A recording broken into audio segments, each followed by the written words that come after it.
Hi there, welcome to Joshi'ing Around Weekly, a podcast in which we will discuss the most important shows, the best matches and the hottest topics in Japanese women's pro wrestling on a weekly basis. I'm Tim. And I'm Eric. And welcome to the show.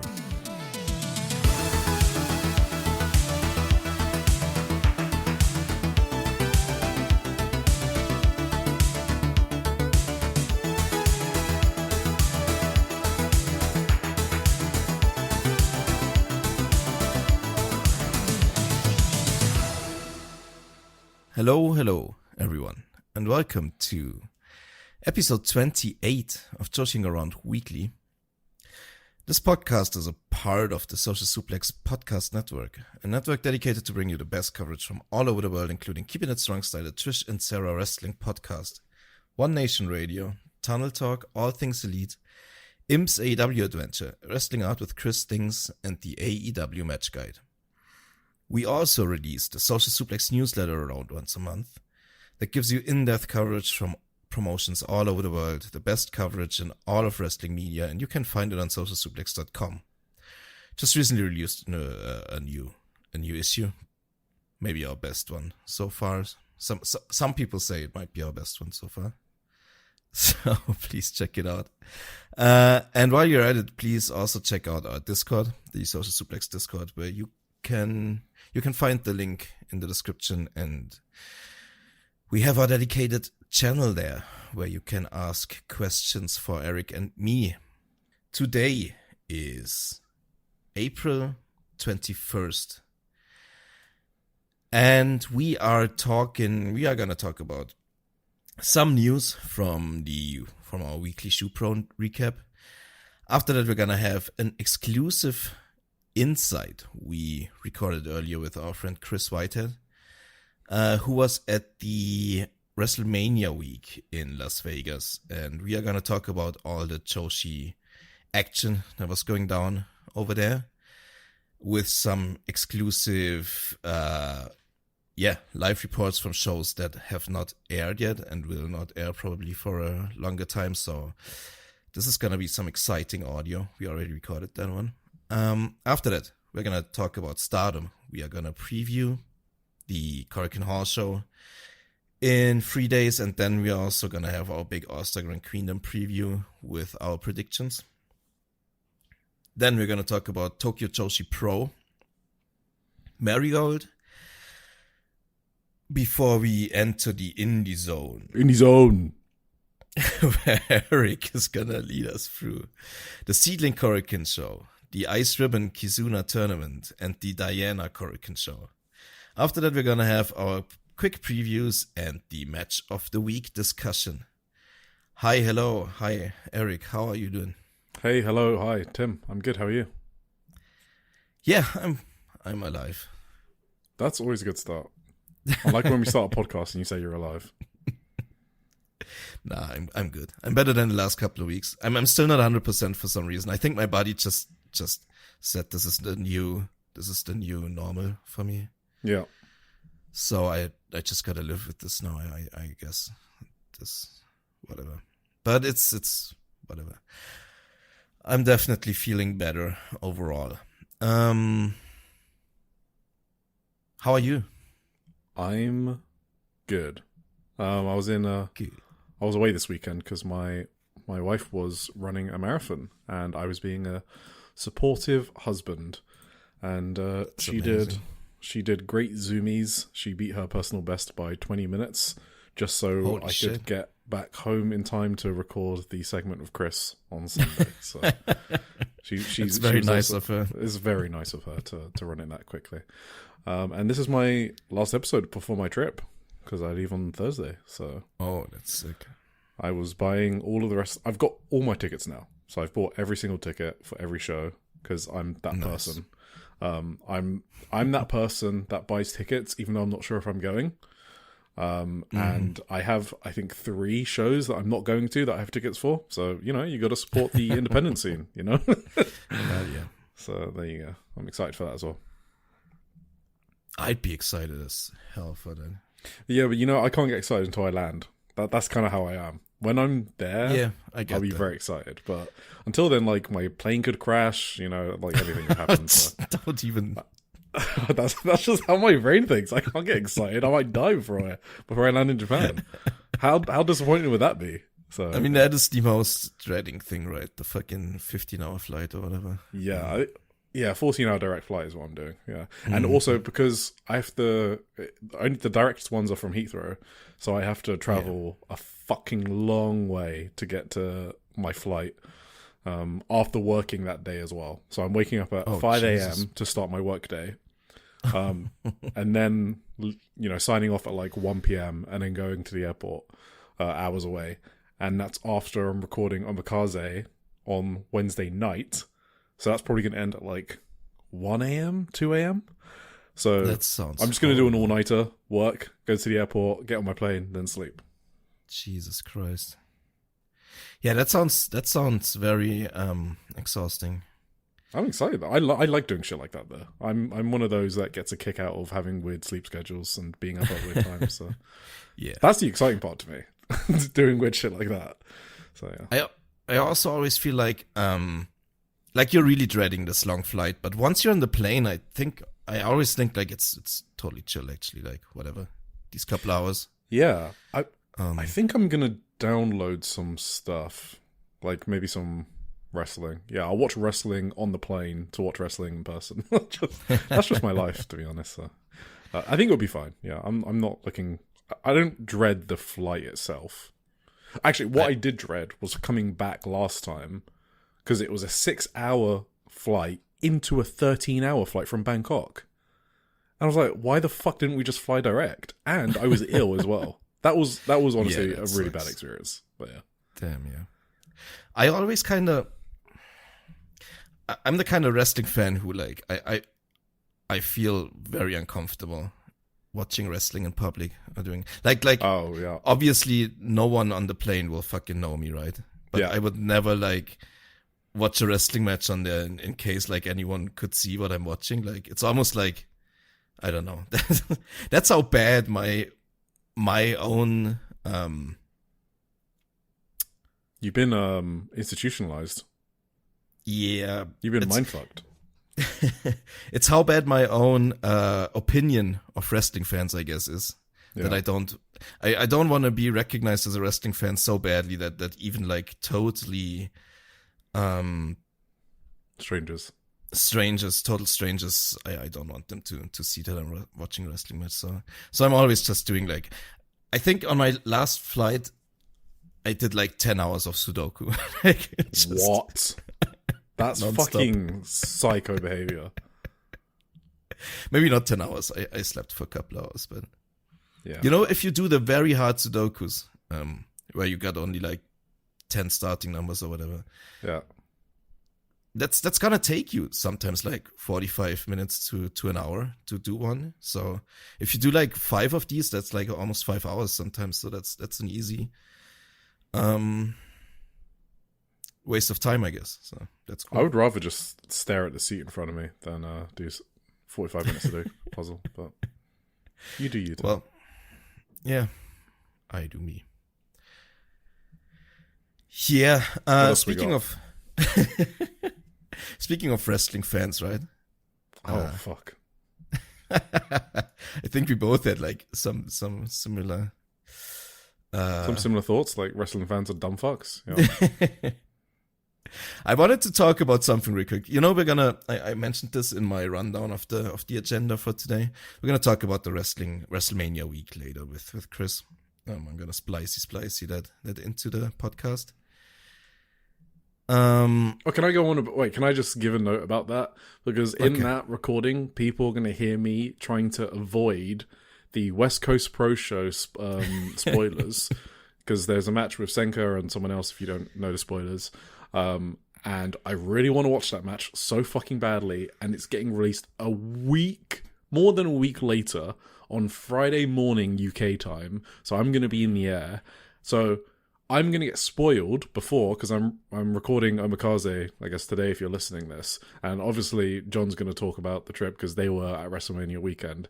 And I can't, it's not my place to tell them, hey, can you not recap that? Or can I, so I'm not going to be a dick and I'm just going to get spoiled on that podcast. But all that effort, and I'm going to get fucking spoiled anyway. Please. Okay. I know you're an independent company, okay? And sometimes you can't get it up quickly. But you're affecting your own product by not putting it up ASAP, right? Because you're going to get way more buzz the quicker you put it up. Now, I'm not going to be excited to check it out. Don't get mad at me. It's just because I'm going to be spoiled. So that's why I'm not as excited. Because that is a match you're supposed to consume unspoiled. Okay, I'm sorry it is. People, I don't know why people don't understand. You're going to get me started off. I'm not going to go down that. Okay, whatever. You go about fans, Tim. It's not really completely about fans, right? Okay. So I ended up watching more of the WrestleMania fucking week than I intended to. Initially I said I don't want to watch anything, honestly. I'm not feeling the vibes this year. But then I ended up on the weekend just watching random shit. I even watched some matches from WrestleMania, from the WWE. Jesus fucking Christ. Were you okay this weekend? I just had less to do, I guess, than I anticipated, and more free time, I guess. Yeah. And I was away. I for some reason I couldn't sleep on Saturday, so I was up until 5 a.m. and just didn't have anything better to do than to watch fucking these last couple of WrestleMania matches, which was an interesting experience, I'd say. And I also ended up yesterday because everyone has been raving about the CM Punk Roman Reigns match, right? Yeah, everyone. So most people, a lot of people this is my rant for today, right? I feel like the entire coverage, or not coverage, but maybe the discourse around US wrestling feels like a psyop to me in a way. Yeah. From all the tastemakers or whatever you want to call them, people who act like they're the authority in wrestling taste on Discords or whatever, or on their podcast, people with large podcast platforms. I'm watching these matches and I'm just not getting it, you know. It's just specifically the WWE product, right, is so fucking abysmal to me that anyone who can find anything redeeming. I will say the CM Punk Roman Reigns match, I ended up watching it yesterday, right?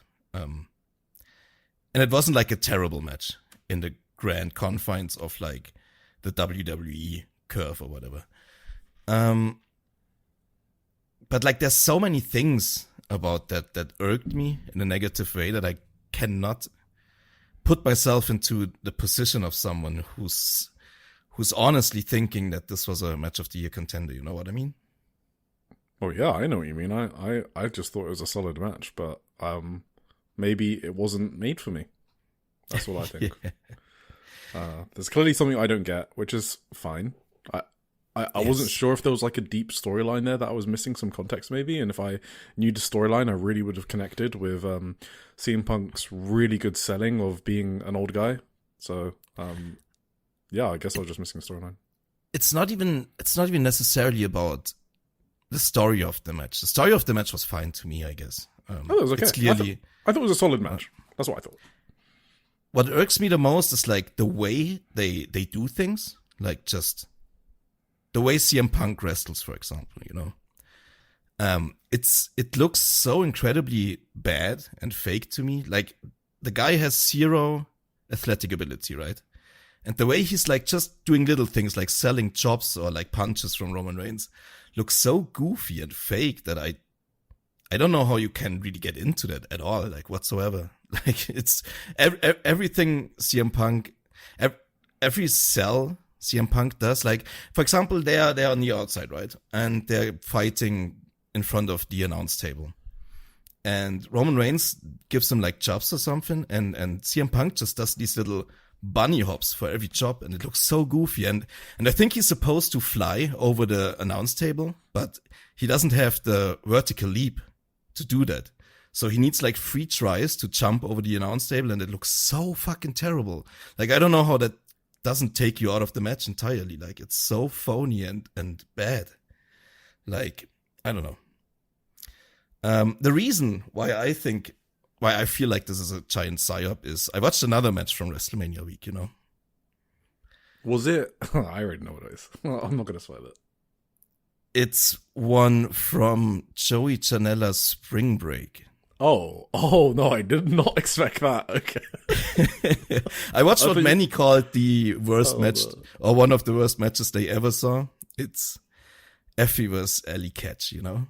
Yeah, I have not seen this. And, you know, I'm not gonna like, I'm I'm not gonna be that type of contrarian who will tell you that this was a good match or anything. It was not. It was a really bad match. It was a really, really bad match. But I thought I saw, and it wasn't, obviously, Roman Reigns versus fucking CM Punk was a better match overall. But I felt like in the entire spectrum of like Alley Catch versus Effie and some of the best matches I saw this year, Roman Reigns and CM Punk was way closer to Effie and Alley Catch than to some of my favorite matches this year. But like the way people talked about, the polar opposite way people talked about these two matches is crazy to me. Like, I felt like I have seen on this WrestleMania weekend, I have seen worse matches than Alley Catch and Effie. And people act like this was the worst match of all time. I don't really get that. Like, I'm confident in saying Becky Lynch vs. HLE was a worse match. I would go as far as to say Randy Orton and Cody Rhodes was a worse match. Because, obviously, neither Randy Orton nor Cody Rhodes is as bad of a wrestler as Alley Catch. But at least Alley Catch and Effie knew in their match what their alignments were supposed to be and how they had to work the match towards their alignments. Unlike Randy Orton and Cody Rhodes, who like were unable to do like the most basic thing of like staying consistent in their characters throughout the match. You know what I mean? People don't care about the stories, Tim.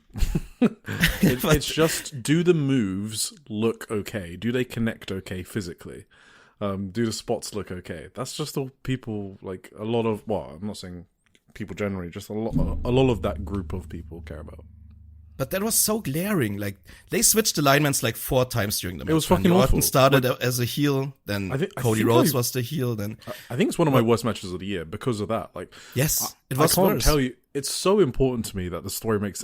If you just want fights, go watch MMA. It exists. Like, we don't have to pretend. This is a storytelling medium. I want the stories to make fucking sense. And if it doesn't, that automatically disqualifies it.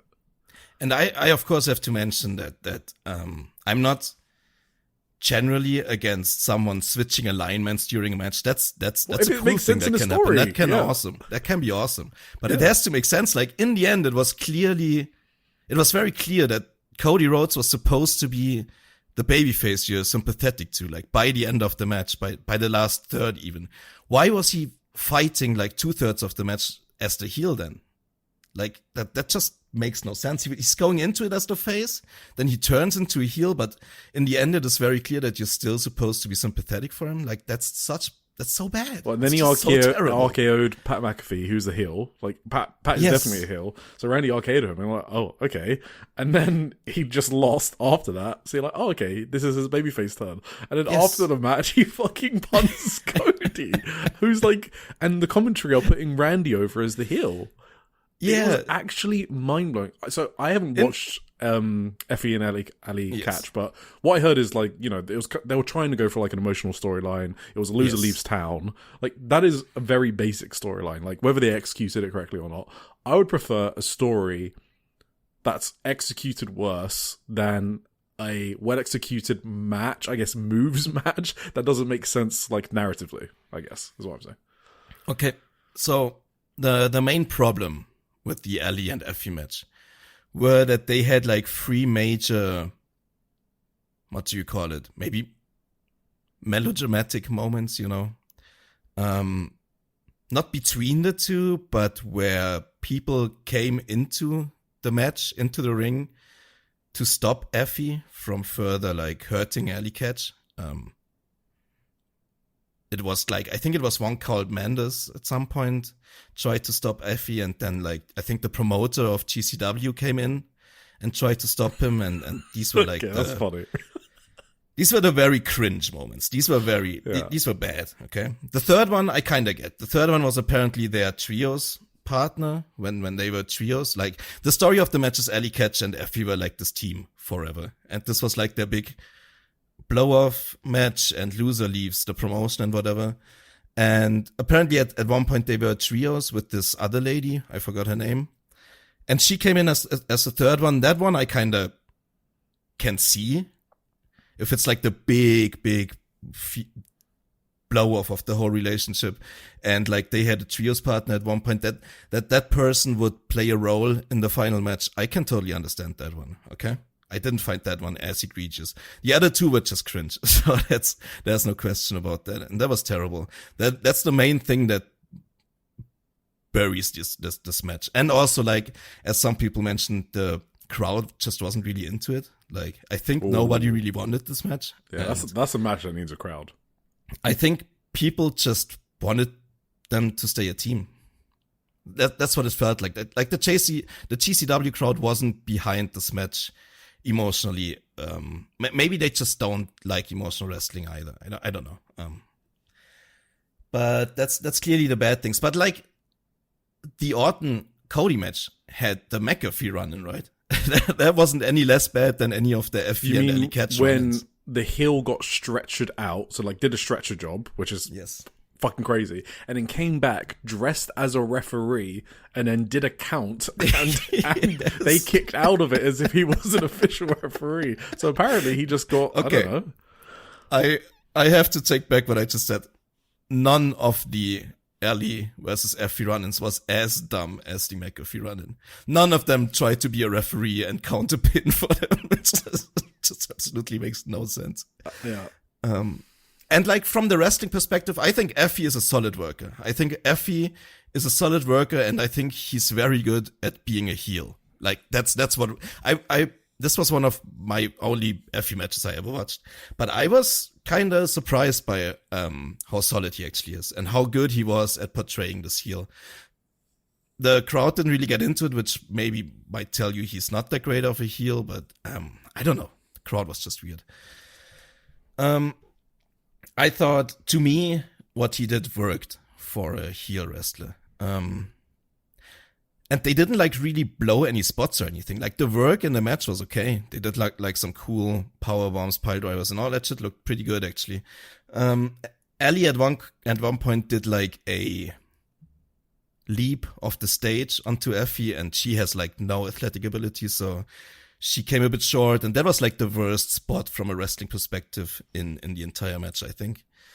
But I don't think like anything they did was as embarrassing as CM Punk trying to do a Superman punch.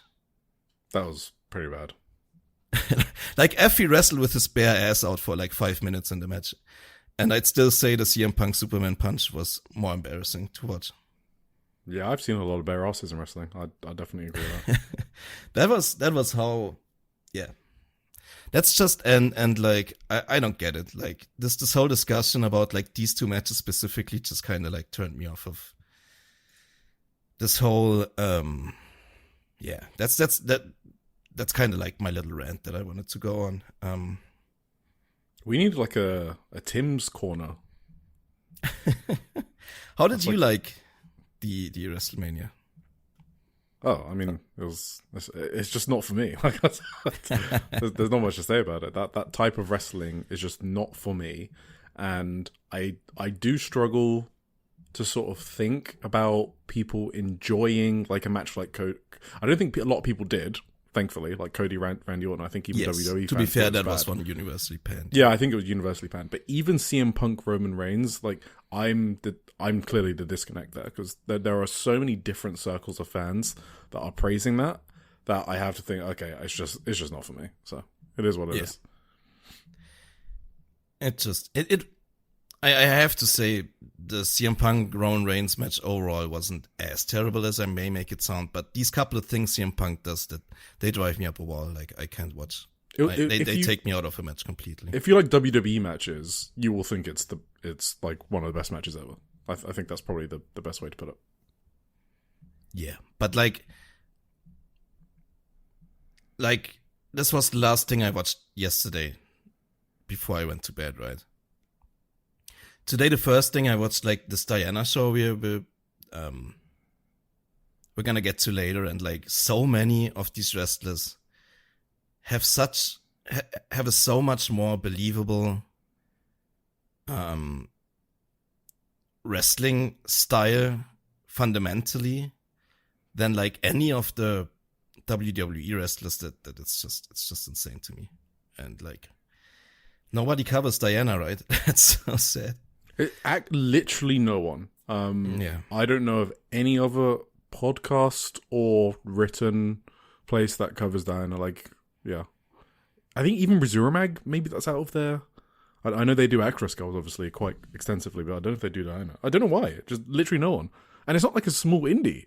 It's they've got their own like dojo that they rent out a lot. Yeah, anyway. They draw like 800 at Korakuen Hall. I know, whatever. We'll get there. Yes. Anyway, I guess that's all I wanted to say about that. Yeah, no, that's fine. Well, listeners, enjoy your 2 hours of Las Vegas content on this episode. Oh, are we gonna transition into this now? No, we're gonna do. Well, we need to do. Actually, yeah, we might as well. Actually, that's a good transition. Yeah, for more, you're gonna hear a lot more about Las Vegas now, I guess. Right now. Join us back after. Hell yeah. So as I've already mentioned, hopefully in the intro of the episode, we have a special guest for today in here to bring us exclusive coverage from the WrestleMania weekend shows. There was a lot of Joshi going around in Las Vegas this week, so Chris Whitehead here. He was already a guest for Joshi'ing around the classic version. I think episode 9, is that correct? Sounds right. That sounds about right. Sounds about right. He was live in Vegas for the entire week for a couple of days. How long were you there, Chris? Wednesday morning until Saturday morning. Awesome. Wait, you didn't stay for WrestleMania? No. Oh, not a true fan. Yeah, fake fan. Actually, episode 9 was Eric. I think it was 11. Yeah, it was 11. 11 was Chris, 9 was Eric. That's cool. Check out these episodes, they're awesome. You were not at WrestleMania. That's crazy. You missed a hell of a show, I heard. Yeah, I heard it was really good. I heard the booking was flawless. I heard the tickets were very affordable. You missed a sick Austin Hart level double turn in the main event. Was it? Double juice, it was too. Like a quadruple turn, right? A quadruple turn. It was like a 360 turn. It was like they kept turning. Yeah. They were Tony Hawking. Turning. It was... They were Tony Hawking. Yeah, basically. Well, one other thing I wanted to mention is Chris also helps organize the amazing newsletter team, and we do have a new issue of that. And yeah, I guess, you know, if I didn't talk about this in the intro, because I definitely didn't, because now I've spoken about it a day before recording, it is our best issue yet, I think, personally, and how it looks, the content, the exclusives scattered around, the reports from contributors, you know, like Alice, the amazing front page article from Emmy, who writes like no one else we've ever met, seriously talented writer, and then we've got a bunch of features from Chris Gannon, and then you, Chris W, Sean, Micah, we've got reviews from our own beautiful German, Tim Hunter, and of course my own coverage in the Asia section. So and some Trish Spears specials on the news. Yeah. That's the exclusives. Yeah, scattered around. A lot of Trish specials everywhere, and I'm pretty sure like this issue will it will stand the test of time. Like no one can do what we did with this issue, and everyone should be proud of themselves. And so please read whatever promotions you guys are interested in. And yeah, Chris helps us organize all of that. So. And read something that you don't think you're interested in, because you'll learn something and you'll read some great writing. And I think this is the issue with the single most different number of contributors yet. Yeah, easily. Yeah. I mean, someone told me that they started watching Diana because of the newsletter. So that's just, I'll always be happy because of that. Just that one person. That's what we want. That's great. Yeah. Absolutely. Sorry, Tim. I just wanted to plug that. No, that's great.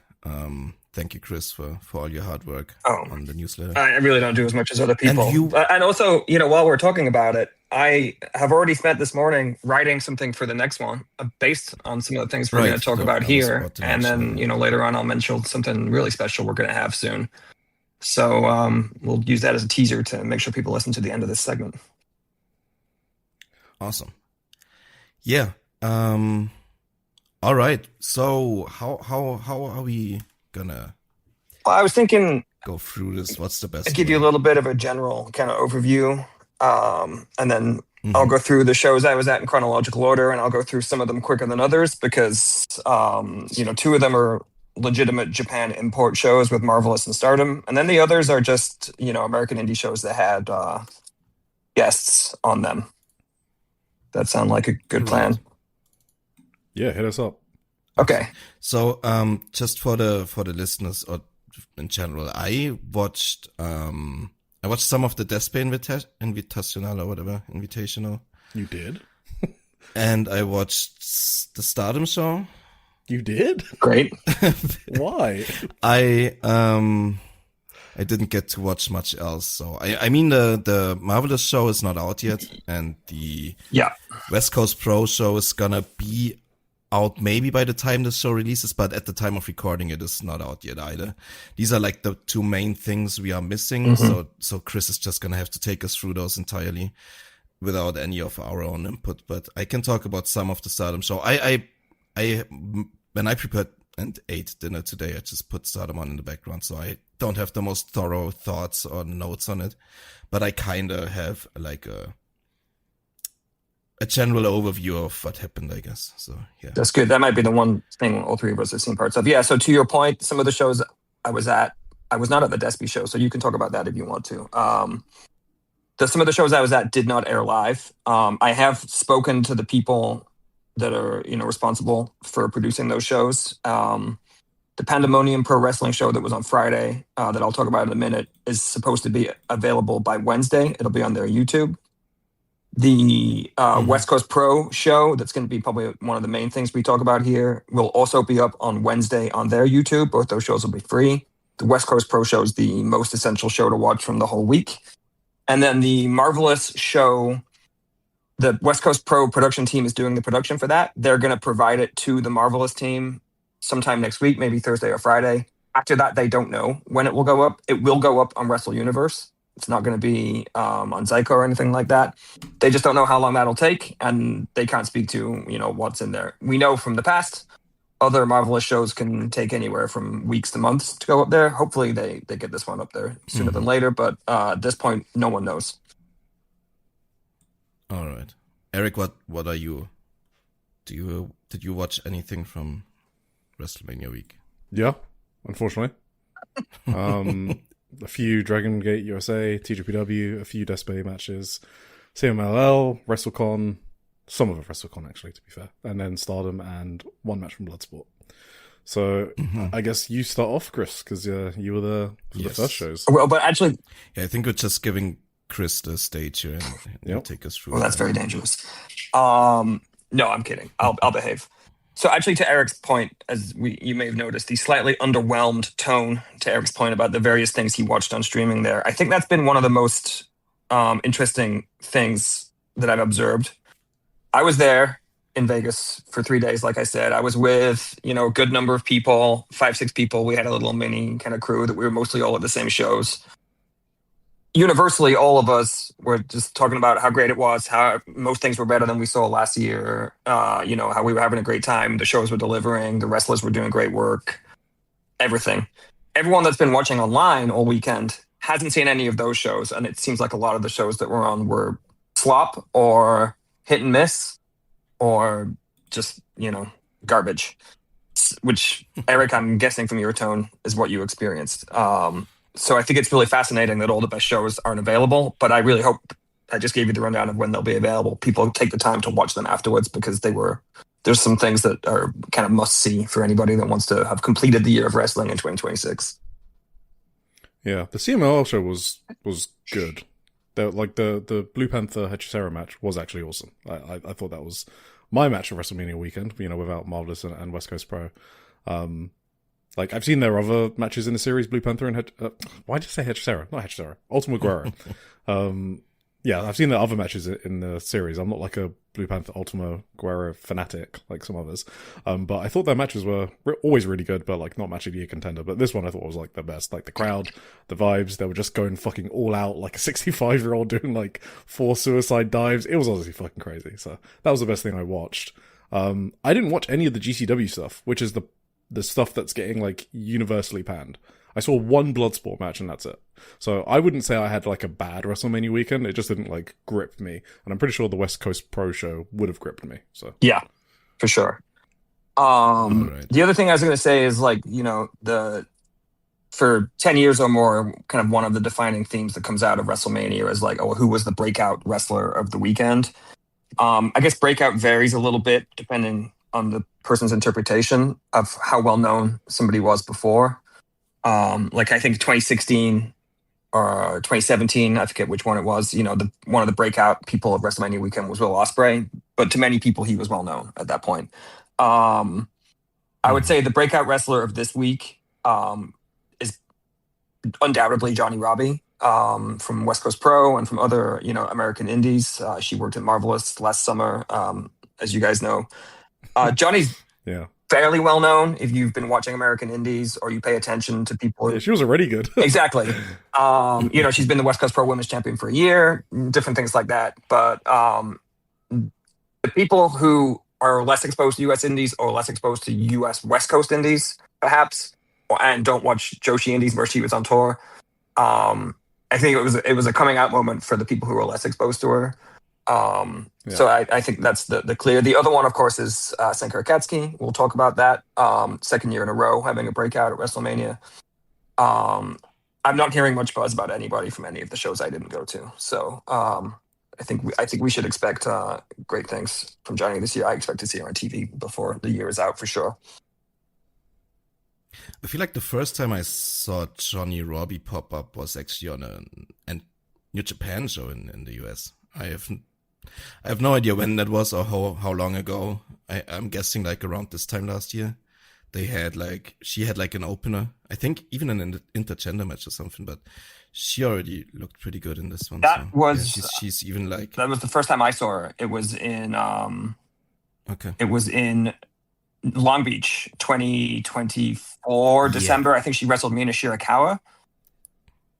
That sounds right. Yeah. Exactly. Okay. Yeah. That's it. Yeah. So that was the first time I saw her for sure. Yeah. No, she's excellent. So. So I'm familiar with her from her Marvelous tour. In like May 2025.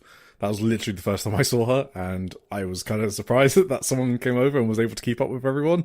She was fucking great, and obviously that's when she had the initial match with Senka for the West Coast Pro Women's title, right?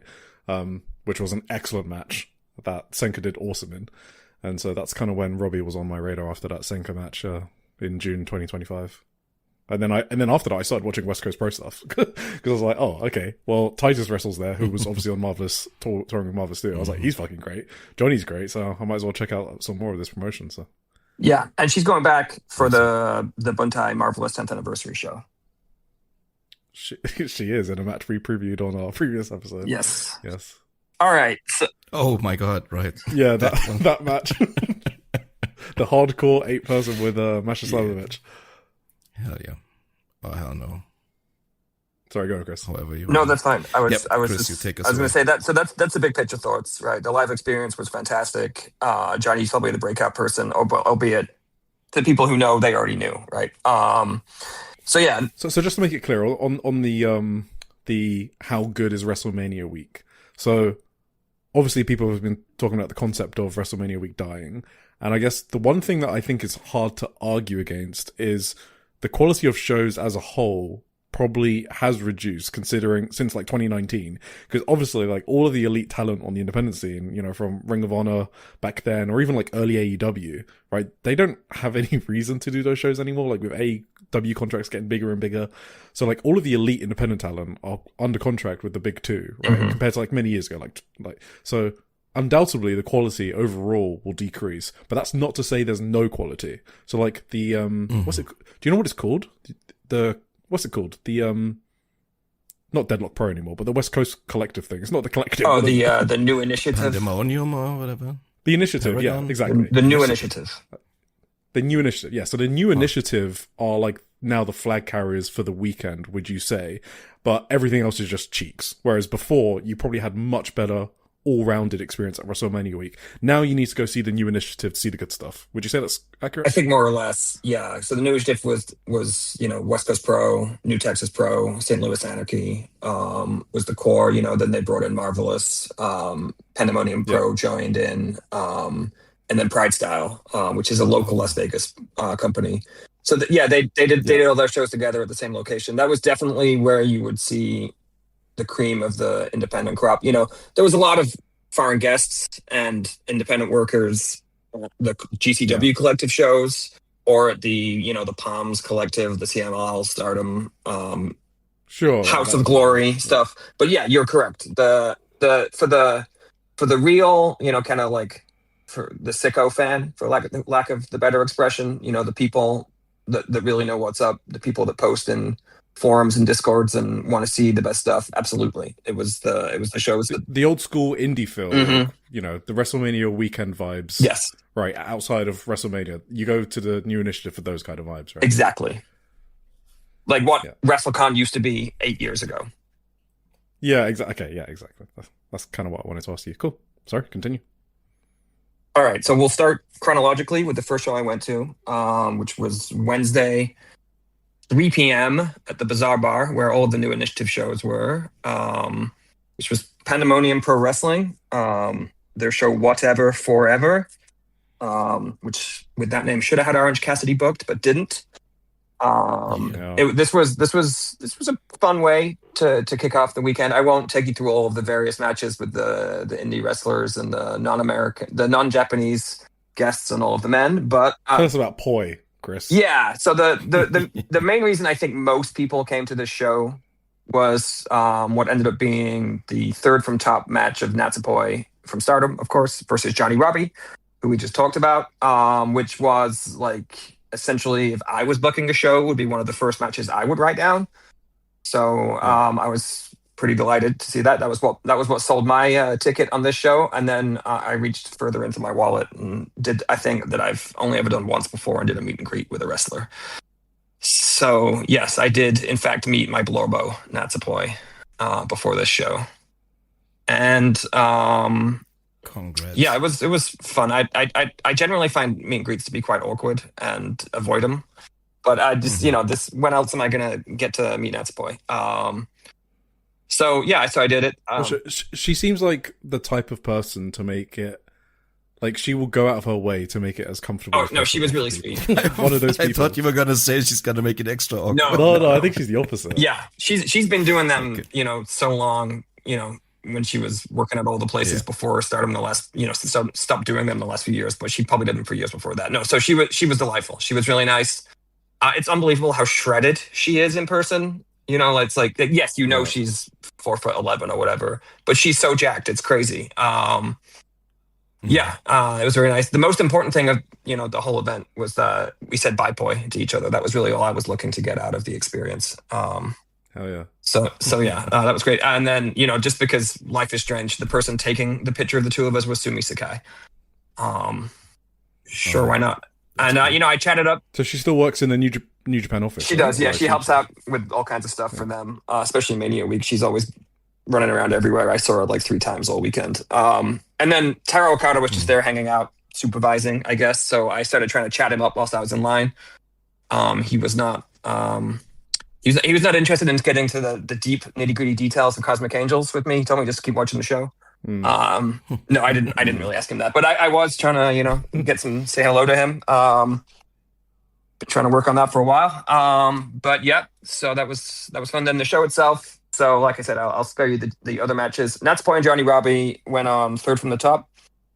I'm told they should have had 15 minutes, but they ended up with 10 because some people went long and they had to finish the show on time to finish the meet and greets after the show. Oh, wow. They cut this match? Yeah, that's the match you cut? Yeah, wow.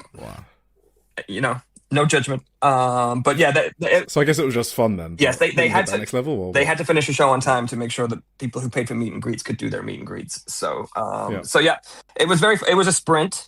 They kind of worked like high speed for the most part because I had reasonable confidence that Johnny would be able to get in there and hang at that level because she is that good. But then immediately within the first minute when they were doing, like high speed rope running and stuff like that, I was like, yep, she's perfect in there. She's, she can coexist at that level. It was great. They mostly had, the first half of the match was Johnny bullying and beating up on Poi, which is perfect because, she is larger. And she knew that the crowd came to see Natsupoi, even though people love her too. So she bullied him. They built, that gave Poi the chance to do what she does best and sell, which in a small room when she was 6 feet away from me was remarkable to really see that selling up close. And then they turned that into building a big Natsupoi comeback where she, did a bunch of her signature stuff and then put her away with the Ferial gift. And did you say this match was going on VOD? I don't remember about this show. Yes, this will be up, I think, on Wednesday. Oh, as well. Should I not have spoiled the outcome? Oh no, that's okay. I was actually just curious. I don't care about this one. Okay. In general, we should maybe say to our listeners, I mean, it's not too late for Poi and Johnny, but this is not gonna be a spoiler-free review. So for all the shows that are yet to come out on tape, you might want to skip ahead for some of this. Yeah, sorry, I depending on how I didn't say that out loud when I was listing when all the shows were going to air. I was implying that we would be talking about the results and that this is when they would air, and I meant to say that more explicitly. But yeah. Just making sure. I think you're right, Eric. Yeah, and also, this one was never in doubt. Did people expect Robbie to beat Poi? So that one's fine. Yeah. Okay. So, and then the main event of this match also featured someone guesting from Stardom. So for the Pandemonium Pro Women's Championship, a 3-way match with Saya Ida versus the champion Amira. That's the American indie worker Amira from Portland, not Michael Oku's second Amira. And Janai Kai was the third participant, the Kick Demon, seen on AEW Dark back in the day. So Amira was the champion. I think this was a 3-way for logistical reasons because I don't think they wanted to belt up Saya Ida. And so they needed a third person to take the fall. This was fine. This was also about 10 minutes. This also ended up getting time cut, as I understand it. It was at its best when Saya and Amira were in there together. If people don't know Amira, the American indie wrestler, she is like a powerhouse also. So her and Saya is, a pretty fun matchup. They're, Amira's a little taller than Saya, but they're, big, powerful, big, small, powerful women who were muscling each other around. That was really fun. They did the classic thing where everybody spent a few minutes, each person in turn spent a few minutes outside the ring and the other two people worked. And the finish, as expected, did not include Saya. So she, spoilers, did not become the Pandemonium Pro Women's World Champion. Oh, shit. Damn. Yeah, damn it. We could have used another one of those American indie belts on Stardom shows all year. This was really fun. Again, it was great to see Saya in a small room. She is so jacked, it's untrue. The ceiling in this venue was quite low, so she threw her coat as high as she could, and of course it hit the ceiling immediately. But it was great. They both of them had giant meet and greet lines before and after the show. I hope they filled their pockets with American dollars because they deserve it. It was this was really fun. It's a great way to start off the weekend. There were some good matches on the undercard with the indie workers and the men. People can read about those in my feature when I write about it. But so it was smooth plug. Yeah, pretty remarkable to see the venue of this capacity is about 200 people. This show was probably more like 150. It was a small ring. It was one of those rings where because the ceiling is low, the whole bottom part of the ring isn't there, and the mat is like a shin high instead of like hip or waist high. I saw pictures of that. Yeah, I'm told that they're called low boys, or at least in the Texas scene, they're called low boys. So yeah, that was cool. It was, El Desperado was at this show unmasked, just hanging out watching. Yeah, he doesn't give a fuck about kayfabe, I heard. He did that all weekend. And he tweeted out that he didn't believe it was possible for them to have a match that good in a ring that crappy. For Poi and Robbie? Yeah. Or? Nice. Oh, to be fair, he's been unmasked plenty of times in his death matches and stuff. Yeah, I mean, he was literally unmasked this weekend, actually, on the Invitational. Yeah. Okay. Yeah, so that was that. And then went to get some dinner with some people. And then we headed over to Dragon Gate USA. There's no women on that show, so there's nothing really Joshi'ing around relevant to talk about. But I need to address the rumors that I was caught shoving money into Hyo's crotch. All I'll say is that deepfakes are incredible these days. Yeah. Yeah. No, I'm stealing that joke from Rich Grace from Voices of Wrestling, because he and I were both captured doing that. But it was definitely us. You were on your phone while Rich Craich was. I was taking pictures of this beautiful man stood right in front of me. Okay. For research, respectful research purposes. Yeah, storing it in the bank. I get Yeah, it. I mean, the people want to see the people who couldn't make it wanted to see pictures of Hyo's abs. They're quite remarkable. He is ripped, yeah. Yeah. Well, he won Best Body or something for some contest. That was the contest that Saida... The annual New Japan bodybuilding contest they do in December. Yeah. Damn. Yeah. He won it. Cool. Taichi should have won that. Taichi? You think Taichi's got the best body? He had the best application picture. Yeah. Oh, okay. Sorry. Yeah. I agree. All right. And then, so that wrapped up Wednesday. Thursday was a long day, 4 shows. The first of those shows was New Texas Pro Wrestling, 11 a.m. There was no Joshi wrestlers on the show. Okay. And Oh, yeah, no, I don't have a question. No, sorry, it's not that one. I had a question about the St. Louis Anarchy one. That's the next one. Okay, yeah, we'll get to that in a second. Yeah, so there's some women's matches on the New Texas show, but nobody I think that's relevant to talk about here, because nobody that's like been in Japan or is going to Japan as far as I know it. But it's a very enjoyable show. There was a great Dragon Gate style 6-man tag with Dragon Kid that opened the show. This one is available on VOD if people want to watch it. I would recommend that opening 6-man tag. There's a lot of just hard-hitting good wrestling up and down the card on this as well. But, let's not spend time on that. No Joshi, skip. Yeah, 3 p.m. Awesome. was the St. Louis Anarchy, Let Anarchy Be Anarchy show. I missed parts of this because I decided to go drop off my car and come back to the venue and get some lunch and a cocktail in the middle, because I figured I probably was going to have a few beers later that night, so I didn't need to have the car around. There were no Japanese wrestlers on this show either. There was a handful of women's matches. Billy Starks was on the show. Charlie Evans was on the show. But again, nobody that's really... Yeah, but my question was, I heard that you missed like a really great match because you went to the balcony. So, yeah, some of the folks who were there really enjoyed the 6-man tag match with 3 Australian guest workers, North Shore Wrestling. Yeah. Taking on 3 American guys, Camaro Jackson, Everett Connors, and Mike Outlaw. I got mixed reviews. I need to watch that. Some folks said this was great. Some folks said this was very good. I would generally think it's probably like in the my guess based on the people I talked to and smoothing out the star ratings is probably around a 3.75, maybe a low 4. All right, fuck. Next. I didn't see it, and I remain convinced Australian wrestling is a psyop because I didn't see it, so we'll never know. But yeah, I was trying to catch some downtime in between things here, and also talking to some people about some things that we can talk about a little bit more in a while. But yeah, nothing to report for the purposes of Joshi'ing Around Weekly on the St. Louis Anarchy show. Which means we can move on to absolutely the best show I saw the whole time I was in Vegas. One of the best shows I've ever been to in person. Absolutely the most rabid crowd I've ever been to in person. This is the West Coast Pro West Coast versus the World show, again from the Bazaar Bar. And Wait. I think Eric's internet is cutting out.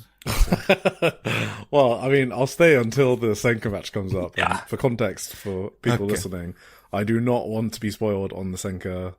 Well, everyone knows it's Chris Hero, right? So that's not a spoiler. I'm pretty sure everyone knows that. I do not want to be spoiled for that, so I'll be stepping out on that match. But I assume that wasn't the opener. no, it was not. So Oh, I kind of thought it was actually, because it was like a 5-minute exhibition. I thought they would just do that as the opener. no, the opener was a match. Even though it's 2 men, I'll recommend it because people should watch this match. LeBron Cozone and Alpha Zoe open the show with a really great, hard hitting, big Cozone's awesome. big boy match. Yeah, Zoe is great too.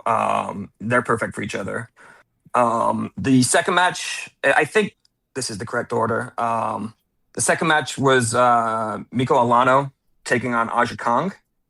Miko Alano is, a graduate of the West Coast Pro Academy.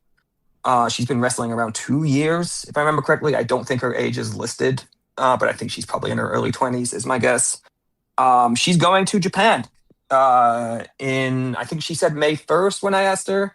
She's going to Marvelous along with another trainee from the West Coast Dojo. Wait, she's on the Buntai show, right? I can't even remember now. We previewed it last week. I'm pretty sure she is. So she's got real potential. I'm excited to see. I don't know how long she's going to be there. I assume 3 months, like Johnny was last year.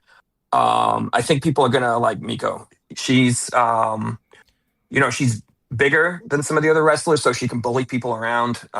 She bumps well, she sells well. She has she has like real babyface charisma to her. So I'm excited to see what she does in Japan. This match was the traditional Aja Kong rookie sacrifice match. So, Miko just got her ass kicked. I think Aja Kong took 1 bump for her, which is pretty good. 1? Well, it's almost like 2. What did she bump on? Almost like 2 half bumps. And we added them together and called it 1. So, yeah. Right. So that was great. I think people, dedicated Marvelous watchers, will enjoy watching Miko later this summer. And then... Awesome. I'll do this out of order so that Eric can time out his timeout better. The main event of this show was, once again, Johnny Robbie against Mio Momono. This was for the West Coast Pro Women's Championship. Spoilers. Big spoilers. Mio Momono won the title from Johnny Robbie. Hell yeah. Yeah, I'm guessing she's going to do way more bookings in West Coast Pro, because otherwise why would you do I would that? assume so, especially because Johnny had held that title for, I want to say about 390 days, and this was her 15th defense. She'd beaten everybody. It was one of the most definitive West Coast Pro titles runs of all time. But she's not going back to Japan, right? Well, she hasn't been announced. Is it? I was going to ask, is Johnny So I don't think this is... maybe not much longer for West Coast Pro or something? That's what I think. So, I mean, probably not, because she's so good, but she also won... Yeah. She won the Pride Style World title on Friday night. Oh, okay. So, okay. I think this is just, Time for a change. I think this is just West Coast Okay. are going to be Just working with normal, Marvelous that more, makes sense. maybe bringing people over. They have these visas, right? Why not make the use of them? Yeah. Okay, makes sense. They have access to a quality of wrestler that nobody else has through the Marvelous connection. So, why not leverage Absolutely. that? I mean, they've done so in the past too. Yeah. I've seen Mio Momono a bunch of times, I think, in West Coast Pro matches randomly. And also, it's fitting, right? Because like I said, Johnny had this title for over a year. She ran through everybody she could run through. Who better to lose to than somebody as good as Mio? Yeah, if you're going to drop the title, one of the best wrestlers in the world is a pretty good shout. Right. So yeah, this match was great. I would recommend this was the main. I'm doing this out of order, but this was the main event of the show. And there was enough time in between the middle of the show where big things happened and this match for the crowd to be back and be up for them. So this was and just like I said when that's point, Johnny was able to go in there and work at full pace with Mio, full effort. Not, quarter speed, half speed, whatever, like you see with American people, like we'll talk about on the STARDOM show later. And she just looked like she belonged. She can hang with Miyamoto. She can hang with Natsupoi. There's nobody you can't hang with if you can do that, right? So this was great. Yeah. Big recommendation for this match. One of my favorite matches from the week. But Awesome. not my favorite. and we should talk about All that right, now. bye. Have fun. Okay. Tim, poke me. I ping you. Okay. All So right. Eric has gone into his cone of silence here while I talk about Senka Akatsuki. I have already read a written review of the match, so I can't be spoiled anymore. Yeah. So I don't have to mute myself. That's Yeah, cool. I can keep you company for appreciate this that, Tim. So if you're listening and you don't want to know anything about this match, skip forward at least 5 minutes. Because I think it is supposed to be the best match. I have things to say. Okay, so Senka was supposed to wrestle Danny Luna on the show. Danny Luna had a family emergency that was announced a few days after the show as being her father died. So instead of coming to Vegas, she flew right back home to be with her family. That's awful. I feel terrible for her. That is absolutely. Yeah, that sucks. Condolences to Danny Luna and her family. Absolutely. It's hard to kind of pivot away from that and be excited. I'm afraid I'm going to have to do it. But yeah, nothing but condolences for Danny and her family. So 24 hours or so before the show was announced, after West Coast found out that Danny wasn't going to make it, they announced that Senka would wrestle a mystery opponent in a 5-minute exhibition match. Of course, there was all kinds of rumors and ideas floating around about who that might be. I was told that only 4 people knew who it would be: Senka, Chigusa, the promoter of West Coast, and the opponent. Nobody else was told until the match went to the ring. What did you think? I assumed it was going to be Chigusa. As I think many people did. I think there was other names I heard thrown around. I was later told that Chigusa is firmly retired in America, at least as far as anything to do with West Coast Pro goes. She had her American retirement match. I saw a retirement match. That was a cool match, actually. The retirement match for Chigusa in West Coast. They're insistent she won't have another one in the US, is what I was told. So I think I can say that. And then the person that we all found out who it was be when the match Senka came out to the ring. Music hits. Chris Hero's music hits. People are blown away. Chris Hero has not wrestled in, I think, about 2 years. I don't think anybody expected him to be the person that walked out in this situation. Now, he is, I think, loosely involved in the office of West Coast in some way or another. So he was around. He was available. Everybody started melting down. Chris Hero has an all-time great theme, so that's cool. And then he came out, and I was like, a couple people, we were like, well, he's not going to wrestle. He's going to introduce the person that's going to wrestle, because he was dressed like, he was wearing like sweatpants and a hoodie and like moccasins of some kind or something. I don't know, not even sneakers. And this is weird. Then he walked into the ring, and he didn't have a microphone. And then, the referee starts making the motions to the timekeeper, and okay, Chris Hero is going to wrestle Senka for 5 minutes. Let's go.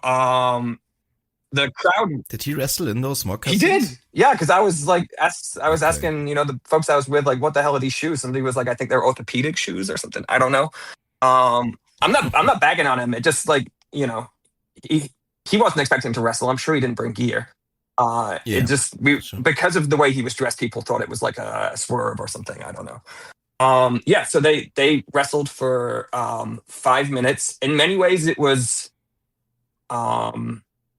made me think of last year's Senka Aja Kong match, which, Senka was throwing everything she has at this brick wall of a person and getting knocked over, trying again, making no headway with her offense, right? Just getting her ass kicked. But the crowd was as loud as the crowd was for her last year in the Aja Kong match. It was in the room even crazier this year. She was over from the start, and it just got stronger and stronger and stronger. I wrote my preview in the issue that came out last week that I didn't think anybody all weekend would have a better crowd connection than she did, and that proved to be true. It was wild. So as they get through they're doing time calls every 1 minute. As we get to like past the 3 minute mark, Hero, who's been kind of playing an asshole, even though people like him and they were happy to see him, he was being kind of an asshole. He was just beating her up and beating her down. As the time starts to expire and we get past the 3 minute call and into the 4 minute call, he's almost like he's playing with his food. he wasn't even really trying to win. He was just like beating her up and getting some kind of like sick, pleasure out of it. He was trying to break her spirit, is what he was trying to do, which is foolish because you can't break her spirit, right? That's her whole thing. And then, as the most wild part of this was with about 4 seconds left, when there's no time to win, he hit her with a pile driver just for almost like for his own amusement. And then the time expired. He was getting booed like crazy. People were losing their minds. Senka is, as she recovers, then she walks up to him and is in like a deep, knees down on the floor, bowing to him deeply, and he's blowing her off, and he's, just being a real heel. And then, he starts to leave. Everyone's calling him an asshole. People are chanting for 5 more minutes. He's walking around just doing nothing, Somebody in the crowd, I'm not sure who, yelled at him that he was a fucking coward and to get back in there. And then Chris Hero came and cussed out that person. Oh, no, wait, that was me. And then he goes over to the timekeeper and talks to the timekeeper for a few minutes and then a few seconds. And then they agree to do 5 more minutes, to the eruption of the crowd once again. And then they wrestled for about another 3.5, less than 4 minutes. And then this time she started to get some offense in and it started to have some effect. At no point during the first 5 minutes did he get more than a 1 count on her. There was multiple one kickouts at 1. It was incredible. In the second go round, he got some 2s. He did eventually beat her. It took a series of moves ending with a package pile driver to get the win over her. And then this time, after she recovered from being pinned, when she offered her respect to him, he repaid it, and they were both on their knees bowing to each other. It was wonderful, and then he, shook her hand and gave her all of the crowd's adoration as he left. That will play into some of what we saw on the Marvelous show later as well. It was remarkable. This was as magical a 10 minutes as wrestling can be. The crowd was just absolutely rabid. I really hope it comes over on tape, on film, how loud it was and how just visceral it felt. I was like, my body was like filled with adrenaline. Like I was my whole being was literally vibrating. I'm not exaggerating. Like I just like my entire body was shaking by the end of this from all the adrenaline. And I think a few of us felt the same way. And then, I felt horrible for the match that followed them because they had no chance. And everybody was getting like a crash come down from the adrenaline, and a bunch of people peeled out into the bar to, go relax, get some fresh air, do whatever. We can bring Eric back now, I guess. Yeah, it's great. It's amazing what great wrestling can do. I can't wait for you guys to see it. Yeah. Hell yeah. Can't wait either. I'm just gonna. I've been lucky to, be in a lot of famous buildings and see a lot of some of the great wrestlers of all time, but nothing has ever made me feel like that. Nothing. Yeah, that was an awesome match. Thanks for the recap, Chris. Yeah. So then there was a couple matches in between that and the Johnny Wabi Miyamoto main event. We talked about those people. Sadly, didn't stand a chance because everybody was coming down from what they'd just seen. But yeah, they existed, and like I said, the crowd was back for the main event for Johnny and Mio. So yeah, that was the West Coast Pro show. Best show of the week, hands down. One of the best shows I've ever been to. Just great stuff. A+ review. And it is going to be on their YouTube on Wednesday. Wednesday, I was told directly. Wednesday, April 22nd, West Coast Pro YouTube page. I don't know what time of day. What are we talking? Yeah, we talking Pacific morning or Pacific afternoon? I don't know what time of day. I would assume afternoon, evening, Pacific time. Yeah. Fuck. God fucking damn it. But if everyone go to the West Coast Pro YouTube right now, smash the subscribe button, and you'll get the notification when it drops. I might have gone through all this effort and then got spoiled anyway. Probably. Oh no, what happened? No, it's okay. Don't worry about it. I'll tell you off air. Oh, okay. Right, what we got next? We got next a few hours later, so 11 p.m. Actually, they started a little bit late. Maybe it was more like 11:15, 11:30. Was the Marvelous show. I don't think the show had a name. I think it was just Marvelous Women's Pro Wrestling from the Bizarre Bar, once again in Las Vegas, Nevada. One of 3 Joshi shows. Okay, 4 if you include Spark Joshi, but I kind of don't. I don't. I mean, maybe I should. I don't. Yeah. So 4 Joshi shows. It was TJPW, Stardom, Marvelous, and Spark Joshi. So yeah, let's go for it. Yeah. So this was great. So last year, Marvelous kind of stole the show with the Aja Kong Senka match last year. It was also an 11:30 show. So they came right back, different venue to last year, slightly different card.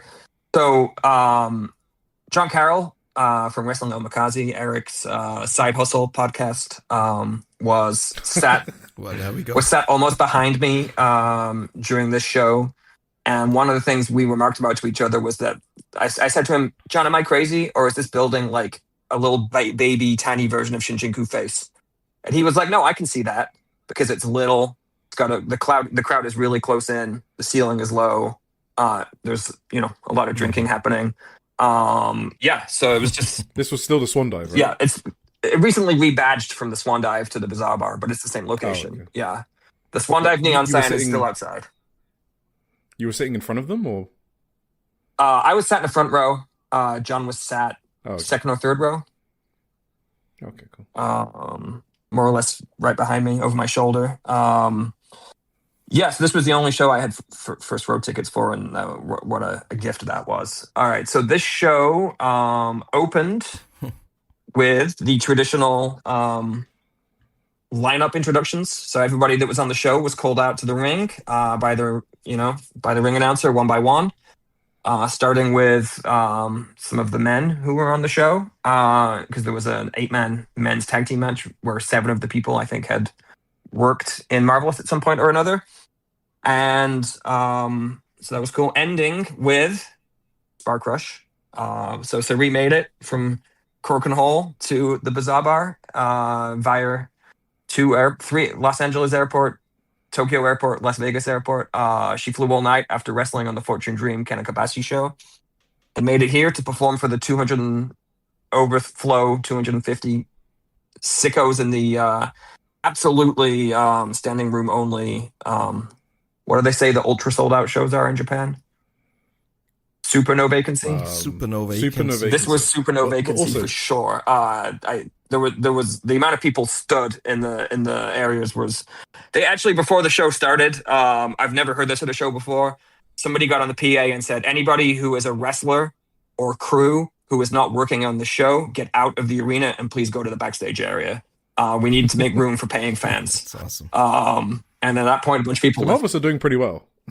This was the only show at the Bizarre Bar, I believe, that sold out. Although the West Coast Pro show, I think, was pretty close. Yeah.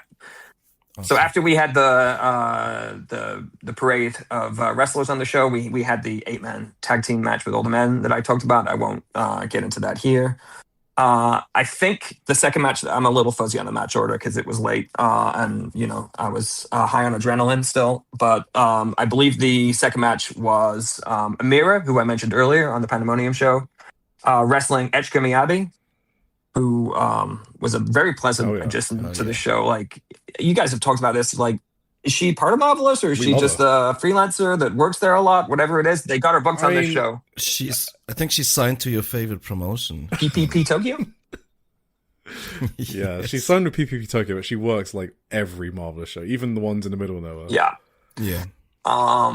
So yeah, it was really cool to see her in person. I haven't even seen her on tape that many times. It was great. She's tall. I mean, that's not a surprise. She's probably 5'9" is my guess. She wrestled Amira, who I said before is like small but mighty. She chopped the shit out of her. She does that. Yeah, it was great. This was I don't have a lot of like moves and match by match recap notes and stuff like that, but this was really fun. And she gave her a beating. I think the next match was Sora Ayame against Maya World. So Maya World is another I guess she's signed now. I was going to say she's another sounds American interesting. indie worker, but Maya's signed to ROH AEW, right? Yeah. So yeah, but, you know, I like Maya a think lot Maya is too. good. I sort of wrestled pretty seriously here for the most part. You know, it was a good matchup. Are we good with spoilers on this one? There were some shin kicks. Are we good with Yeah, spoilers fuck it. on this? Yeah, I don't care about any of this. Okay. I mean, I care about it. I just don't care. About Yeah, this might be months till you see this. So Yeah, it's gonna be hard to avoid. Sora kicked her in the shins a bunch, used a bunch of roll-ups, and then pinned her for the win. What? Okay, Sora wait, pinned was Maya? Correct. Sora Yame pinned Maya World after a series of roll-ups and shin kicks. Was it Yeah. the pro? Okay, you know there's a pin she does, Sorayama, where she like sits on the other person. That's like her signature pin. Was it that? Do you remember what type of pin it was? I don't. There were so many roll-ups towards the end. Okay, it's got to be that one because that pin is I'm sure. really fucking cool Yeah. the way she does it. We were told afterwards. Did it get a huge pop? It did, or you know, a pop at least. We were told afterwards that this was her first ever win, but I'm not 100% sure that's right. That is not true. Yeah. I don't think that's right. She beat she pinned either Maria or Rico at Korakuen Hall in 5th of May. Right. Because that's what made them turn heel. Right. Yes, and there was somebody. I remember somebody sat near me that said that. But yeah, Was it Tim Dog? it was No, Tim Dog. that's not yeah. I remember something recently where she pinned someone with. Did she? I don't know. I think was that on Sendai Girls actually? I don't know. Whatever. Oh, did she was pin that Yura Yuna? Suzuki maybe? Oh, Yura Or Suzuki. Yuna? I was thinking Yuna, but I think Yuna. Yeah, maybe. Something like that. There was some random Sendai Girls Open, I think, where Sora randomly won. That stands out in my memory at least. Maybe I made that up. We'll find out. Well, we can say it was her first win in America. That's for sure. Oh yeah, I mean for sure. Yeah. And also she doesn't win a lot, so either way the points. Yeah. So it was really cool. I certainly thought that Maya was going to win, right? So I was. I mean, yeah, obviously. As an AEW signed wrestler, they don't She's lose too often. AEW contracted. Yeah. Yeah, to Soraya. That's incredible. Crazy, actually. That's actually kind of That is sick. fucking crazy. How did Scott pull that one off? Yeah. Okay. I think the next match out good, though. was a four-way match with some local wrestlers. So last year on the Marvelous Show, they opened the match with a six-way with a bunch of local wrestlers, and then Yeah. I think somebody else that was in that got more bookings out of it. So this year we had Charity King, who I was not familiar with, although I think I'd seen her earlier in the day on a different show. Mighty Myra, who I was also not familiar with. Gabby Forzer, who I saw a bunch of times all weekend, who has like a gnome-based gimmick, the world's strongest gnome or something. I think she's pretty popular in Canada. Yeah. Like C4 wrestling. And stuff When like she's that, not so. doing gnome nonsense, she's a good hard-hitting wrestler. And then the fourth competitor was Sweet Caroline, another West Coast Pro Academy wrestler who was, I think, 19 or 20 and about a year in. She's the other West Coast wrestler that's going to Japan, along with Miko Alana next month. So Who won this? that is, Eric, is a fantastic question. Okay, the only reason I ask related to joking around is because normally whoever wins this gets like a tour. I was going to say, they did that. I'm last year. 99% sure it was Caroline, which makes sense because she's going. Yeah, she's okay. going. Sure, okay. She's a real prospect. She has great babyface energy. She has Tim told me she has a martial arts background, so she has some good kicks. She's tall. Wait, what? Such a dumb Tim name. Dog? Yeah, sorry, Tim Dog. Yeah. Oh, I was like, wait, Tim Hunt has been scouting the U.S. independent scene. My bad. Oh God. Yeah. So this was fine. It was really there. I think just to if anybody in Japan watches this show on Wrestle Universe, they'll see Caroline before she shows up in Japan, most likely. So it was very fun. Pretty fast. The next. Wait, Eric, real quick. I have to interrupt you real quick. Cage Match is always missing a bunch of Marvelous shows, right? Yeah. Okay. This one's on there, Because but it doesn't have the Korakuen is not results on yet here. because the show didn't air. Nah, I mean her win earlier in the year isn't on Cage Match, and I'm losing my mind. Like, what's going Who's on? win? Because I'm sure Sora Ayame. Sorry, I was checking her profile, but Yeah, I don't think she's won in Marvelous except for that tag match last year. Maybe. there's so few matches of her. Did she have only 10 matches this year so far? Well, Marvelous don't run that to me. often, so yeah, that sounds reasonable. Marvelous have like 3 shows a month. I feel like I've seen her get a pin recently, and it's not on here, so I don't know. Yeah. Maybe my mind playing tricks on me. Maybe Tim Dog is right. Gotta check the Shupro. Who knows? Yes. Okay, so up next, if I have my order correct, was Aja Kong against Senka Akatsuki 2, rematch from their big match last year. It was really good and really fun. It was not at the level of what we saw from Senka earlier in the evening, but it was still fantastic. She got in, plenty of offense. Aja Kong took multiple real bumps in this match. Multiple. Damn. If I remember correctly, it was in this match she gave a top rope superplex. Aja Kong delivered one of those. Holy shit. I think that's true. I don't think I hallucinated that. And most importantly, Senka won. That is kind of crazy. That's yeah. Which makes sense. That is. I need to look it up later. I wonder how much Aja Kong's lost. I don't think it's that much at all. I mean, it does make sense, but Aja never loses. That's very. We were shown a tweet after the show that somebody said it was her first loss in a singles match for 6 years. That kind of makes sense. Yeah. That seems very plausible. That seems plausible. Yeah. Which again is remarkable. Maybe Aja Kong doesn't give a fuck because it's America. I don't know. I mean, you'd still think she cares. Maybe just pride. Maybe she is just willing to put somebody over like Senka, because it was absolutely the right thing to do in the room. It exploded when she won. Playing into the match earlier, Chris Hero came out to cheer Senka on along the way as well, and then celebrated with her afterwards. I think I got a couple really good photos that we can run of her celebrating afterwards. And then Aja Kong was being seconded by Magenta during this match. And then after she lost, the Magenta came in the ring and started talking shit to Aja Kong and trying to beat up on her and basically, asking her what the fuck is she doing losing to Senka Akatsuki. So then Aja Kong decided that they should have a tag match, Aja and Senka against Magenta, following right along from that match. So they had a little tag match. Maybe they went 5 to 10 minutes. They did the only chair bowling that was done all weekend in that venue. They did it directly into the chairs where we were sat. They brawled around a bunch. They did some stuff. And then Aja pinned one of the Magenta members. I forget which one. I did not have good notes at this point. I was too excited. Yeah. So as John Carroll pointed out to me, Aja Kong did a job and then 10 minutes later left with her music playing. Hell yeah.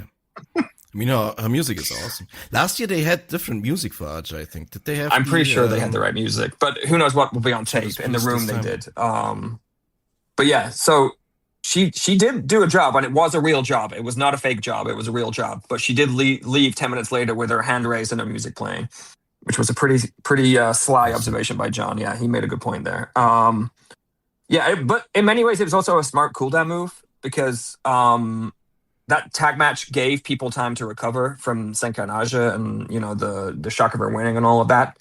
So, it was kind of didn't hurt the next people out too much. It was just really cool. It was great to see Magenta. It makes sense why their match wasn't announced in advance now. It was really cool. I recommend people see this when it comes out. Awesome. Then, awesome. In between that match and the main event, we had Miko Alana returning to wrestle Ai Hosan. This did not go very long. They didn't do. Did Miko win, Chris? Just give it to me. So here's the thing: the finish on this got blown. So they had some kind of a problem with the referee and the cradle and the counting, and it seemed like it was a 2 count, and the referee was saying 2, and the wrestlers seemed to think it was 3, and then whoever was in charge of running the show just rang the bell and played the music. Whose music? I believe it was Miko's music. I'm a little bit confused as well about what happened. I think Miko won, but I'm not sure if she was supposed to, or maybe she was supposed to win at a different time, or what. It would make sense storyline for Ai to keep losing, I suppose, right? Yeah. Maybe she'll get her win back on Miko later in the in the tour or something. But yeah, something went wrong here.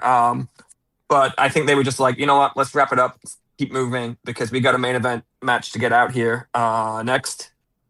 And that main event was Spark Rush, Suri and Takumi Iroha taking on Miyamoto and Johnny Robbie. They did not do any can they coexist stuff. Don't worry about that. They just wrestled as a team. They were actually a cool team together. Spark Rush came out second, of course. You've never seen somebody be so over as Suri was in this room, and you've never seen a human being not stop smiling for as long as Suri did. She smiled from the moment she came out, all the way through the match, all the way through the post-match, and then all the way through her 90-minute long merch line and beyond. She did not stop smiling. Just to say, to put it into context, she finished wrestling against Saya Kamitani and Chihiro Hashimoto at Korakuen Hall. She immediately went to the airport, because there was some tweets from Shupro about someone dropping her off, whatever. And then she got on the flight, she landed, and then she just went to the venue. She had to maybe some. I think she had to. I assume she flew to Los Angeles, and then she had to change terminals and take a plane to fly to Las Vegas, which is like a 45 to an hour minute flight, and then get to the venue. Because there's no John and I looked into this. There's no direct flight from Tokyo to Las Vegas anymore. There used to be at some point. That's fucking crazy. Yeah, that is like a insane, legit. yeah. That's the most crazy. I mean, that's the most crazy thing a wrestler can do, right? Travel wise. She lived a 37-hour day, if my math is correct, and she wrestled twice. She only had time. Yeah, she only had time to sleep on the plane. That's it. Yeah. So if she got bad sleep on the plane, that was it. Yeah, and she seemed well rested. I was told that she brought one carry-on item with her, and that was it. So I don't know if how you fit that giant robe in there. She only had 8x10s at the merch line and like 3 t-shirts, which kind of makes sense. But when I say the merch line was 90 minutes long, I'm not exaggerating. I firmly believe 95% of the people in that building got in line to take a picture with her or buy an 8x10. It was crazy. I was there all the way until the end of the show, and there was a second line that developed downstairs at the ATM because they were doing cash only.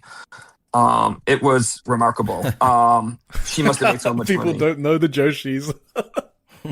Yeah. Well, it's a Japanese thing. It's not but also in America, at this point, almost nobody carries cash anywhere. I mean, I'm like the weird exception. Actually, that's a little bit unusual because in Vegas, you almost always need cash for gambling or different things. But yeah, anyway, gratefully for those people, the building had an ATM downstairs. So they were able to get cash and come back in line. Yeah, so Suri was... How much did she take for a mark picture? It was $20 for a signed 8x10, and it was $20 to take a picture with her. And as far as I could tell, most people did both. So let's say 200 people. Yeah, she made like her money $8,000 back for the flight, I think. Yeah, like about that. $8,000 in merch. I mean, even if you want to go on the low end fee? and say it was half the people, right? It's $4,000. Yeah. Good for her. Good for you. But also, the Takumi, Mio, Senka, Sora were all in the merch line. They all also had like a lot of people. That's part of the reason the merch line lasted 90 minutes because people were going up the line, talking to everybody, getting stuff signed, getting pictures, taking pictures. Yeah, it was an incredible income stream for them, I'm sure. The match itself was really fun. They only went about 12 minutes, which is, I guess they could have gone 20 minutes and done more of an epic, but, I think Johnny had wrestled 3 times that day already. Mio had wrestled, they wrestled each other like 2 hours earlier. Like you said, Suri had been on a plane for 14 hours. So I'm not going to give him a hard time for it to go in 10 minutes. It was 10 great minutes. It was stiff. It was fast. It was crisp. It was so good. Again, Johnny did not look out of place in there with Takumi and Suri. It's crazy. It was everything you would want to see out of them having that match. They got some great pictures. the venue was so small. I was sat in the front row. There was 6 inches between my feet and the edge of the ring, and the ring was small. It was probably like a 10 or a 12-foot ring. So they were 6 feet away from me, wrestling right in front of me, stiffing each other, putting on holds, doing everything you would expect. Takumi just kicking the crap out of people. It was incredible. It's one of my favorite experiences I've ever seen. Yeah.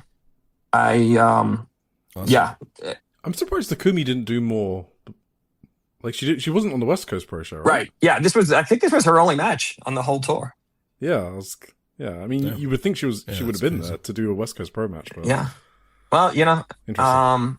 I think May Sarah only had one booking all weekend too, but yeah, it's fine. So that was the Marvelous show. I'd recommend it. It's a really fun show. Had a good crowd. Main event is fun. Aja and Senker is fun. Everything else is, perfectly watchable. You get a wild moment with Sora winning. Yeah, and then I guess this is where I will tease the upcoming big exclusive for the newsletter, which we did hope to have some previews of here, but we weren't able to get some of the stuff in time. With some help from Eric, we got some questions together, and we were going to do in-person interviews with Senka and Chigusa or Takumi and Mio on the day at the venue. Unfortunately, Marvelous's translator was not able to make the trip. So instead, I was able to talk with Senka and Chigusa for maybe 15 minutes or so, and do a little bit of chat, with some limited English, and then using the translation apps to go back and forth. But the Marvelous translator has sat down with them and gotten all of our questions answered. So he translated the questions into Japanese, sat down with them, got the answers, and translated them back into English. So in person by their person and no machine translation. So that's fantastic. I want to really, really thank Scott, the promoter of West Coast Pro, for helping us arrange this. I had an out-of-body experience when I was stood in front of Chigusa Nagayo talking to her. I started to... Did she speak English? Crazy, yeah. I mean, well, we know she does. Yeah, how good does she speak? She spoke a little English. Like, he told her that I was, with the press, and that I was the person that had given them the interview questions and all of that stuff. And she was extremely grateful. She was thanking me, which is fucking bizarre. Chigusa Nagayo, thank you, Chris. Yeah, it's just like one of the most insane fucking things that's ever happened. And then I was explaining through the apps that we really support them, and that we want them to we love that they're coming to America and doing so well, and we want to help facilitate that. I told them my colleague Eric's going to be at the Buntai show. She was very excited to hear that. So make sure you meet the wrestlers and hand out the cards and let them know we were there. I talked to Senker a little while. I told her that the three of us were all at Korakuen Hall when she wrestled Sarah Yumoka in December. She seemed extremely surprised to hear that. She seemed happy to hear that, but she looked at me like, oh, wow, kind of a thing. So that was cool. I talked to her a little bit about, how she feels about coming to America, and, is it how it feels for her to be so popular in the United States when she's, an 18-month rookie in Japan. She basically just said she was very excited. I'm sure we'll have better info on that when I get the translations back. But yeah, and then after the show, again, thank you to Scott. I was able to talk briefly to Takumi and Suri. I thank Suri for doing her crazy flight. And then I took pictures with them and Mio as well. We don't have any quotes from Suri. Just level set people's expectations on that. I think we'd get murdered by Scott e-wrestling if we tried. Yeah. Yep. And then, I briefly spoke to Magenta as well. So that was great. We'll have more on that in something on the newsletter site when we get that figured out. But really exciting. And hopefully the first of many kind of things we can do in that space if this goes well. So look forward to that. And it was one of the most bizarre experiences of my life. I simply did not, I could not, I felt like I was having an out-of-body experience when I was stood talking to Chigusa Nagayo. It's just like, what the fuck is happening right now? And I think I probably looked like a strange man because I may have melted into a puddle of human goo. But she's a fucking legend. You've got a good poker face. I hope so. I'm sure you played it off. I hope so. Yeah. But yeah, it sounds absolutely amazing. Yeah, but so yeah, that was cool. I did not get out of there between all the waiting to get through the line and do everything and talk to them and all that stuff. I didn't get out of the venue until basically 3 a.m. And the show finished. The show finished around 1:20. That's how long the merch line was. I had to wait for the merch line to be finished. And I, of course, did participate in the merch line because I got my Senka Akatsuki first anniversary shirt signed by Senka. Because you can both be an interviewer and a mark, I guess. Oh, yeah. So hopefully Senka becomes every bit as big as Hiroshi Tanahashi. I can sell his shirt and retire. And then I got back to the hotel. There was a crazy windstorm in Las Vegas. That's a thing that happens there. There was like 50, 60 mile an hour gusting winds all night. It kept blowing open one of the windows in my hotel room. I got awful sleep. I woke up around 4 a.m. Having slept poorly.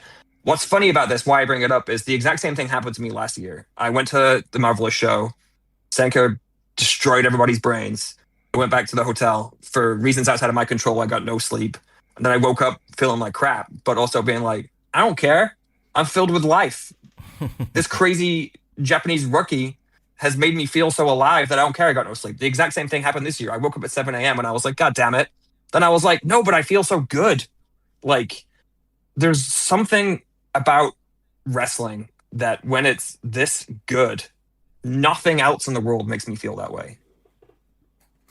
Wow, there's good wrestling out there. We would have never have thought that, to be honest. I mean, but you guys both know what I mean, right? No, I know exactly what you mean. You're on a high. Yeah. Right. Adrenaline's pumping. It's such a visceral, like, exciting feeling. It's just like no other art kind of brings me to that place. It's really fascinating. No, I mean, it's the same with me and Tim probably. That's why we do this, right? Right. No, absolutely. I said something very similar to Chris earlier while you were deafened. So. Oh, okay. Yeah. Yeah, absolutely. So yeah, I did take my sweet time that morning, doing very little. I'm trying to speed it up because I know we're going longer than we talked about. Yeah, what's the next show? So it's yeah, good. I did not. Now these informations are great and very valuable. I did. And if people listen to this show on Wednesday, this will be the first they can hear about any of this. So hopefully it's worth it. Yeah. So I did nothing all morning. I was tired. I wanted to relax. The first show I went to on the Friday was the Stardom show, which was 3 p.m. in the afternoon. So I truly did nothing in the morning. I skipped the action wrestling show. I skipped the World on Lucha Gringo Loco show. I skipped everything and I just hung out. And then I went to the Stardom show, which fortunately you guys have both seen because I don't have the best notes in the world on this show. So you can jump in and correct me if I get anything wrong. I was with John Carroll, who we've talked about a few times at this show. That was great, and a couple of his friends. We had very nice seats. This was a bigger house than we expected in the end because, a lot of these shows as part of this did not sell well at all. So there was more people here than I expected. I thought from like pictures I saw of other shows, this looked by far the best attended, I guess. I didn't see any others, so I can't say. Stream. No, it definitely was. Like out the TJPW, even the CMLL show, I think Stardom did more. I actually don't know I'm sure they announced the attendance, but it seemed like it did better than even the CMLL show. Like I was surprised because I heard that the getting price was like $70. I think Angel told us in our Discord channel. I also heard like the pre-sale didn't go well at all. Like from everything I heard all the time, everyone was saying they're not selling any tickets, but it looked pretty full in the end. So, how much did you pay for yours, Chris? If you want to, I don't remember. I think it was over $100. Damn, yeah, that's God damn. We were 4 rows off of the floor. They were great seats, but yeah, they were expensive. Yeah, so. But yeah, cool. The first thing that was really funny is the show starts and they show the video like they do at most Stardom shows of here's the match order and what the matches are, right, with the Stardom theme music and all of that. As soon as the video was finished, the ring announcer, who's the ring announcer that does New Japan American shows, the guy with the bleach hair, immediately gets on the mic and says, we're sorry, the match order has changed. We'll show you the match order as we go through the card. And then I think they only changed the order of the first 2 matches. It's just like, okay. Japanese company. Yeah, they're so interested in being accurate. The crowd here was interesting. There was definitely a bunch of hardcore Stardom, Western American-based fans, because people were doing like, bell calls and knew the wrestlers and knew their stuff and were cheering them on. Then there was also just like a smattering, maybe it was like 50-50 of just like American fans who came to the show, who were saying all kinds of dumb stuff and, being weird and not understanding things. Some guy complained that the wrestlers were hitting each other too hard. Yep, that's a strange one. A different guy yelled out, some kind of creepy stuff when Willow Nightingale came out. So yeah, it was. Did he get reprimanded? I don't know. It was. I don't know. Probably not. I think the best thing to do is call these fans out. Like, why are you being weird? Ask them why they're being weird, and let them give a response. Yeah, it was someone behind me, so I don't know who it was. Yeah. If it had been something next to me, I would have had some things to say to them. But yeah. So then the show was fine. Somebody asked me afterwards how the show was, and I said it was a perfectly cromulent Stardom house show, which is not necessarily negative. It was at the lower level of some of their house shows out in the regional towns. Except those shows probably don't have $100 tickets. I guess is the only difference. Yes, exactly. The worst wrestler I saw all week was in the opening match of the show. That was Isaka and Natsupoi against Saki from Colors and American wrestler Brittany Brooks, who Saki's pretty bad. Yeah. It wasn't Saki. I knew you were going to say that. With apologies to Brittany Brooks, I know nothing about her. She might be 6 months in. I have no idea. She blew multiple spots, and she was making Natsupoi work at 1/8 speed. It's fine. Just to be clear, also, this was gonna be Maki Ito. This was it Saki? This was the Maki Ito replacement. Was an American independent worker. So yeah, this wasn't what they had planned. They were in a tough spot. So it is what it is. This match made me realize I do not need to buy the Spark Joshi pay-per-view. Definitely not. Oh, wow. Which I think is happening as we record. Yeah, definitely not. So this was fine. Poi was really over. Sakura was really over. I think it was Sakura's first time working in the US because she didn't work any indie shows. She seemed really happy that people were calling for her and, was kind of smiling and, all the rest of it. It was cool. She has a new blog out talking about her trip in America. Oh, great! I look forward to hearing about that. She loved the experience. Yeah. So, of course, it was Poi's first trip to America, but she wrestled earlier in the week at the Pandemonium show, so it wasn't her first match there. Yep. So that was fine. The second match was somehow still EXV versus My Vida Loca. With bonus the original the OG EXV reunited after they disbanded. The Venus essentially showed up months after the faction ended. Mina Shirakawa was here with Maika and Hanako against Rina Yamashita, Suzu Suzuki, and Hazuki, who I guess is not part of My Vida Loca, or at least isn't yet, but she sure seemed to be happy to be with them. Suzu was really over. Hazuki was really over.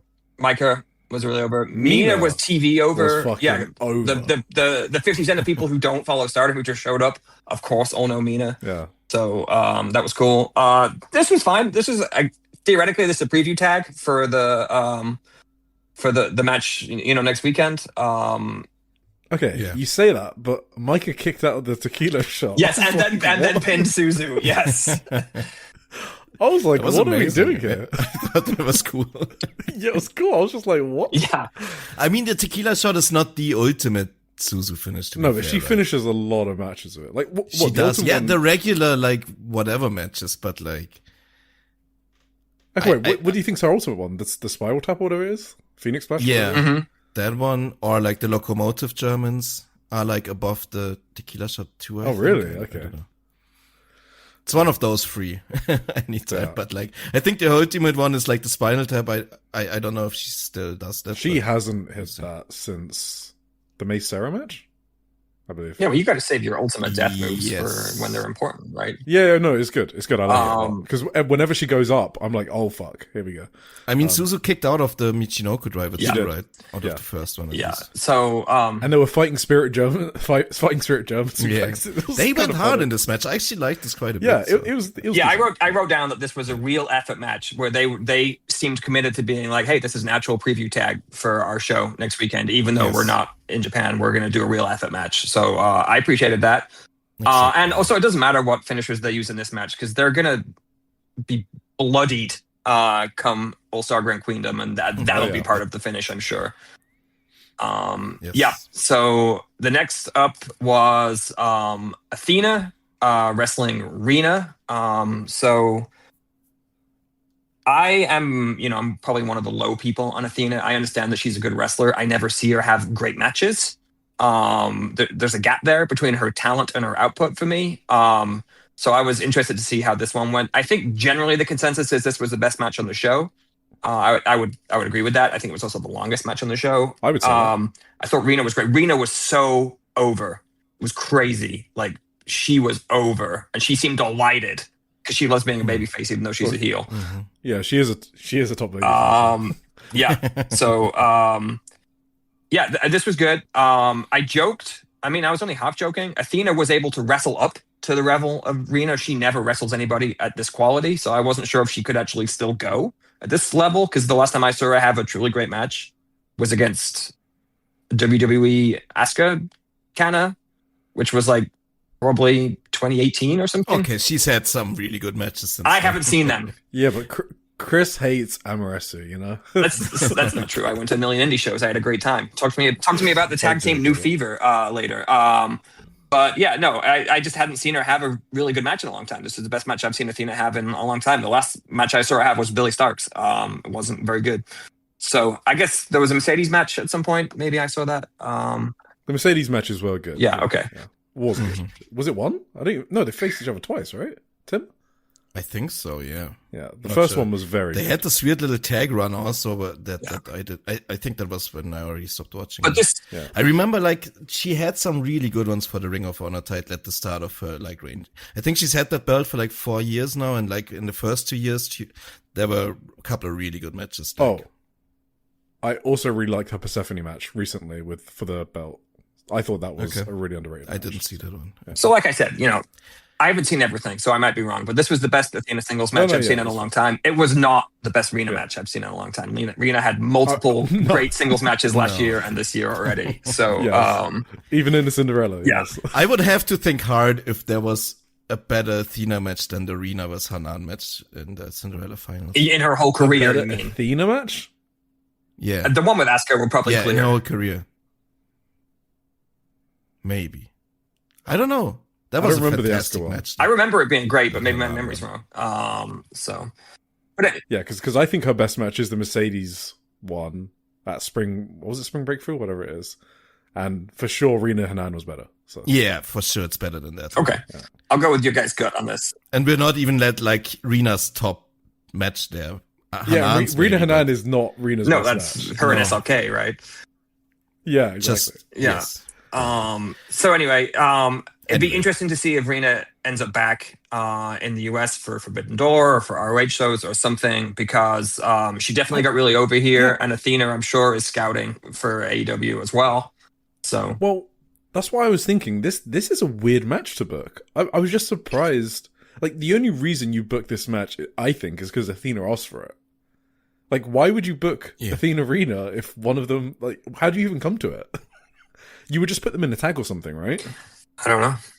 Maybe maybe they just wanted a cool match. I don't think it's like that big of a deal that Rena took a pin here. Honestly. Oh, no, I'm not talking about pin. I'm just talking about the fact it was booked. It feels like Athena might have requested it. That's all I was thinking. Well, That's. I mean, if pretty you, cool. I think Athena knows her shit. Like she's exactly. probably very interested in Rena Yeah. or whatever. yeah. Well, I mean, Maybe when Athena was over there last year, she had a good time with Rina and just wanted maybe they partied. Yeah, maybe Rina has good English and is able to talk to people and network. Who knows? Yep. Yeah, so because if you're Athena, there's bigger shots you can call for people to wrestle on the show. So maybe she's just a sicko like the rest of us that really enjoys Rina. Good for her. So yeah. Then there was an intermission, even though the show was only lasted 2 hours 15 minutes. They did an intermission. This was on a 5-match show. Hilarious. I thought this was fucking amazing as well. I thought, by hilarious, right? I mean, it's incredible they did this. Yes. Yeah, it was. I loved it. It was wow. I needed to go to the bathroom, so I wasn't upset. I don't know. I don't know if I love. I thought it was so hilarious that they all they did was show promos, right? They only showed in-ring promos. And my thought was just they really scouted the American market, right? They probably watched an episode of Dynamite or WWE and realized, wait, these people only want to see in-ring promos. Let's only show them in-ring promos during the intermission. It's even worse. On the fucking Cinderella match, they fucking didn't show the violet screwdriver. They literally showed the 1, 2, 3 count after the screwdriver and not the move itself. I was watching this with Kaze, so shout out to funny. Kaze, and we just burst out laughing that they skipped out the violet screwdriver. Yeah.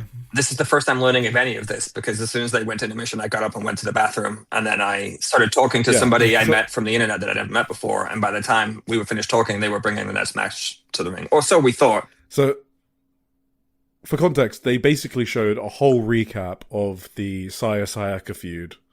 Yes. All their matches. Well, they didn't show the matches. They None showed of the their finishes. matches. Yeah, the finishes and the in-ring promos, and they subtitled it as well. And the cool thing about that is you could actually see what the commentators were saying, which you don't normally get to do. So they also showed Hanan's winning the Cinderella, her speech, right, to accept the crown. Or Yes. Oh, they were showing that when I arrived. Post-match. Yeah. Yeah, and then they subtitles the commentators, and it was so hilarious. When Konami was spray painting Hanan, Oh, they were like, even Rina wouldn't do something like that, which I thought was hilarious. And then one of the commentators is like, she won't even be able to do photo shoots or backstage comments now. And then obviously straight after that, Hanan gets on the front cover of Shupro. So I just thought it was hilarious. Yeah. They need to do. I love subtitles. I wish. Obviously, they don't care about the international audience, but it enhanced all of these promos for me, seeing their subtitles. Oh, that's cool. Yeah, I missed all of that. Yeah, okay, so after the intermission, I thought they were calling a match of the ring. It turns out Taro Kato came out there to say hi and get terrorized by Thekla. Or Tekla, I guess. They're basically trying to, book something to make me personally very mad. So I guess congratulations, job done. Forbidden Door. I assume some kind of Taro Okada stand-in will wrestle Tekla at Forbidden Door. Tekla threatened true terrorism when she said that she might bring, quote, her girls, end quote, to Japan, which I assume means Julia Hart and Sky Blue, which I hope that doesn't happen. Julia Hart in the 5-star. I don't even. Eric, that would generate so much heat from me. I could build a nuclear bomb. For sure. I think we all could. They could do a Goddesses of Stardom Tag League run with the Sisters of Sin now. Put the belts on them for a couple of months. We should stop. We should stop talking about this because it might actually happen. Yeah, let's not speak any nightmares into existence. So anyway, after that ended, we got into the New Japan Strong Women's Title match. Alex Windsor defending against Saya Ida. This was really fun. It was not too long. They wrestled the exact match you'd think the two of them would wrestle. As I was explaining to somebody that was unfamiliar with Saya Ida, she's like 4'10" Tomohiro Ishii to me. I think that's a good way to explain it to people who've never seen her. And who wouldn't want to see, somebody like that wrestle Alex Windsor, who wrestles, in a pretty fun, similar kind of brawling, powerful way. This was fun. Windsor retained the title, which is fine. I don't think anybody's craving for that title to be back in Japan. I thought there was actually some sloppy spots in this match. They had less chemistry than I expected them to have. Because I think Alex Windsor's really good, obviously. I just thought there was a lot of different stuff where it just weren't on the same page. Oh, maybe I missed that because I was, in the room. And Yeah, I mean, being there yeah. live is, yeah. I was honestly attending to my dinner during most of this match. Yeah. But from what I saw, I saw the finishing stretch. I thought was pretty fine. Was pretty. Yeah, I'm talking early fun. on. Yeah, Entertaining. It didn't clear okay. Athena Arena as the speak best on that. match, that's for sure. No. Yep. And then the main event was a 6-person tag with Neo Genesis team of Starlight Kid, Azumi, and May Sarah, taking on the AEW team of Chris Statlander, Willow Nightingale, and Harley Cameron. This was fine. All right. They mostly left Harley out of the match. She was not in there very much at all, which helped a lot. You know what? I mean, Chris, I think you're underselling Harley here. As in, I'm trying to be fair. She kept up surprisingly well. As in, I thought she was going to. She didn't embarrass herself. I'll give her that. Chris has always been underrating. Yeah, exactly. He hates Harley Cameron. That's the She's my context. least favorite Major League I was- wrestler by some distance. Yes, I thought she did way better than I was expecting her to be honest. I mean, she was barely in the match, is my memory. No, she started off with May Sarah, and she did, like, to not look bad in the ring with May Sarah is kind of, you know, that's something to point out. She looked better than Brittany Brooks. That's for sure. Oh, for sure. Yeah. The main part of this match that I thought was good was Azumi and Chris Statlander being in there together, and Stat just muscling her around and doing power moves. Canadian Destroyer. Yeah, I mean, I think Stat held her up for like a suplex for like 45 seconds or something. It was really cool. They did the Destroyer. I think Willow and SLK had kind of a similar section that was fun too. I really like Willow. Statlander crept up on me. I guess she's improved a bunch, and I didn't notice because I haven't been watching AEW. Oh, she's great. Yeah. I already liked her, but she definitely got better. Willow is always a great time. Willow tossed, I think it was May, onto everybody on the outside. That was pretty fun. And then, if I remember correctly, Azumi pinned Harley Cameron for the win. Harley, I think. With the sushi. She took the Azumi sushi too, so yeah. Yeah, so that was cool. And then they did a very brief promo in the ring after the match. I don't know if that was on the show or not. The La Mystica, I mean, she took. Yeah. So yeah, we got a little. Wait, Harley took the Azumi Mystica? It was an Azumi Mystica into Azumi Sushi finish. Oh, okay, yeah, cool. There was a little promo afterwards. Did that make air? Yeah, it did. Yes, Azumi was very over. Yeah. Like, the crowd cheered. For her, She was very. They got a lot of crowd calls at the start of this match before the bell rang for her and for SLK. SLK, of course, was trying to get more, as she always does. Azumi's came a little bit more organically. And then afterwards Azumi's the most. I think she's the most over Stardom person in America. She had the most exposure for sure. Azumi? Yeah. Azumi or SLK? Yeah. Azumi. Yeah. I was watching the Despe Invitational, right? And from what I saw, I think SLK got the biggest pop on that entire show almost. Oh, really? Like, I missed that match. Okay. Like, that was crazy, the pop her entrance got. So I think Starlight Kid is also very over in the US, apparently. Yeah. Interesting. Because what has she done in the US? I don't even... It's just Spark Joshi and D Stardom shows, right? Yeah, but I don't know. So it looks like she might be breaking containment a bit, I guess. Yeah, I think people know who she is for sure. Yeah. Cool. So yeah, that was that show. It was fun. Like I said, nothing to write home about, nothing to complain about. Other than the price of the tickets. Yeah. This was not their best foot forward, but they made the best of what they could do especially after they lost 3 people. Fua-chan was there, hanging out, taking pictures, not wrestling, as I guess she just came on a tourist visa.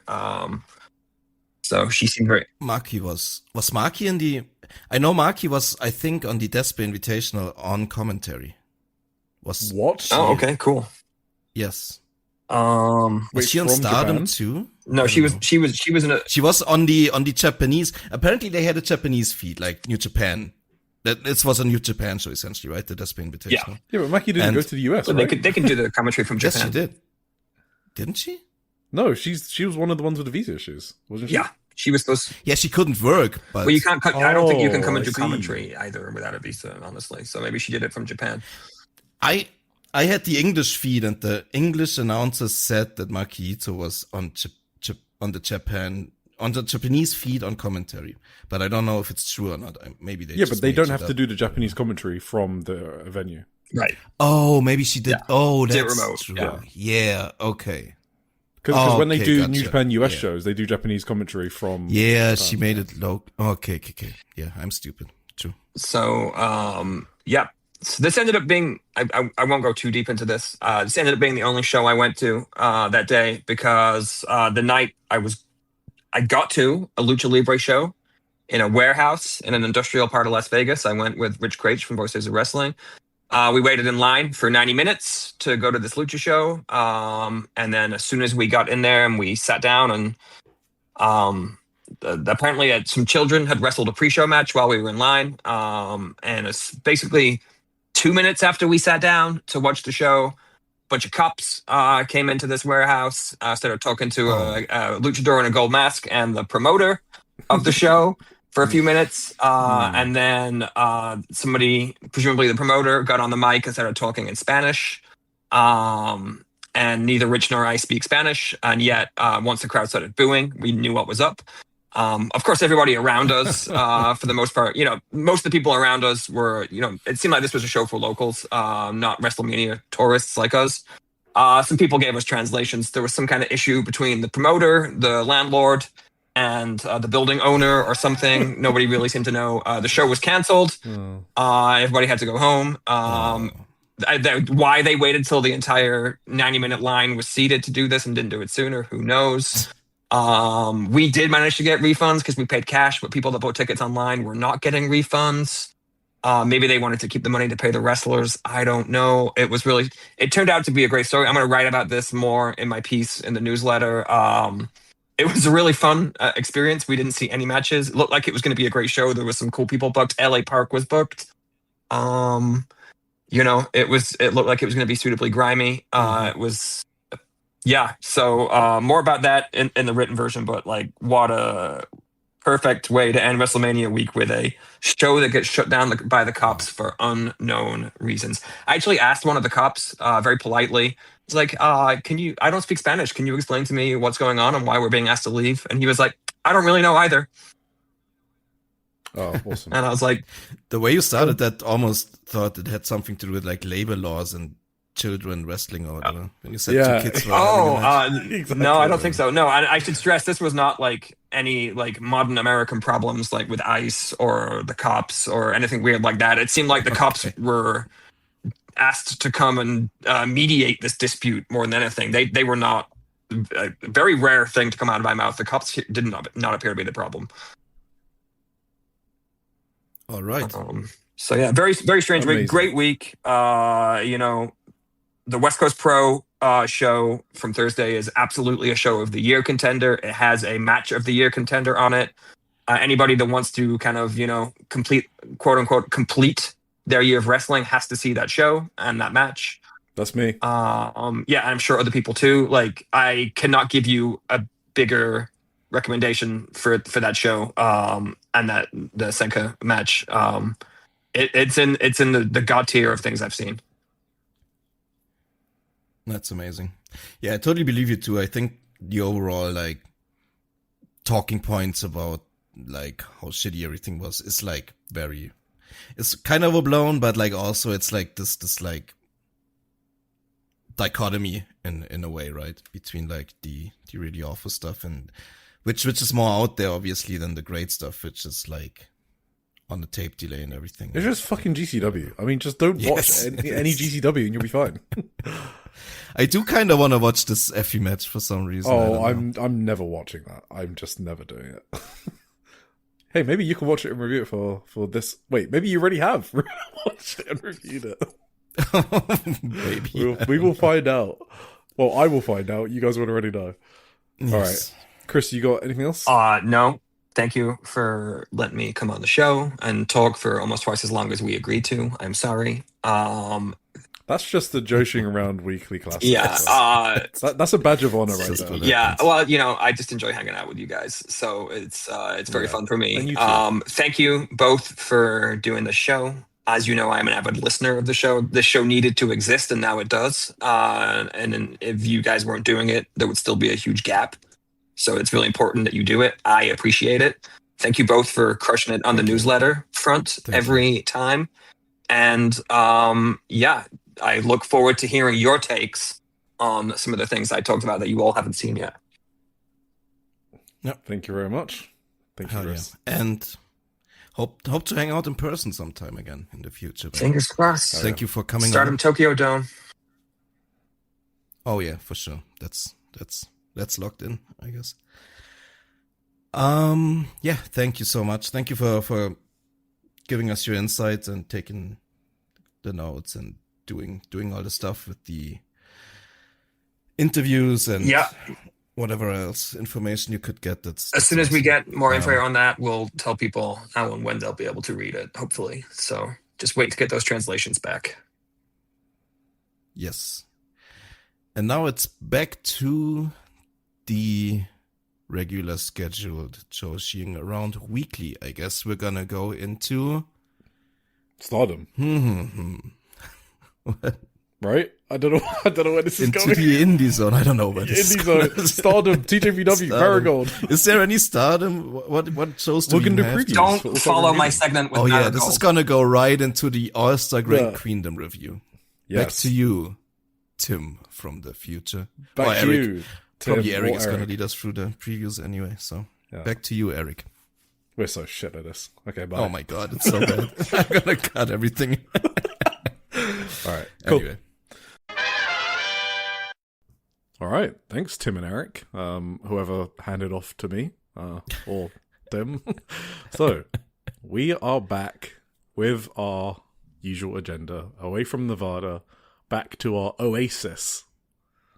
Yes. Our oasis in the desert, Joshi Wrestling, our love, the one and only. Well, Joshi Wrestling in Japan, because obviously we spoke about a lot of Joshi Wrestling in Nevada, but we're back in Japan. So, Shupro issue 2408 came out a few hours before this recording, and the front cover was, do you know what it was, Tim? I actually don't. I know, no one posted it, and that's because it was Brock Lesnar and Obafemi. What? Oh my god. They are big Fed heads in Japan, and they had huge, spreads of, covering WrestleMania. They might do it for SummerSlam as well, and Survivor Series. They do it for the big pay-per-views, basically. Okay. Yeah, so WrestleMania obviously there to do it for. So, stuff like Saya's column and all that was pushed back quite far into the issue. I noticed. It was on pages I'd never seen it before, and it was page 70. I was like, oh, okay. So, first of all, we've got... And there's a reason for this. So there are some important stuff, like Sayaka interview, Sayaka Kamitani's column, but we're going to cover those in the All-Star Grand Queendom preview shortly. So the non-All-Star Grand Queendom stuff, we had a I column with Chi-Chi, and she's basically talking about life as a free... yeah. Speaking of Fed heads, so she's talking about her life as a freelancer and going abroad. So the author of the column, so this is the weekly I column, so it's written by, one of their writers, so it's not like a direct interview. They normally get quotes from people they're writing about, though. So the author of the column said that he was absolutely shocked at the news that Chi-Chi left Evo because he knew how much she loved Evo. But he also knew of her strong desire to go abroad. So when she named going overseas as her primary reason for leaving, it made sense to him. And we get some more context for Chi-Chi's... Isn't there a word for this? A Japanese person who loves, the West? Oh, I heard the term Ameriboo before, weeaboo just for America. Oh, okay, fine. Yeah, she's a huge Ameriboo, and we got some more context for that. So she watched WWE as a kid with her parents, and Trish Stratus was her idol. She wanted Trish to beat Victoria's ass during their feud, and that's why she kind of wears a cowboy hat-ish, whatever she wears sometimes. Whatever hat Trish used to wear. It's inspired by her. Chi-Chi said that Japanese wrestling is more sports-like, and overseas they focus more on stories. We've just done 2 hours on Las Vegas. So I wish they did, Chi-Chi. I wish they did. She says that she has no connection overseas, but if she goes, things will somehow work out for themselves. So I think she's literally just planning on traveling to America and hoping she gets bookings. And... pat ourselves on the back moment. They say her contract expired on the 31st of March. And I don't know why we don't get paid for our analysis, Tim. In the news update, when we covered this, we said that they probably left EVA because of contract negotiations with new owners coming in. And the reason why I said that was because it was exactly 3 years since their debut. And that just seemed very coincidental. And, if everyone's saying, oh, that was obvious, well, no one said it except us on the pod. So whatever, we're allowed to do that. She was already thinking of leaving the promotion at the end of January, as in thinking about her upcoming contract expiry, but she didn't expect Zones to leave as well. I think that's been consistent with what she's been saying. And she thinks that by talking about going abroad, people will start connecting with her, and it may just happen. So, obviously, she's not here for the long term. We all know that. This is no new news. Same. But it's still, we've got to support her. We've got to support her achieving her dreams. So, if she's going to get that back, good for her. Yeah. What do you think they'll change her name to in WWE when she gets the $30K a year US NXT contract? I have no idea. Barbie. Barbie, because she grew up in New Zealand, right? So she's got to have that Kiwi accent. Barbie. All right, let's move on from that. To be honest, though, about the thing of her just going over there, I would think that should be extraordinarily easy for her to find bookings, right? Yeah, but I mean, maybe visa issues or something. Yeah, that's the issue. But I don't think like I think promoters who like to book Joshi wrestlers should be very keen on booking someone like her. Maybe Usually. They don't know about it because they don't read Shupro. So, but I mean, if she just reached out to like someone like West Coast Pro or whatever, or like maybe the Texas Indies or whatever. Stop it. We have listeners who know those promoters. Do not tell the West Coast Pro or New Texas Pro promoters about Chi-Chi's availability for bookings. I actually wanted to. Shit, I forgot. What? I wanted to tell everyone who has like any connections to any promotion or scouts for someone to turn the podcast off immediately because before we went into this. What? Too late now? Too late now. Shit. They're already like writing their mails. Yeah, she's gone. All right, let's get into Stardom. And obviously we had no shows, so we're going to do our obligatory 2-hour Stardom talk with just filling it with previews. So sit tight. On the 23rd of April, we have a Korakuen preview. Do you have the card, or should I just go for it? I don't even have to. Wait, you go for Amazing. it. I'm trying to find this So, card. 23rd of April, they're at Korakuen Hall. This is 3 days before All-Star Grand Queendom, so I'm just going to fly through this. They got a pre-show match, which is Anna Kanaya and Momokogo versus Kyoka Katatsu and Motoi Hamabe. That's kind of a preview, because Anna and Motoi will be facing off against each other on the pay-per-view, and also Kyoka and Motoi will be teaming together on the pay-per-view as well. So kind of a preview, just with Komomo thrown in there. We have Fukin Death, Natsukatora, and Waka, that's Hate, against Neo Genesis, Mei Sarah, Mia Amasaki, and Starlight Kid. Again, that's just a preview for the tag titles with no Azumi. Oh, because she's in the Saki match later. We got Aya Sakura, Emi Mayashima, and Rianne. Emma Mayashima. Emi. Wow. Did I say Emi? Hey, Emi. Emi on your mind. Yeah, always. Emma Mayashima and Rianne versus Hina, Rana Yagami, and Tabata. We got a 4-way tag battle, which is Azusa Inaba and Rina versus FWC, Hazuki and Koguma versus Lady C and Tomoka Inaba, and Waka Tsukiyama and Xena. 8-woman tag. We got Mivini Loka, Akira Kurogane, Itsuki Oki, Rina Yamashita, and Suzu Suzuki versus half of EXV. So we got Hanako and Maika, and also B. Priestley and Saida.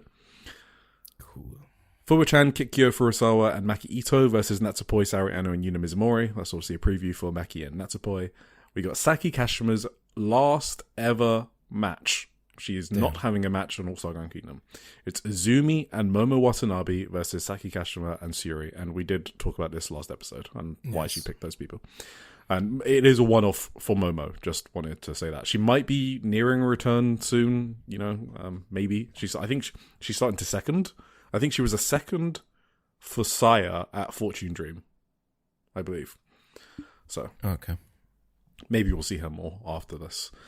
And finally, the main event is Hanan and Saya Kurara versus the champions. So challengers versus champions against Konami and Saya Kamitani. So that should be fun. What do you think is going to happen in that match? Who do you think is getting the pin? I could actually see Hanan pinning Konami here. I think, yeah, that makes sense. Hasn't she been eating shit like all previous? Yeah, absolutely. Okay, yeah, for sure. Right, let's get into All-Star Grand Queendom preview, 26th of April at Yokohama Arena. The downfall of hate. So this is our first All-Star Grand Queendom of the podcast since we started, and it's my third since watching Stardom. My first ever show that I watched of Stardom when it was current, so not historical stuff. I think it was an April Korakuen before All-Star Grand Queendom 2024. So I was very fresh for that 2024 All-Star Grand Queendom. That was a weird time. Because, they were leaving. After the split. And, and that were they still on there? Oh, yes, so I remember it was Utami Hayashishita and Sai Kamitani against Maika and Saida in their last ever match. Oh yeah, okay. And I was like, what the fuck's going on? I literally had no idea. But that was the gateway, and that wasn't the show with the last Julia Tar match, though, right? I think that was somewhere else. Did that also have Julia? I don't remember that. Yeah, I just remember that Utami tag. Yeah, I think that was in Osaka or something. Don't know. Yeah. So that was the gateway, and now we have a lot of the Asia page of the newsletter, this podcast. We're covering stuff like Actress Girls 01, and it's all because of Stardom All-Star Grand Queendom 2024.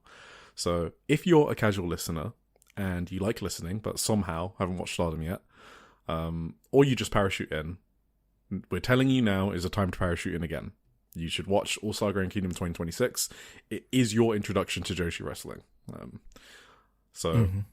Like it was for me. I think it's like the perfect example of will you like Joshi wrestling? That's kind of what I think. Obviously, there's so many styles of Joshi wrestling. We talk about it all the time. Don't get on my back for calling it that. I just think it's the easiest to get into, to dip your toes into. That's kind of what I think. I think, top to bottom, pound for pound, it's probably the most solid roster in the world. So if you don't like Stardom, it's just not going to be for you, I think. Yeah, I think that's fair to say. I'm not disparaging all the other styles out there that I watch, but I think it's the easiest for a casual listener or a casual fan. So. Yeah, for sure. Cool. So, I kind of said it at the start of this preview. I called it the downfall of hate, and I have said it in a previous episode, but just for new listeners who just want to check out the preview, Stardom's creative vision for how big of a company they are, I think, is the best in the world. I think there's no other company on the planet that would have weaving multiple different company-wide storylines heading into their biggest show. So I think we've spoken about the Death Riders for All In, maybe, but really that was all about Hangman and Mox. So that was central. But here we got it up and down the card. And almost every faction has their own storyline and even culminating storyline. And it's all centered around toppling the top heel faction. So obviously the Tam Saya build is never going to be matched or compared to. But as a whole, for a show-wide build, I feel like this has been the best for any major show that I've watched for any promotion in the world. And I haven't heard people talking about the build. So I've heard people say the opposite even. I've heard people be disappointed with the build, and I'm always I don't know. It is insane. This has been building for so long. It has a perfect narrative up and down the card. So let's talk about the factions. So Stars, they have Hanan going off to the white belt, right?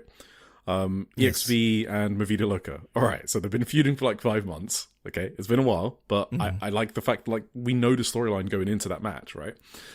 Cosmic Angels, obviously, with Sayaka in the red belt, which we'll get to. Neo Genesis, they've got O2 Line, which is Izumi and Miyamasaki going after the Goddess belt. God's Eye have Rana defending the Future belt, right? That's not a small match. She's defending against MMI Ishima. God's Eye, sorry, I just mentioned that. Maki, Gundam, they've got the Poi feud, right? So, every unit is represented in a big match on the card. I think that's fucking beautiful. And it's also the ultra babyface factions that are leading the charge against hate, right? Neo Genesis, Stars, and Cosmic Angels, right? You can say God's Eye, Movida Loca, and EXV. Sometimes they're not the ultra babyfaces, I would say. No. So the most babyish, it's just so they're also the most aggrieved by hate, right? In terms of like what hate have done to them, except with Micah. But Micah developed amnesia, so we don't talk about that. So except Micah, I think these 3 factions are the most aggrieved, so it kind of makes sense. So I just wanted to put that out. I love this build. I thought it was awesome. So no, I agree. Absolutely. I think like if you like very logical, linear storytelling, the Hanan and Konami feud is like the best booked storyline in wrestling, probably. Yeah, in all of wrestling. Yeah, I was hoping you'd say that. Yeah, we don't need to beat around the bush. It just is. Yeah, they built that brilliantly, like since flawlessly for like 8 months now or whatever. I didn't count. No, flawlessly. Like 6. Since September, I think so, for September, sure. yeah, so about 7 months, I guess. Yeah. And if you like just like interweaving storylines or like just deep lore shit, then the Sayaka Kurara, Sayaka Mitani thing is incredible too. And then you have like you got goofy stuff if you want, like the Makito Poi stuff, right? Like goofy in a good way. Absolutely, yeah. And even like Azumi and Miya Masaki, they have challenged for the tag belts before, like unsuccessfully, and even they have like their history with Ruaka and Natsuko like definitely enough to make this a very anticipated match as well. So Fuchan and Saori have had it's just a special singles match and it has its own build. Yeah. That's been going on since the 6th or maybe 7th of February, whenever their Cinderella match was, right? Exactly. So that's been months in the making for a singles match. Emma Maeshima, who won the Rookie of the Year tournament, like the only ones that maybe don't have much build, obviously the Megan Bane and Suri, which is just going to be a banger, and then the pre-show matches, awesome. Yeah, and then the pre-show matches, and then the tag gauntlet as well. Sorry, so pre-show, tag gauntlet, and the banger. That's it. Everything else has a storyline, which we'll go through it. But yeah, awesome build. I feel like I'm gonna get to it. Yeah. Okay. First match. So this is the pre-show, match 0. Oh, we're going there. Okay. Yeah, you didn't want to go there. It'll be quick. I was wondering if we start with the main event or if we start with the. Yeah. We talked about it, but I don't know if we came to a conclusion. Really. No, you're right. We did talk about it, and we agreed to start with the main event, and then I forgot. So let's jump to the. Let's just talk about the main event, guys. I mean, everyone wants to. Okay. And the reason for that also. Yeah. Sorry. Yeah. I was going to say the reason is also because it was in Shupro as well, so it kind of ties into that.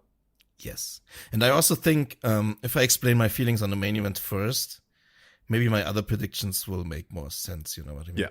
Okay, cool. Right, so in the main event, we have the World of Stardom title. Sayaka Mitani will be defending against Sayaka Kurara. And they built up more in Shupro 2408. Again, just released a few hours ago. So there was 2 things that were built here. So Sayaka Mitani has a weekly column, which we've recapped every single time except maybe last week because I thought the issue was boring. And so she starts off by saying she wanted to hit the 10K on attendance. That's obviously not happening. I think you agree it's not happening, right? Obviously. I don't know. Really? I looked at it at that page the other day and there was so much sold out. Yeah, but that's all the floor. I don't know how much the floor is. Yeah, I don't think it's happening, but it would be cool. I mean, I'll be over the moon, obviously. But I don't think it's happening. But she said that she has to say it out loud, and she obviously wants to surpass the 7,503 that they drew on the 27th of April 2025, the largest attendance for a Joshi wrestling show for decades. I repeat, that was 7,503, if anyone forgot that. She also says, spoilers, mute if you care about spoilers for All-Star Grand Queendom. Alright. She did also say she's going to have a new gown and costume for Yokohama Arena. And when they use the word costume, they normally mean the whole gear. Obviously, we had Senka Akatsuki and Sorayame kind of do a heel turn on us. But I think she kind of means... I mean, I assume it will be black, but just different. So you can look forward to that, I guess. Do you know about the old cliche about new gear and Stardom? Is it that they lose or something? Yes. If you debut new gear, you lose. That's a classic. I don't think it's been as prevalent under Taro Okada, but it was a very, very much a rule in previous years. How much are you paying per gallon of that copium that you got? So she also said that her red belt reign has gone by in a flash, and that when she held the white belt, she was too obsessed with the number of defenses and couldn't add enough depth to the match content or story of each defense. So for the red belt, she wanted to have matches that remain deeply etched in the viewer's memory, and she did speak about this in her book as well. So, Tim, Mm-hmm. Yes. let's do this. No looking up. Let's take it in turn to remember every red belt match of her reign. And you have to recall one detail from the match. So let's see if what she's saying is true. You can go first with the match she won in. Well, that was Tam Nakano. When? December 29, 2024. And one detail? Goku Kokugikan.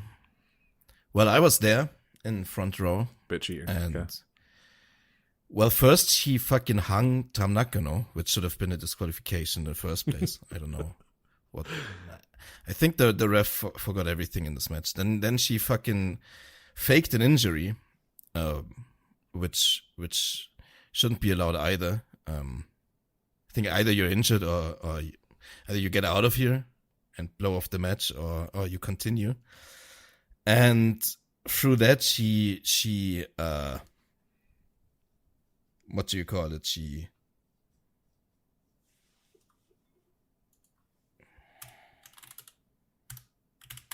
Hello? Hello. Oh, She insidiously, she treacherously defeated Tam Nakano with her fake injury, which should not be allowed. And it was one of the worst days of my life. No, it wasn't. It was actually a really great show. Anyway, what was... all right. Thank you Do you for that wanna go one next? detail. And the next match, I believe, so it was against Suzu Suzuki, Korakuen Hall. It was their record that they set for so it was like the highest Korakuen Hall attendance out of like all promotions post-COVID. Yeah. Like 1639. You can see if I was right, or maybe I wasn't. 2nd of February, I think. And one detail from the match. I just remember they were doing some pretty stiff German suplexes. I think that's one of the main things I remember. I have not watched it back, but that is the main thing I remember because I was popping for those German suplexes. Yeah, there was one fucked up Poison Rana that I remember vividly. Yeah. That was like, it was basically a botch, but it was such a weird botch that it looked almost more insane than a normal Poison Rana to me. I liked the way that one looked, but others hated it. I don't know. We're 2 for 2. Two for 2 on memorable ones. Okay, what's the third one? Well, I hope I'm not missing one now. Wait. Now the next one should be... Oh, fuck. Am I stupid? Uh-oh. Was the March 3rd one for the title? It was, right? Wasn't that just Loser Leaves Town? I knew you were going to say that, but I'll give you that one off because... Was I'm that pretty sure it was a non-title Loser Leaves Town match? That's what I think, but I could be wrong. Because I'm not sure. Oh, yeah, because Tom said after it, like, if you put the belt on the line next time, it was part of the put my storyline. entire career off the line. Oh, but you know what? I'll give you that one because it was an important match in her reign. Okay, how about that? All right. I mean, the next one then was the Tam Nakano match at Osaka and Queendom anyway, right? She didn't have anything between that. Yeah, I'm not looking it up, so I'm just assuming we're right, and then someone can tell us if we're wrong. Okay, yeah. That sounds right to me. I think that's correct. So one detail. Well, it was the best match of all time, and it had the best closing match, best closing moment to a show of all time, and there were a lot of details that make me very sad to think about, so I won't. All right. Then I think it's is it Sayaka Kurara at Korakuen Hall? That sounds right to me. In May? Yes. I don't remember the exact date in May. I think about May 20th, May 18th, maybe. Yeah, I was thinking 16th, so around there, mid-May or something. And one detail, I think I just remember in my head, I just have a picture of Sayaka just getting forearm down to the ground and she's like trying to fight against it. I have not rewatched that match either. I think I just have that memory of she's getting beat down and keeps trying to stand up and forearm Saya, and Saya's kind of like no-selling it a bit. You've watched that more recently. Did I get one detail correct? Yeah, I mean that it was just like, yeah, big struggle, big sleep holes. Cool. Sayaka had a bloody lip, or like bloody teeth for some reason, which made it very dramatic. I don't know. All right, next. Next should be the Natsupoi match, right? In that weird venue. Did they do nothing at Conversion? I just realized. Was that not Conversion? No, The Natsupoi match? that was Sapporo. Yeah. Conversion was the Suri match. So maybe she didn't do anything. No. Yo, Suri Shuri was like, that was like the one match show where it was just basically all these Suri. Yeah. So I think you're right. That is point next. Yeah. Yes. One detail. I remember how they like brawled through the entire crowd, like to the back of the venue. That was kind of cool. Cool. I think that was what, 20th, 21st July, something like that. Something like that. Yeah. Where was are it we June? now? Was it July? It was July for sure. Yeah. Okay. Sapporo Rendezvous is always in July. Then we skip because of 5-star, and I think her first defense after was B Priestley. After the 5-star. Wasn't that even before the 5-star that B Priestley on? Was it before the 5-star? Yeah. No, it can't have been, because Sapporo was just before the... Oh, maybe. Wait, what pay-per-view was that at? Wasn't it at To The World? In September? Early September? I thought the first after the 5-star was Azumi. But maybe B Priestley was in between. Azumi was... Sure. No, end of September. Azumi was 27th of September, which I just spoiled, but that's okay. So I think B Priestley was on the 6th of September at To The World, but I could be wrong. I do agree that B Priestley was before Azumi, but I don't know if it was before or after the 5-star. Okay, I'm gonna look this one up without spoiling the rest for myself, because I'm pretty sure that's right. Otherwise, we lost. Okay, I got it here. Titles. Okay, so yes, it was B Priestley at To The World on 6th September. And then I guess we've just spoiled the one after, because that was Azumi on the 27th of September at Korakuen Hall. B Priestley detail. Didn't B Priestley do like the Japanese Ocean Suplex or something? Like the Cyclone one, the electric chair one? Yeah, she did that one. Yeah, because I remember that was our first pay-per-view we recorded on the podcast ever. I remember yeah, that's right. I remember they did that insane suplex over the ropes to the outside. Yeah, yes. Yeah. That looked impressive as hell. All right, you want to do one detail for Azumi? All the fucking destroyers. Destroyer of the top rope. That's my thing. Okay, then September. You want to do the next one? Oh. Wait. We're in October 2025. There wasn't any pay-per-view in October. I don't remember a title defense at Korakuen. Wait, let me think about that. What was the next? She didn't do much during the tag league. She wasn't even in the tag league. She had all these undercard matches during the tag league. Did she have any defense until Dream Queendom? Oh, Momo. When? Momo was... Oh god, was that November? No, October? Do you want me to tell you the answer? Because I know it. I haven't looked it up. I know it. I don't have the exact date in my... Yeah, it was 3rd of November at Crimson Night. 3rd November. Okay, yeah. Something like that. One detail? One detail. This one would be... Okay, no, I know one. Yeah. I mean, I loved that match. I thought Momo's kicks were incredible in that match. Was there anything specific? I thought Saya sold very well in that match too. Like she sold her leg, if I remember correctly, a fuck ton. So. Yeah, my detail was kind of going to be like that. She played to the crowd a lot in that match, and she was like the babyface. Yeah, I remember us discussing it with David. So yeah. okay, then it's obviously Dream Queendom with Saori Anno, and the detail is CTE, concussion, slaps, brawling about the crowd. That is one of the most memorable to me, I guess, because I was right in the venue. behind us. Yeah. And then what?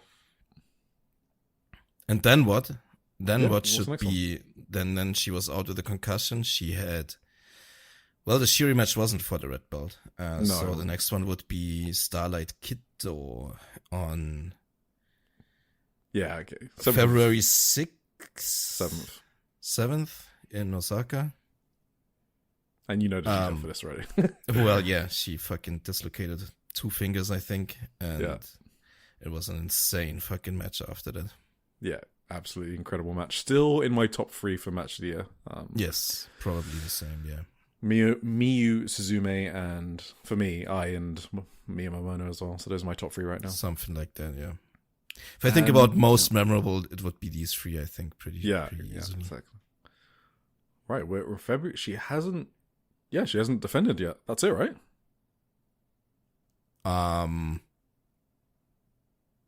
Yes, I believe so. So Cinderella was next. She was not in. She's right. We just did, off the top of our head, every match, almost exact dates, and also a detail in that match. There were like no fillers. It feels like, right? Right. Like there may be fillers in the sense that you weren't expecting her to lose, but every match she kind of tried her best to make special. I kind of agree with that. Now that we got But it was also a pretty sick lineup. If you look at like the star power, if you look at for like sure. Natsupoi, fucking Momo Watanabe, Suzu Suzuki, Tam Nakano, for sure. Starlight Kid, those are all the biggest stars in Stardom. The only one she didn't do is Maika, basically, who is a big star. And exactly. she did Shuri, but not for the red belt. Yeah. All right, cool. So she said she has a new goal to pass Io Shirai's record of 14 successful defenses set 10 years ago.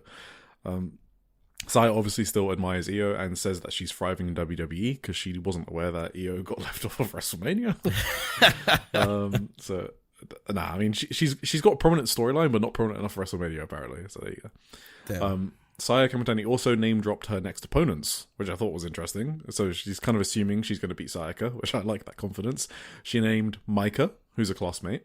She named Saya Ida because of Oniren-chan. And she also named a rematch with Starlight Kid. She went on to name-drop Rina Yamashita and Takumi Aroha, which was very interesting to me that she name-dropped Takumi as well. Mm-hmm. She also said she has a special opponent in mind for her 15th defense, but does not say who. I wonder if that's Momo. Oh. I thought Suri immediately. Oh, both work, I think. Yeah. Because of the Takumi shout. Thought maybe in her mind she thinks she's gonna do Takumi first and then Suri. No, that kind of makes, because of also the Fortune Dream 3-way that they had. Yeah, I think that kind of makes sense. Yep, cool. All right, so that was... I interpreted that differently, though. What? I think that's hubris, that she's already thinking about the next opponent. Oh, no, that's what I said, that's going to be her downfall. Yeah, it was interesting. She assumed she was going to beat Sayaka. Yeah, I think that was deliberate. I understood you understood it as a spoiler, but I think it's... Oh, no, not a spoiler. I think it was a deliberate narrative thing she did there. She in character... Yeah. She was like, yeah, of course I'm going to beat Sayaka. Yeah, no, I interpret it that way as well. Okay, that's cool. All right, let's move on to the Sayaka interview. So this is when we get into the meat and potatoes. I'm going to be talking quite a bit about the background stuff, just in case no one's been following and says the build's been bad. So, strap in. So here's my own quick refresher before we get into the interview. So obviously we all know the Tam and Saya storyline. If you don't, go and listen to our 2-hour book recap on whatever episode it is. Just scroll through the feed and find Saya Kamitani autobiography. So if Saya Kamitani is Tam's wrestling daughter, which I do like that phrase, thank you, Velke, then I think Sayaka is Saya's wrestling daughter. And I think Tim is maybe sitting there, and you're maybe thinking, hey, she's Tam's daughter. But Sayaka said she got into wrestling because of Saya, and that's acknowledged law. And I think Tam is like the grandma of Sayaka. She's like the wrestling grandma. So that's how they all relate to each other. Yes, that's a good way to say it, yeah. So recently... Episode 20, by the way. Wait, the what? autobiography, episode 20. Continue, Okay, sorry. episode 20 is when we broke down all the Tam Sayaka stuff. But this is like the new stuff now. So Sayaka's recently been using the same tactics that were employed in the Tam Saya feud. She's been building shrines, she's been stalking Saya Kamitani, just like Saya stalked Tam, all that good stuff. And the reason for that, in storyline, is because Sayaka believed that Saya would recognize those tactics as her own and be more willing to give Sayaka the red belt match. And Sayaka really wanted that red belt match more than anything else. So eventually, Saya got annoyed and she offered Sayaka the tag match on 15th of March at the Cinderella Finals, Yokohama Budokan. Sayaka pinned Saya Kamitani using Tam's move, the Violet Screwdriver. And it was fucking insane. Mm-hmm. And I've had some time to reflect about it, and I'm pretty sure it's one of the most memorable finishes since I've been watching wrestling again in the past few years. Damn. I would just never forget the feeling I had when I saw her pull that off and actually get the pin. It was insane. So immediately after, she puts her unit on the line. So Tam's old unit when she was alive, but Tam's now dead. Cosmic Angels. She put it on the line for a red belt match, and Saya Kamitani accepts. So she finally got her red belt match. Since then, Sayaka has been cutting interesting promos, backstage segments, where honestly, I think, Tim, you kind of agree with this, she could go either way, alignment-wise, after the match, and we'll get into those details after. But she could go either way. I'm not saying she will, she could. So, for example, Tim, you explained like a few episodes ago in a video where Sayaka was talking about how interested in the color black was, and that people don't use it right. And obviously, Saya Kamitani's main color is black. So, final subtext is that Aya Sakura, who's obviously Sayaka Kurara's tag team partner and Cosmic Angel's teammate, she has been the most unhappy, maybe quietly unhappy about Sayaka putting Cosmic Angels on the line. She's been quiet during a lot of the backstage promos, so people are also looking out for that story. Alright, let's get into the interview. So, this is a brand new interview. Again, just released today. Sayaka says she felt guilty about staking Cosmic Angels in the red belt match. For the red belt match, and there was a lot of pressure and it felt painful. She said that she received a lot of criticism on social media, and she iterates again that because Cosmic Angels are so supportive, she was able to push through. She says that, I was going to mention that has been the theme of like all their backstage promos, right? Like that's kind of like a consistent part of the story, that she did it in a rush. And Cosmic Angels initially were kind of like, what? And then they did support around her after she explained it. And they've been supportive of her. Yeah. She confirmed basically that she did it without ever consulting anyone. Yes. Beforehand. Yeah, exactly. She repeats the booing accusations from the Osaka 7th February show. And I never heard those, but hey, maybe it was different in the building. But that's kind of interesting. She provides some context for putting Cosmic Angels online as well, because my criticism on the Cinderella final show for that promo was I was confused why she would put the unit on the line after she just destroyed Saya. And I got some explanation here. That's what I was asking for. So she said that she was like in a state of semi-panic, and she was thinking about it. She knew it wasn't correct to put them up in a stipulation without consulting, but she kind of like blurted it out because, in the shock of what she had done. This is how I interpret it. Like in the shock of what she had just been able to do and pin Saya Kamitani and badly wanting that red belt, that combination of things put her in her words now, in a semi-panic. Make sense? I read it the same way. Yeah, cool. She immediately felt guilty and ashamed after doing it, like post-promo clarity, and she didn't want to face them for a while. But in a backstage promo, they all confronted her to hear her reasoning, and they accepted it, and they've been supportive ever since. She also said that her mindset has started to change, which is why she's been able to beat Saya twice now. She acknowledges that Saya gets more applause from the audience, especially at the press conference, and she says that she regularly gets a reaction that's like silence or like, who is that person? And she feels that she is slowly converting people, and people are supporting her more and more. So the interesting part I thought was the interviewer now interestingly points out that that's the same path that Tam Nakano walked. Yes. And Sayaka agrees. Sayaka agrees. And she wants to turn any criticism into cheers, just like Tam did.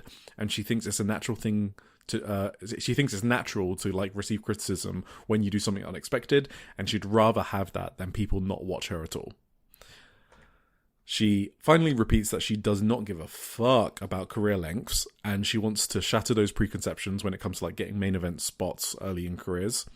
And she said it will be absolutely fine, and Cosmic Angels won't disband because she will absolutely win, which has almost been a catchphrase of hers like this entire build. Yes. You got any thoughts on this new interview? I actually thought I didn't get that much new stuff out of it. I think her confirming that she never consulted anyone in Cosmic Angels before, that's always what I assumed, or what we assumed. Turned out to be true, obviously. I mean, you could read it just of the reactions from the rest of the Cosmic Angels that was the case.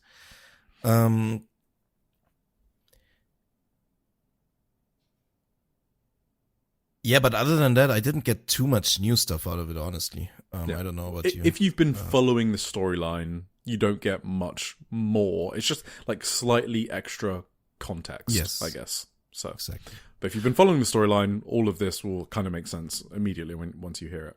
Mm-hmm. Right, let's get also into... about her, what you said earlier about the video, right, where she mentioned the color black. The color black, yeah.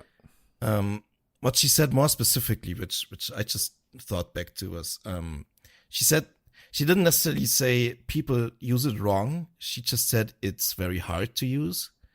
She never used it because she was afraid to use it wrong. Mm-hmm. But she recently like picked up like she started using it or started learning how to use it correctly or whatever, and she now even thinks better. It's very it can actually have a very beautiful effect like on paintings and stuff. So there you go. That's even more intriguing, I think. That is way more intriguing. Thank you for that. Yeah. Yes. All right, let's get into predictions. So, what do you have? Who do you have? Well, I'm just gonna say it. I think it's time for Saya to say goodbye to her belt. I think they're gonna do it. You know why? You know why I think they're gonna do it? Mm-hmm. I think I figured that out, right? I think I figured out. So I think they got this little group chat, you know. I think Tanahashi, Tony Khan, and Taro Kada, maybe even Lutheroth or whatever, the third in Mexico. I think they have their own little group chat on WhatsApp or Signal or whatever, where they like just exchange like booking ideas and whatever. And like, I think at some point in maybe March, maybe February, Taro Kada was like in the group chat, you know, he was like, hey guys, I think I got like the new breakout idea. I'm going to do it. I'm just going to fucking put my belt short term on a really young star that I'm currently building. And I'm just going to put the big belt on him. And, they've never been on that level before on like the red belt level. But I think, I think I finished booking my fantasy booking for Ostergang Queendom, and that's just what I'm gonna do on the big show. And Tony and Tanahashi, right? They consulted each other. They said that they are sick of Taro Kada being a better booker than them. They're sick of him drawing better than them.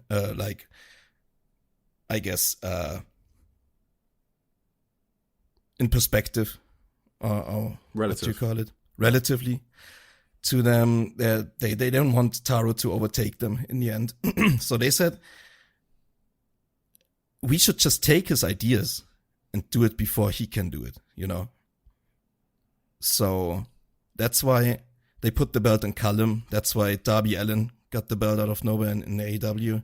It's all just sprung from Taro Kada putting this idea out there of putting the belt on Sayaka Kurara. And that's why I'm convinced he had decided to put the belt on Kurara like months ago, weeks ago at least. And that's why I'm convinced Sayaka Kurara is going to win. I also think just from a narrative perspective, did you see the video they put out the other day where Saya crashed Sayaka's like the shrine art thing? gallery? Oh, the art gallery. I didn't see the video. No. You didn't see the video? No. So Sayaka had this like beautiful painting that she was introducing to like people at an art gallery. And Sayaka Mitani just fucking destroyed it with black paint, you know? She just painted over it. Mm-hmm. You don't do that. That's like a fucked up move. I don't think a heel can do such a fucked up thing and get away with it. That would just be narratively terrible storytelling. So I don't think they're that bad at storytelling in STARDOM, you know? Like, just narratively, it makes no sense for Saya to beat Sayaka after doing such a terrible thing. That's why I think Sayaka is definitely winning the red belt, and the Cosmic Angels will definitely live on forever in STARDOM and never disband. Well, all right then. You heard it there first. I got nothing for that. Great job. I think Sayaka Kurara is going to lose. What? Yeah. How could you? I think she's going to lose. I think she's going to drop down the card again, to be honest. I know this is the most boring, and I think it's going to happen. I think this was mainly to establish her for something more long-term and like sort of elevate her up the card. I just find it really hard to believe that they put the belt on her. But I will say, I think she can win. And I need to give them props for increasing her chances of winning, in my head, from like 0.1% to like 10%. It might be the same proportions as I had for Tam against Saya last year. And in the sense that I genuinely think it's a possibility, and they might be insane enough to do it. If you're insane enough to put her in the main event, which is insane, it just is, then why not just go the whole fucking way at this point, right? So my prediction is she'll lose, but I think they've done really well in making her more credible winner, and I think she could possibly win. But I'm not predicting that. I'm not going to have my cake and eat it. I do think if she does win, by the way, I think they should turn her heel. I just want to put that out there. What? Yeah. Because I think she might be if she wins, because I think she might start getting booed or some rejection, and you don't want to get Shota Umanode. So I think they should want to use that heat, and it would be smart to do something like that with her. Yes. Can I add to my explanation? Yeah. Like, spoiler for the rest of my predictions, but I think while everyone expects Cosmic Angels to go boom after this pay-per-view, I think every single member of Hate will lose here, including Saya Kamitani. And instead of Cosmic Angels splitting, I think there will be a Hate split. And I think Saya will then feud with Momo Watanabe. Maybe. You said Momo won't be back yet, right? No, I mean, essentially, it looks like she's nearing a return. Yeah. That was maybe my theory, that they will split in like two groups. One is Momo's and one is Saya Kamitani's, and they're going to have their big blow-off without a red belt. And then I think Saya Kamitani will win the belt back relatively quickly from Kurara. I don't think Kurara will have a lengthy reign or anything. But she's going to have it for a month or two and then lose it back. Okay. Or maybe lose it to Momo Watanabe and then Saya Kamitani fights Momo for the belt. Something like that, I think. And you're not like fucking about. This is like your actual prediction, not just your cope, right? You gotta believe, man. I can't bet against the Cosmic Angels. Okay. Stupid. All right. So, Cosmic Angels have never lost. Yeah. All right. I think they're going boom boom, I guess. Okay. Anything else on this match, or should we just start back at the start of the card? I think it's gonna over-deliver people's expectations. Oh, the match itself? Mm-hmm. I think a lot of people are selling this short for. Yeah, Look, we just went through Saya Kamitani's entire reign. Okay, like she will deliver a great red belt match because that's what she does. And if you've been watching her for the last 16 months and you somehow think she's still going to underdeliver in a red belt match, then I think you just don't know what you're looking at. She's done it every time. We just went through every match, and they were all like, even the B Priestley one actually over delivered. I remember saying that in our review. I thought so too. Yeah. Yeah, and that was like the one she had the most trouble with, and I thought she did great in that. And where it all clicked for me, Starlight Kid. That was the one I was like, she fucking carried that fucking match against a world-class talent. That was when she arrived on my personal list. Like, okay, she's just it. She is her.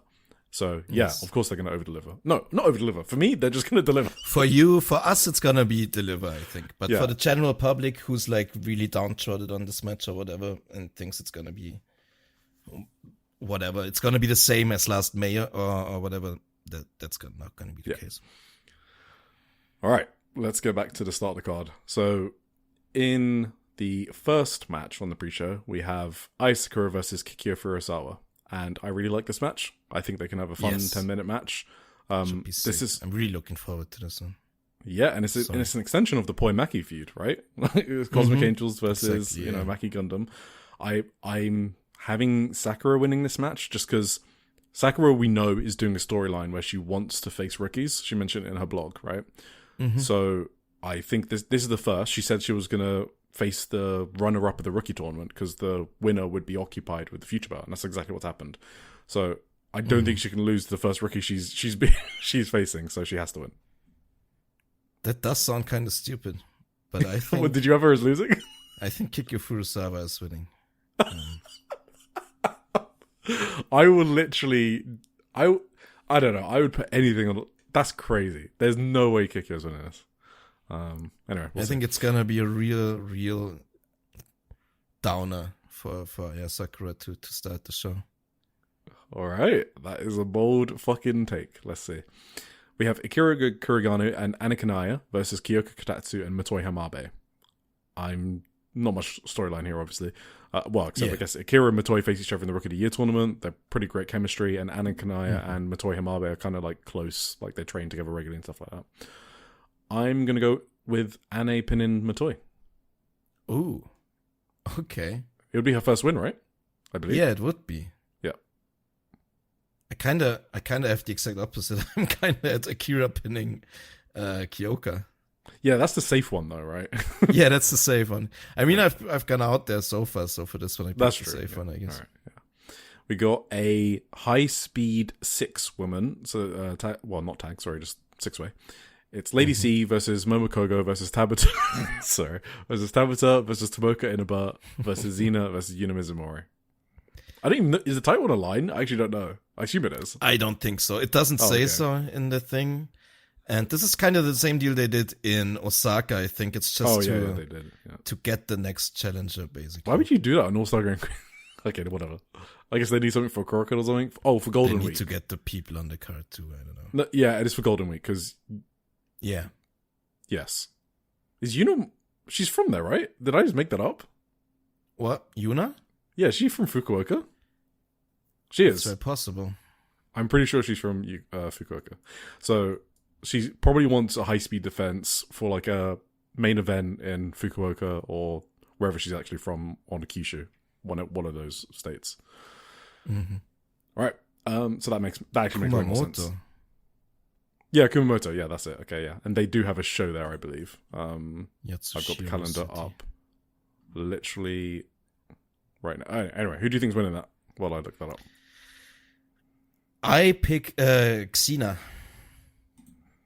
Because Xena has recently pinned her before in some random match. Yeah. I remember that.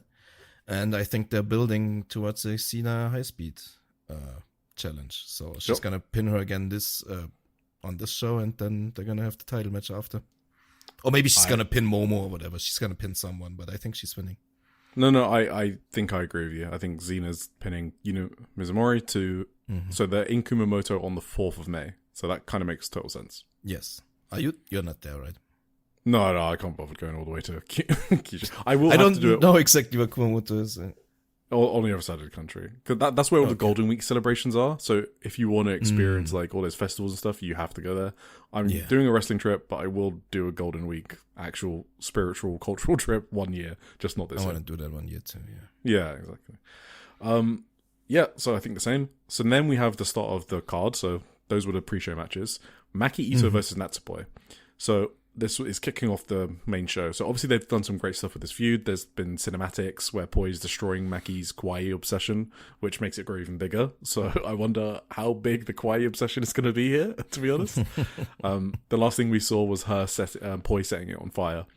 Mm-hmm. I think Poi is losing here. Mm-hmm. I think Maki is clearly the babyface, and it gives Maki a nice moment after being terrorized by Poi. And I also think Poi is kind of winding down. I'm sorry, it just looks like it from her booking. Just from her booking, it just feels that way. So, Well, yeah, I agree she's going to lose here, but I don't think it has anything to do with her being a heel. I think Maki is clearly the heel.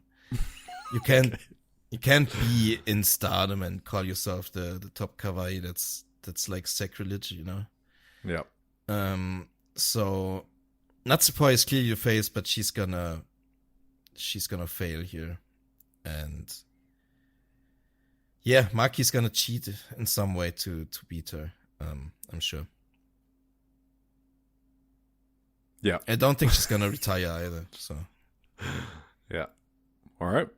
Then we have a tag team gauntlet. So we got Ami Sourei and Hina versus Azusa Inaba and Rina versus B Priestley and Saida versus Hazuki and Koguma versus Mei Seira and Starlight Kid versus Rian and Waka Tsukiyama. So I assume, you know, the gauntlet, so one team starts and then teams keep coming out, I guess. And then, yeah, whoever stays on last and eliminates everyone else is the winner. yeah, I'm going with Neo Genesis for this. Oh, same, yeah. Yeah. Starlight Kid should... This is my main criticism of the card, I guess. She should never be this far down on the card. Yeah, that's like the main... I was going to talk about like overall thoughts after we went through the singular matches, but yeah, that's one big minus, I guess, for the card. Yeah, sure. Ever. Like, she's too... ever. I mean, we don't need to expand on that. Everyone knows why. Future title, we have Emma Mayashima versus Rana Yagami, who's defending. So obviously Emma won the Rookie of the Year tournament, which we covered last episode. It was really well booked. Great matches. Taro Kard is doing his signature mini push thing for people to keep them hot, and it's Emma's time to shine. But I think Rana is still kind of figuring out how she wants to wrestle. You know, in February she debuted that Beatbuster? I don't fucking remember the name. A new finisher. Yeah, I think Beatbuster's right. Yeah, so she's still a work in progress. You can see bits of excellence, I guess, when she wrestles, but I don't think she's put it all together. That's why I think she should retain and kind of use this future belt reign to establish herself, figure things out, and I don't think she's ready to push beyond it, unlike like Hina and Rina when they dropped and stuff like that. So I'm going with Rana. Same. I think you said everything too. Rana is going to win, and that's going to be that. Saki Kashima's retirement. It will be ceremony. We don't know anything about what's going on, but you can imagine a retirement ceremony. Fuwa-chan versus Saori Anou. You want to go first on this one? Well, this is going to be the other big upset of the day, I think. I think Fuwa-chan is going to beat Saori Anou. Fuck. Because maybe you've caught on to this. What? You're taking some big swings on this card. Well, what I'm saying is that every single Cosmic Angel on the card is going to lose until the main event. And everyone's going to be fucking depressed and in tears, and everyone has lost their match, and everyone is going to think that's it for the Cosmic Angels, and then fucking Sayaka Kurara is going to be there to save the day and save the Cosmic Angels, and they're going to be it's going to be all a happy ending after so much sadness and depression throughout the undercard of the show, you know. I mean, you could just do a Tony Khan and just have them lose every single match, including the main event. That'd be funny. Fuck you, get the fuck out. On the other hand, I believe they want to push Fuwa-chan towards a higher level. Yeah. Because I think they want to fill the Tokyo Dome relatively, like, in a year or so. And they want to have Fuwa-chan as a big star for that. So I think her push to, like, an upper card is going to start with an upset win against Saori Anou here. Saori Anou told her a secret, how to beat her. And I think that's no coincidence. I think it's going to be obviously an upset, and it's going to maybe be a fluke even. But I think Saori Anou is also going to lose. All right. I think Saori Anou is going to win. I don't think it's nailed on. So I do think there is a large possibility they do give Fuwa-chan a win. The storyline, obviously, is Fuwa-chan was being an annoying fuck, right, to Saori in the Cinderella, since they knocked each other out on like the 6th or 7th of March. And then Fuwa-chan was fucking about, and Hazuki and Starlight Kid had to intervene and get her wrestling serious again. And this is the match where she's meant to be showing that she can wrestle seriously. So if she does win, it ties in perfectly with the storyline. That's the other thing I forgot to mention just now. when she wrestles seriously, she can beat a big opponent like Sariano. So I think they absolutely can do it. I just don't think they will, just because it's a huge win over one of their biggest stars. That's the only reason. Mm-hmm. Like it's too big of a star. I think that basically that's my entire reason. No, but Sariano has lost a lot, so maybe they just don't. I changed my mind on that like fucking an hour ago. So I was sure Sariano was as well until very recently. Yeah, but that's the most 50-50 one for me, to be honest. Yeah. Okay. Right, hardcore tag match. Hanako and Maika, so EXV versus Maybe Loco. You've heard this before. Rini Yamashita and Suzu Suzuki. Feud's gone on ages ago. It was meant to end with a disbandment match, but this match is still going to be awesome. Okay, I think Maika's had the weirdest arc out of anyone in this promotion since returning on 30th of November. It's kind of the weird shit that kind of makes you think she either got injured or something creative happened, because it's been very un-Stardom-like booking, in my opinion, like Maika. So, but these two teams are going to beat the hell out of each other, and I hope we get blood. The Mei Suzu match last year was just no disqualification. Sure. It wasn't just a death match, and they bladed anyway, and it was incredible. Yeah.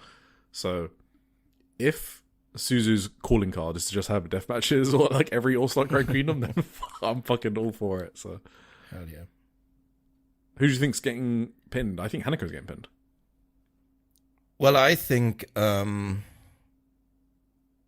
after all this time that they weren't together, I think Maika and Hanako are gonna defeat Suzu Suzuki and Rina Yamashita, and Waka Tsukiyama and Rian are gonna come to the ring, and they're gonna reform Empress Nexus Venus right then and there.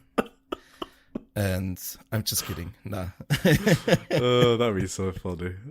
Nah, I think Suzuki's probably gonna pin Hanako, and I hope EXV is forever gone. Finally, like the fucking zombie undead version of it that's just crawling around right now.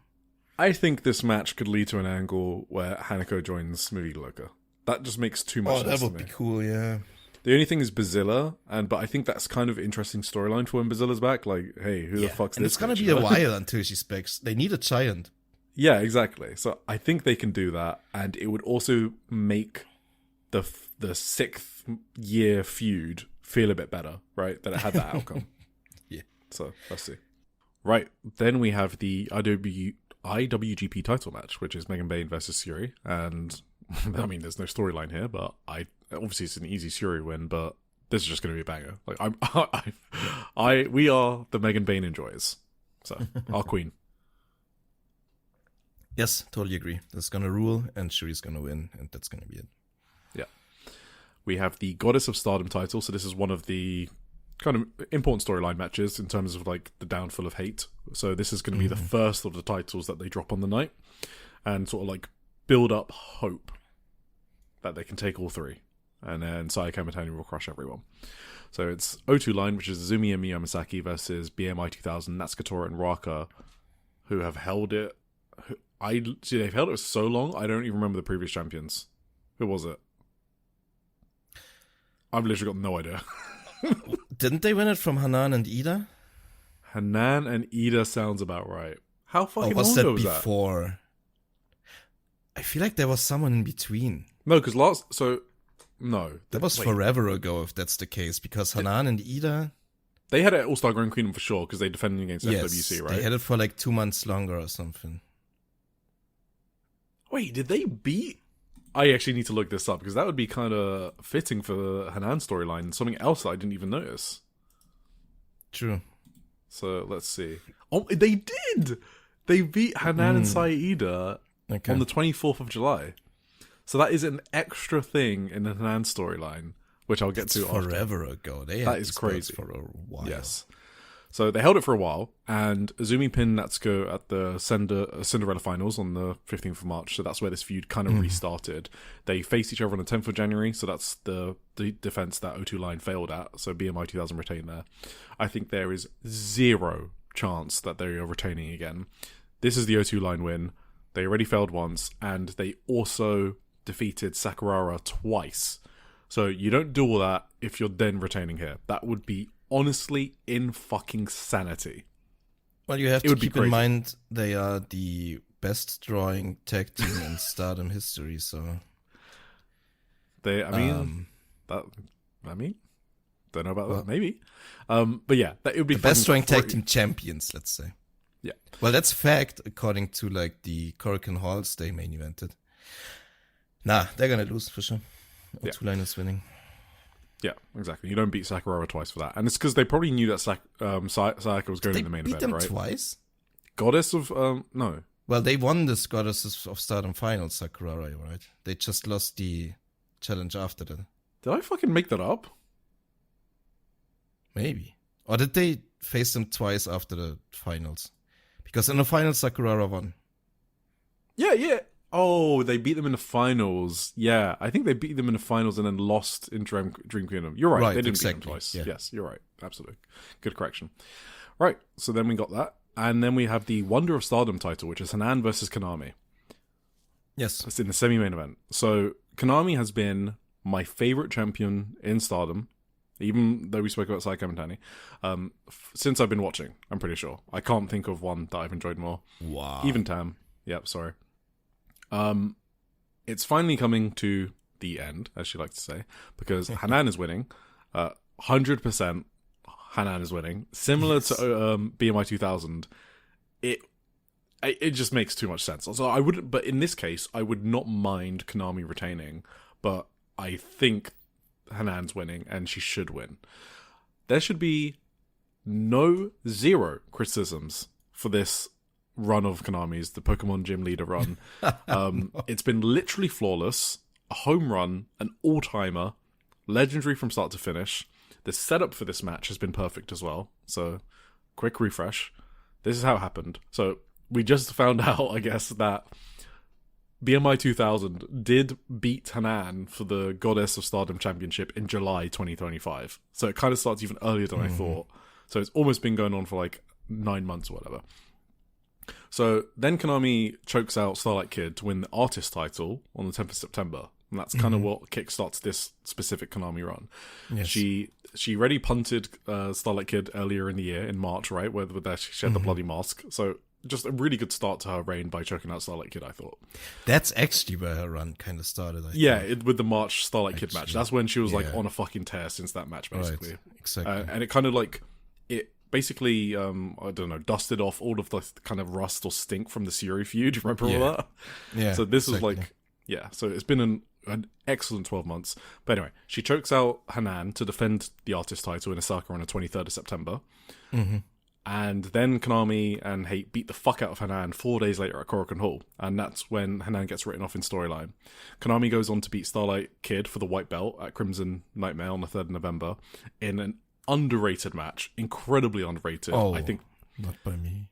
Yeah, not by us. We were very high on it. That has some of the best interference spots of 2025. I'm just going to say it. Like, the interference in that match was done perfectly. Konami then defends against Hanan's tag partner, Saida, in one of the best Stardom matches of the year at Dream Queendom. She then defends against Hanan's younger sister, Rina, in January in an excellent match. She defends against Ami Suri, in one of Ami's, I guess, best matches since her injury return, like that in the Saida match. Before finally beating Konami's other younger sister, Hina. So she collected all of these in her Pokédex. And then Hanan won the Cinderella tournament. And her wish was to challenge Konami for the white belt and get revenge. Because it's been going on since July when she lost the titles to Hate. Konami then surprised Hanan after her Hanan's speech, like a total fucking anime villain, spray painting her. And now Hanan is going to win for revenge. So, amazingly booked storyline, like perfect over the course of a year, I guess, if we're going back that far to the Goddess loss. It is also the perfect Hanan elevation, because she's been getting a lot of criticism, I guess, for being overpushed, maybe more from the Western crowd, but this has been literally perfect. She did great in the Cinderella final against Rina, right? She has a storyline now, a really juicy, amazing storyline. She can now go, show us a kick-ass singles white belt reign, like the floor is hers. Amazing booking of this title, 10 out of 10. Yes, I agree with everything you said. This was like the revelation of like the past, I guess. 8 months or so was Konami's title reign. I think she proved everyone wrong. I think every single fucking doubter who called her washed back then and was angry about her winning the white belt reign. I think it's either now turn around on her or just doesn't talk anymore, because I mean, if you're not turning around now, there's nothing that will turn you around. It's just that simple. Like even the her like fiercest haters I've seen like coming around on her since then. I think everyone's turned around on her. Yeah. Yes, I mean that was she's been brilliant as this white belt champion. I completely ate shit on that too. Like I remember my prediction back then was that she was going to be a transitional champion of like a month or two. I thought that giving it to but I'm glad that I was wrong, because that was a fucking amazing title reign. But everything's good has got to end at some point, and this is going to be the point where this ends, because hate is going to lose. And that's her catchphrase, the end. It's like so fitting on so many levels. Honestly, just love that. And all of that, by the way, is absolutely going to elevate that match for me. Like, I don't know, if you want to talk star ratings, like an extra half or an extra one, literally just because I love this storyline so much that I'm going to be watching. Like, yeah, if they land a plane, that match can end up really high for me, to be honest. So, for sure. All right, that's the card. That's, I guess, I only want to talk about like one surprise, I guess, and you can talk about what you think is missing. For me, it's no Spark Rush. I know there's a Marvelous show at 12 p.m., 3 hours before, but they could have made arrangements to do both shows, because, you know, they're crazy people and they have done that before. So the fact there's no Spark Rush match, or no Suri match, no major Starlight Kid match, that is unexpected for me. Spark Rush were everywhere in Q1, like literally everywhere, all the sorts of promotions, putting on banger after banger. So you'd think they'd want to be on Stardom's biggest show, right? Yes. So the fact they're not, I feel like it's a Stardom choice probably. Like they didn't care that much to book them on it, because they wanted... The problem is they've got a huge roster, right? They obviously want everyone on the card, and on top of that, you don't want to just throw everyone on the card on your biggest show of the year. They don't want those 14-person tags, right? So if you want to make meaningful matches, like the singles match between Aya Sakura and Kikiya Furusawa, right? Meaningful matches for all of your roster, you have to cut some people out. And I think... Sorry, I hit my mic. Sorry if that was loud. I think Spark Rush did not make the cut. So, yes, I have the same overall thoughts. Exactly, basically. I was expecting we got, as an outsider, we got Megan Bain. Yeah. I would have expected Ace rematch, probably Spark Rush, and also Hashimoto on the card. Both of those things did not come true. I would have also expected another singles match, including Starlight Kid, maybe against Suzuki, because they kind of set that up on the Korakuen in a way. Sure. Yeah. I'm sort of disappointed that both of my predictions did not come true, or all three, I guess. But also, I'm really not that disappointed, because it's still a fucking banger card with everything like it's so high end already that it's not really like that much of a downer for me overall. I can live with it. I can live with the card as it is. I mean, if they added those cards, this would be almost like, last year we looked at the card on paper before the show, and we were like, this is one of the best cards of all time. Yes. And it delivered. So I think we would be thinking about it in that way if those matches when we had like Hazuki Starlight Kid, a Spark Rush match, they would be like, okay, this is another one, an all-timer. So you can't have all-timer cards all the time. But they've done really fucking well with this card still. It is a great card.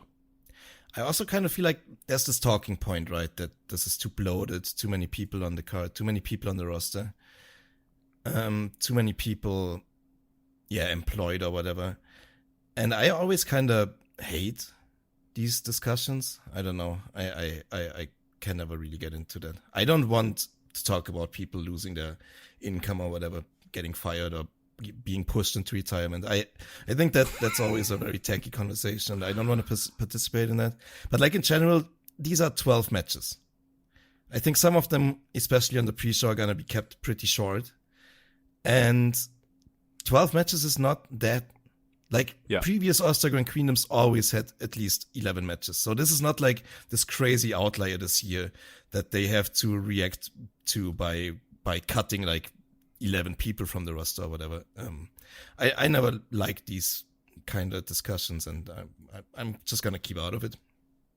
Yeah, But I mean, I'm gonna keep out of a lot of discourse in the future, I think, about wrestling. So yeah, like I said, like, would I want Spark Rush on the card? Yeah, but I also respect Stardom's decision to prioritize their talent and to put them in meaningful matches. I think that is an important thing, absolutely. an important decision for them to make. Like, if you were to add people like Spark Rush, then you would have had to stuff more people onto the same match, and the match just gets diluted, right? So this feels like except obviously the Megan Bain one, I think this feels like a truly Stardom card. I mean, you've got a fucking pure law match in the main event, right? An amazingly booked white belt match, right? Like, this feels like Stardom, basically. yes, that's cool with me. Cool. All right, well, that was your mandatory Stardom talk, even despite there being no Stardom shows. So I hope you guys enjoyed that. But obviously, like, Stardom is one of the reasons this podcast exists. It's one of my favorite promotions, and Tim, it's your favorite promotion, right? I think it is. I would say so, yeah. Yeah, so, you know, we had to do it justice. It's our first ever All-Star Grand Queendom, so. And you're gonna be there. Oh, yeah. So, I don't actually like saying it because I don't want to make people jealous. Because I know, like, people are kind of like, fuck you, Eric. And I get it. That's why I don't like talking about it that much. But I am very excited to be there. I will be second row. I think, like...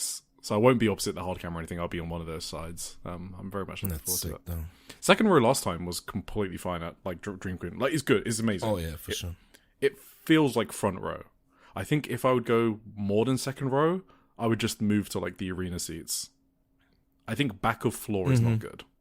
Yeah. No, that's true. I wouldn't go past row 3, I think, is the rule. Exactly. After row 3, it starts to suck really bad. Yeah. And it's just insane, like, what you pay for that as well. Like, it was £200, or maybe three. It was like $250 or something. And that sounds like a lot, but it's second row at the biggest show of the year for Stardom. If you compare that to, like, biggest show of the year at, like, AEW or WrestleMania, like, second row seats to All In, or even All In, right, which is meant to be the cheap promotion, I'm pretty sure that's like several £100, like 500 plus easily. I mean, I can tell you my 200 euro seat at All In 2020 free? Yeah. Yes, free. Was nothing to write home about. Like, my side was fucking terrible. So Yeah, exactly. Yeah. So, amazing value delivered by the Japanese promotions, as always. Absolutely. Let's get into TJPW, and we are going to, blitz through a bit, because we spent like 2 hours on Las Vegas, but the reason we're doing this one separately is because there were title matches, so it just feels relevant to the promotion to discuss them separately. I didn't watch the show. I'm sorry. Yeah, that's fine. So they were in Las Vegas on the 16th of April, and I kind of found something interesting. So me and you, we didn't really care much for these shows, and you know, we were going to decide not to cover it, but just do it very briefly. We find the overseas shows. Well, I don't know, maybe you do, but I find it less endurable. It just feels different, and maybe we're just weebs. No, absolutely. But it was a lot different to me, and what I found interesting was that it even felt more house showy than the Texas tours in 2025 and 2026. I think people that are there live probably felt it was kind of the authentic TJPW, but watching from home, it didn't even feel similar to the Texas tours, which I think were much better. I think out of the overseas ones, this was the worst one for me for TJPW. I guess is what I'm trying to say. Even the Vancouver ones had like a bunch of pretty good matches. I just feel like, and I'm saying this on a weekly basis, basically. Sometimes commentary just has a big effect on me. And yeah, for sure. Yeah. When it's English commentary for Japanese promotions, I just have a worse time watching, honestly. It's nothing against like the commentators specifically necessarily, but I just don't like to hear commentary in general, I guess. And if I get commentary that I can't understand, I'm it's more easy for me to blend it out unless it's Chigusa Nagayo. And yeah. Since when it's two English people blabbering over the action, that's just too it's distracting to me, and I don't like it, and that's automatically makes the show worse for me to watch. And that's been the case for all these Vegas shows, obviously Dallas 2 and Vancouver. So that's automatically ranking them down for me below the Japanese house shows, I guess. Yeah, absolutely. So it looked kind of light in terms of crowd. I think the get-in prices for the promotions at this venue were quite high. I mean, I think we spoke about it on Las Vegas segment, so I'm not going to go too much into it. So in the opener, we had Toga and Uta Takami versus Wakana, Uhara, and Yuki Kamifuku. Just got one spot noted down here. Like, Kami did such a sick dropkick on Uta Takami. It was one of those that I think made it on social media and was being shared a lot. That was a sick dropkick. Kami, yeah. Look for that one. Huh. Yeah, Kami onto Uta. She fucking destroyed her. It was pretty sick. Then we had Alexis Lee, Himawari, and Shino Suzuki versus Pom Harajuku, Raku, and Yuki Aino. I mean, you can already guess what this was. There was a lot of comedy involving a dice because they're in Vegas. It's Pom. We know she's funny. It was mildly entertaining, but, I wasn't really feeling this show, so it's fine if you were there. Then we had a three-way, which is Miyu Watanabe, Miyu Yamashita versus Mizuki. So, three-way between Miyu, Mizuki. So this match... That sounds sick as hell, though. Yes. So it started out not interesting to me. For all the reasons we just spoke about. But then I did get into it, because these three are awesome. Yeah. And it's just kind of what they do, right? Like, it doesn't matter what type of vibes there are, or like, when you have talent like them, you just have talent. And these three are some of the best wrestlers in the world, and the crowd that was there got loud for a lot of it, and I ended up thinking this was pretty good. Miyu Yamashita did what the commentators called an attitude adjustment, which I knew would pop you. That's your favorite thing. Mizuki's Whirling Candy always gets the biggest pop on all of these international shows, and it should, because it's a fucking sick move. Like, it still pops me, to be honest, every time I see it. Miyu Yamashita pinned Mizuki with the running knee, which I thought was kind of interesting. I wonder if Miyu Yamashita is maybe going to go for like a defense of one of the international princess or pop, because she hasn't had like a title defense in ages, so as in not challenged for one in a while, so would be nice. Let's see. International Princess title. So it was Suzume defending against Sakura Hattori. Suzume was super popular, and what we love about Suzume is she tries to be inventive with like her title matches, her big matches. And it's inventive with really simple moves. So like her offense is what? A cutter and a bulldog. That's like most of her offense. But she gets the most out of them. Like she did a bulldog here from the apron to the outside of the ring, and it got a massive pop. So for sure. That's one of my favorite things about her. But this was kind of like the type of match you'd see at like Shinjuku Face or something, like that type of arena. So it was better than like a house show in the middle of nowhere. But it wasn't like crazy. It was pretty good though. And I do think it was Sakura Hattori's best performance so far, probably. So she went for like her twist and senton from the old gimmick, the springboard one. From the middle of the rope. Yeah, exactly. But Suzume dodged it and then hit the ringer bell. So I thought that was quite cool. Obviously Sakura kicked out of that because Suzume was kind of slow to cover her, but I thought that spot was kind of cool. So there you go. So Suzume did end up defending in the end. That's good. Tag team title. The Inspiration versus Kyoraku Kyome. So Hyper Misao and Shika Nakajima. I just didn't really watch this match. So I think I watched like the ending of it. So Rio versus Vert Vixen. So I'm talking about English Rio. They were on my other screen in progress at Las Vegas, and that was more interesting to me. So I just watched that instead. But I did watch kind of like the end of this match. The end of the match seemed okay. I don't think like the Inspiration are terrible workers. I know that like we kind of shit on them a lot, but to me they're like inoffensive. I thought they were inoffensive and boring this match. Basically, it was okay. They retained, right? They did retain, yes. Sorry, that's crazy. So I think they're just dropping it on the 4th of May Korakuen Hall show. Sure. Did I make that up? I think they're on that show. I'm pretty sure they're on that show. They're on some Korakuen Hall show coming up. Wait, aren't they defending against Daydream? They are, against Miyu Watanabe and Rika Tatsumi, I'm pretty sure. Oh, okay, that should be it then. Yeah, I think they're just going to drop to Daydream. That's what I think. The main event was the Princess title. It was J-Rod versus Yuki Arai. And yeah, I like J-Rod a lot, but I heard that she called herself a WWE girly. Oh, right. And it ruined her for me. It ruined her for me, but I thought she was good in this match. I thought she was really good. So okay. I just think she hasn't hit her potential, it feels like. Because she was wrestling in OVW, for fuck's sake. So it feels like with more Japan tours, she can get really, really good. And so that's kind of why I would want her more often, but, it is what it is. Yuki Arai is obviously no Miyu Watanabe, but I do like her as Princess Champion. It kind of just feels right to me, and I guess I have Miyu to thank for that. She won with the X kick, which is obviously going to be protected forward, given she beat Miyu Watanabe with it. But yeah, whatever. It is what it is. Whatever.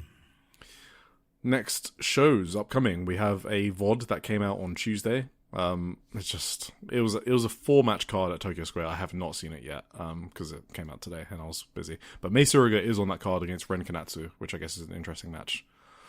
Then they also have a show on the 24th of... that sounds cool, actually, Yeah, I'll probably watch that. And then they have another show on 24th of April at Shinjuku Face, which will just have previews for the 4th of May Korakuen Hall show, which we can preview next week. All right. On to Marigold. So, just a quick note for Marigold before we get into the Korakuen Hall preview for the 25th of April.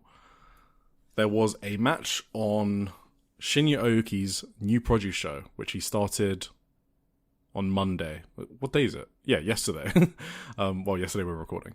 At Shinjuku Face. Shinya Aoki is a well-known MMA fighter, and he wrestles in DDT. He's like a scrawny-looking shooter guy. And the match was Chihiro Hashimoto and Manami versus Seri Yamaoka and Yuka Yamazaki, which is obviously notable because Marigold don't really let their talent do independent shows. The link is Seri uses the Aoki clutch, and I think there must be a deeper connection between the two because it's a rare indie appearance, but I just know that she uses his move, so there must be something more there as well. Like maybe she looks up to him or something like that. But yeah. So before the match, or like at the start of the show actually, Super Sasadango Machine, so who you might remember from Grand Princess 26, he did a PowerPoint and he basically called Seri Yamaoka the ace of Marigold, who's disguised as a rookie, which I just thought was funny, I guess. Because that just shows you what they're thinking about her, right? That's kind of why I like translating these things, just to see. And then he also called Yuki Yamazaki someone with 10 months experience, but an extreme amount of confidence and poise. And that's kind of what I've been saying for like, since she's been debuting. So I felt vindicated that, they're saying that in Japan as well. Because I always say Yuki Yamazaki took really quickly to wrestling, and I was like mind blown when I found out she was 18. So I just thought that was interesting notes. And then the last note was, if anyone was wondering, Hashimoto is not an unknown quantity in Japan. So by that I mean the presentation called her the strongest active women's wrestler in the world. So I don't remember what kanji was used. I don't know if they meant best or strongest. It doesn't really matter. But the point is, she does get her recognition in Japan, if you guys were curious. Yes. Didn't she have a really great match against Aoki once on a DDT show? That's probably before my time, and that sounds incredible. Yes, that was like 2022 or something like that. Yeah, that sounds incredible. That's probably on my watch list but I don't remember. But it's probably on my watch list, yeah. That may have been the first time I actually saw Shibota, and I was immediately like blown away. Yeah, that sounds awesome. So the match itself, so Hashimoto Manami versus Seri Yamaoka and Yuki Yamazaki, really awesome. Like, it was really good, to be honest. It was really, really good. Like, recommendation level, for sure. I loved seeing Seri and Hashimoto grapple. Oh, so where you can see it, I guess I didn't say, it's free on Abema TV, but you need a VPN. So it's one of those, I guess. So I can put the link if anyone asks, but you do need a VPN. Yeah, it was awesome seeing Seri and Hashimoto grapple. I wasn't actually going to do this review. I think why I haven't put it in gender because it just came out recently and I just thought about it. They face off against each other on Grand Destiny, if you remember that, Hashimoto and Seri. That was obviously a great match. Yeah. There was like a funny moment in this match where Hashimoto is like gut wrench suplexing Seri, and then Seri wraps her arms around Hashimoto's thighs because she's trying to block the move, right? Because that's what you do in a shoot. So Seri is thinking with her shoot brain because she's wrestling Hashi, and then Seri just realizes, oh, she's going to suplex me anyway. So Seri just lets go, which I just thought was kind of funny that she is thinking that way, and then she's like, oh wait, this is fake, and then she kind of accepts her fate and then lets go so she doesn't cause an injury. I kind of love details like that. It kind of made me, like, Seri's legit, like her wrestling is legit. So. Like, she was kind of destroying Manami on the mat when they were grappling, which was kind of funny. There was a funny moment where Seri went for a spear and Hashimoto like totally blocked it, which was, you know, kind of interesting. We spoke about the Suri spear counter on the Suri match. So Yeah. Seri was like sandbagging the German suplex, like Suri style, and then Hashimoto just launched her with a wheelbarrow German suplex, and then Hashimoto just like stared at Seri like, "Oh, you want to block my German?" She was like so disappointed in her, basically. Seri was trying the Aoki clutch, obviously, which is even cooler on his produce show. Hashimoto no-sold completely a Yuka dropkick, which was hilarious, and then basically just threw clubbing forearms at her. So before winning with the running lariat. So this was like Hashimoto being a monster, this match. It's like another match in her Wrestler of the Year list, is what this is. Yes. Like, she is going crazy nuclear in 2026. If people don't talk about her like in Wrestler of the Year by the end of the year, they just don't watch, basically. She is, without a doubt, in that conversation. Well, I would have her number one, obviously, right now. So. Yeah, same. And just to confirm, it was December 29th, 2022 against Aoki. Okay, awesome. Yeah, cool. All right, so yeah, that's free on Abema TV, but you need a VPN. Right, now to this Korakuen Hall preview, 25th of April. So I'm... Where should I skip to? Momoka Hanazono is on the card in a six-woman tag. If you that's kind of funny. It's kind of interesting they are booking more independent talent. Remember, we've spoken about that quite a few times. Yeah, Azaki was there before, and apparently, like, Jaguar Yokota will be on an upcoming show. That is interesting to me, that they're kind of changing it up a bit. We've got Chika Goto versus Kuki Amare. That's obviously because, you know, they were tag team partners, and Chika Goto is kind of like, she's like, I'm thriving, what are you doing? You're not doing anything. I love wrestling, do you love wrestling? So, they're having a singles match. Maddie Morgan versus Victoria Yuzuki. I just wanted to mention, like, I need Yuzuki to have a meaty storyline. It's like, the last time I was invested in a Yuzuki singles match was like in January, I think, when she defended, like, no, I wasn't even invested in that, like, Shoko Koshino match. I don't even know. The last time I was invested in her was the Rhea Seto match, actually, in like November or whatever. That's crazy. And then she defended against Misa Matsui, which I knew she was gonna win. Shoko, Chika, Goto as well, which was 2 months ago. So anyway, Maddie Morgan I have spoken about. She's pretty good. Scouted out of nowhere, literally nowhere in the UK independent scene, and she's pretty good. And she did get WWE tryout. I was just about to say that. Yeah, you do hear about that. So what do you think that means? That they're watching Marigold? Because there's no fucking way they knew about her before Marigold. Maybe. There's zero chance they knew about her. So they must be watching Marigold. Yeah. Yeah. Because also Angel Hayes got a WWE tryout as well, who's been touring with Marigold. They do have a couple of scouts. Yeah, who exactly. may be watching like all the Wrestle Universe stuff, you know, because they're more involved. They're a lot involved with Noah and all that jazz, you know. Yeah, some people probably think it's Rossi calling up Triple H. I don't think that's what's happening. This is just they are watching Marigold in some capacity. It's Angel Hayes versus Seri Yamaoka for the BEW title. We spoke about this last week. And the main event, Miku Aono defending her Marigold World Championship against Utami Hayashishita. It's like, it feels like the first big match since the 3rd of January, since Mayu Takumi, probably. Okay. I think this is the first big match in Marigold since then, right? Yeah. Yes. So obviously this continues their 26th of October 2025 clash against at Sumo Hall, where Miku won the title from Utami using her own move. Utami described it as humiliating in the press conference. Obviously we spoke about it a lot at the time. That it was quite shocking to me. Like, I even thought that there might be something going on there. You can't blame me thinking that. It was like so shocking to me. No, that whole thing, like, after the show too, how Utami behaved, like, that was sending such weird signals. So it was just weird vibes. Like, you had to kind of watch it to believe us. We weren't just like recklessly speculating. That was kind of weird. Turns out, I guess it was nothing. Utami stayed, and yeah, she's challenging again. So I'm guessing Miku wins this. I actually don't know. Yeah, I think so. So then she beats her twice? Yeah, I think Utami's just still like, chilling, relaxing. Yeah. I don't feel like that changed much, but they needed a strong match, I think, and that is one. Well, finally, I'm okay with that. Yeah. Yeah, I mean, sure. The match is going to be awesome. We all know that. It's going to absolutely slap. So, all right, should we get into the indie zone? Let's do it. Indie zone. Hell yeah. Indie zone. There is a fifth dimension beyond that which is known to Tim. It is a dimension as vast as space and as timeless as Tony Storm. It is the middle ground between light and shadow, between science and whatever AJ Styles believes in. And it lies behind the pit of man's fears and the summit of Eric's knowledge. This is the dimension of imagination. It is an area we call the Indie Zone. All right, we kick this off. Oh boy, oh boy, oh boy, oh boy, oh boy, oh boy, oh boy, oh boy, oh boy, oh boy.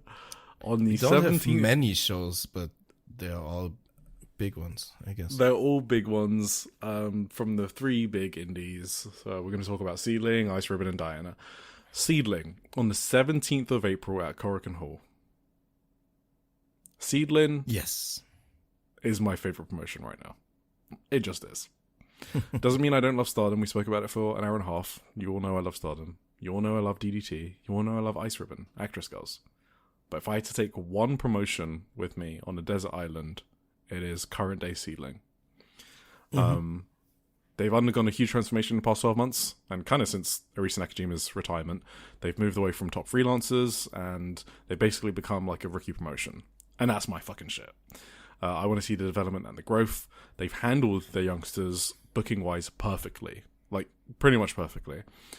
It's not like they're the best wrestlers, but what SEAdLINNG does better than almost anyone else, except maybe Stardom, is give their rookies hooks, storylines, things they can work with that aren't just in-ring.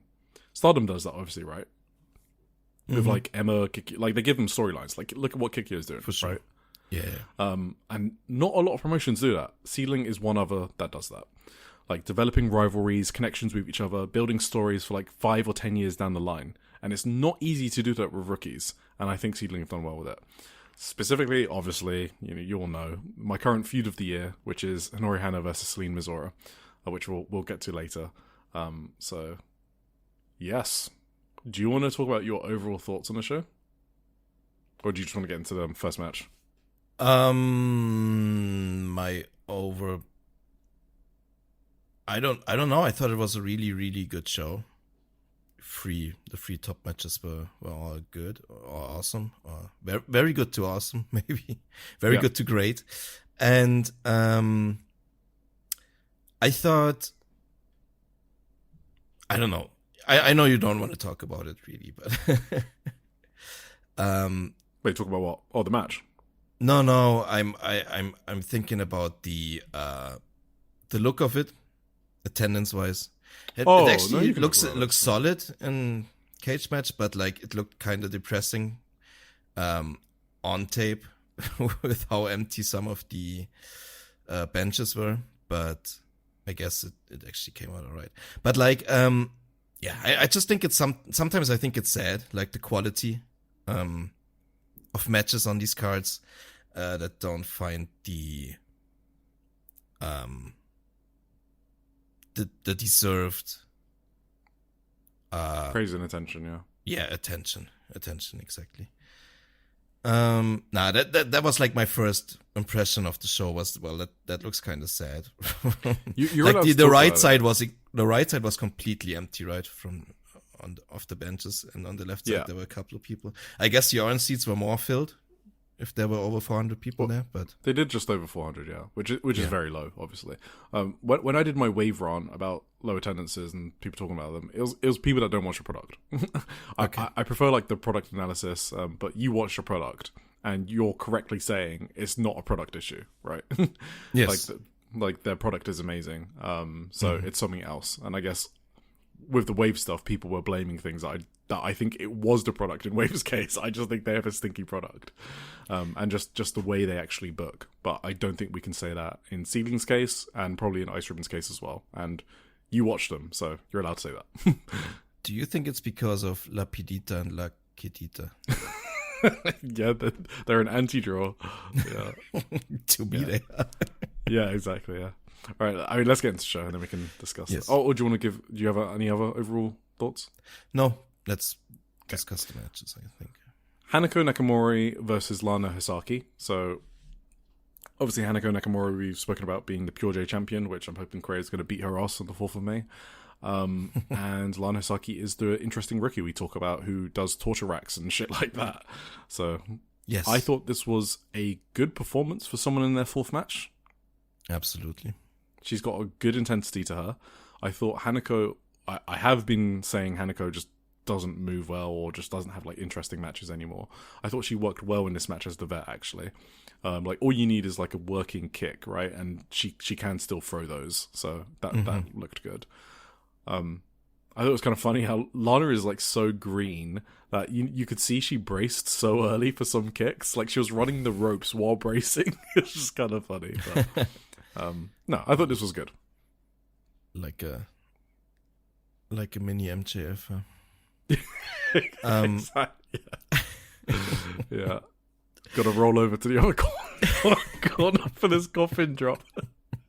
Fucking ridiculous. I was also thinking about how he braced for those like half an hour before Darby Allin jumped. Yeah. Let's not get into that. I think Lana is really solid, actually. I think she's a very solid rookie, especially. I didn't know it was only her 4th match. I thought she had a couple more than that. That's insane, actually. I think she's very, very she promising. Debuted 2 months ago. 2 months ago. Yeah. I don't like her gear very much, but that's a completely different I don't like the slick back hair. Yeah, the overall presentation is a bit weird, but as soon as she's working, she's really promising, I think. I just don't like the pleather. I think you call it pleather, right? Or the latex-esque thing, the latex baggy stuff. Yeah, sure. Yeah. Latex baggies are always kind of weird. Is it like Itsuki's gear?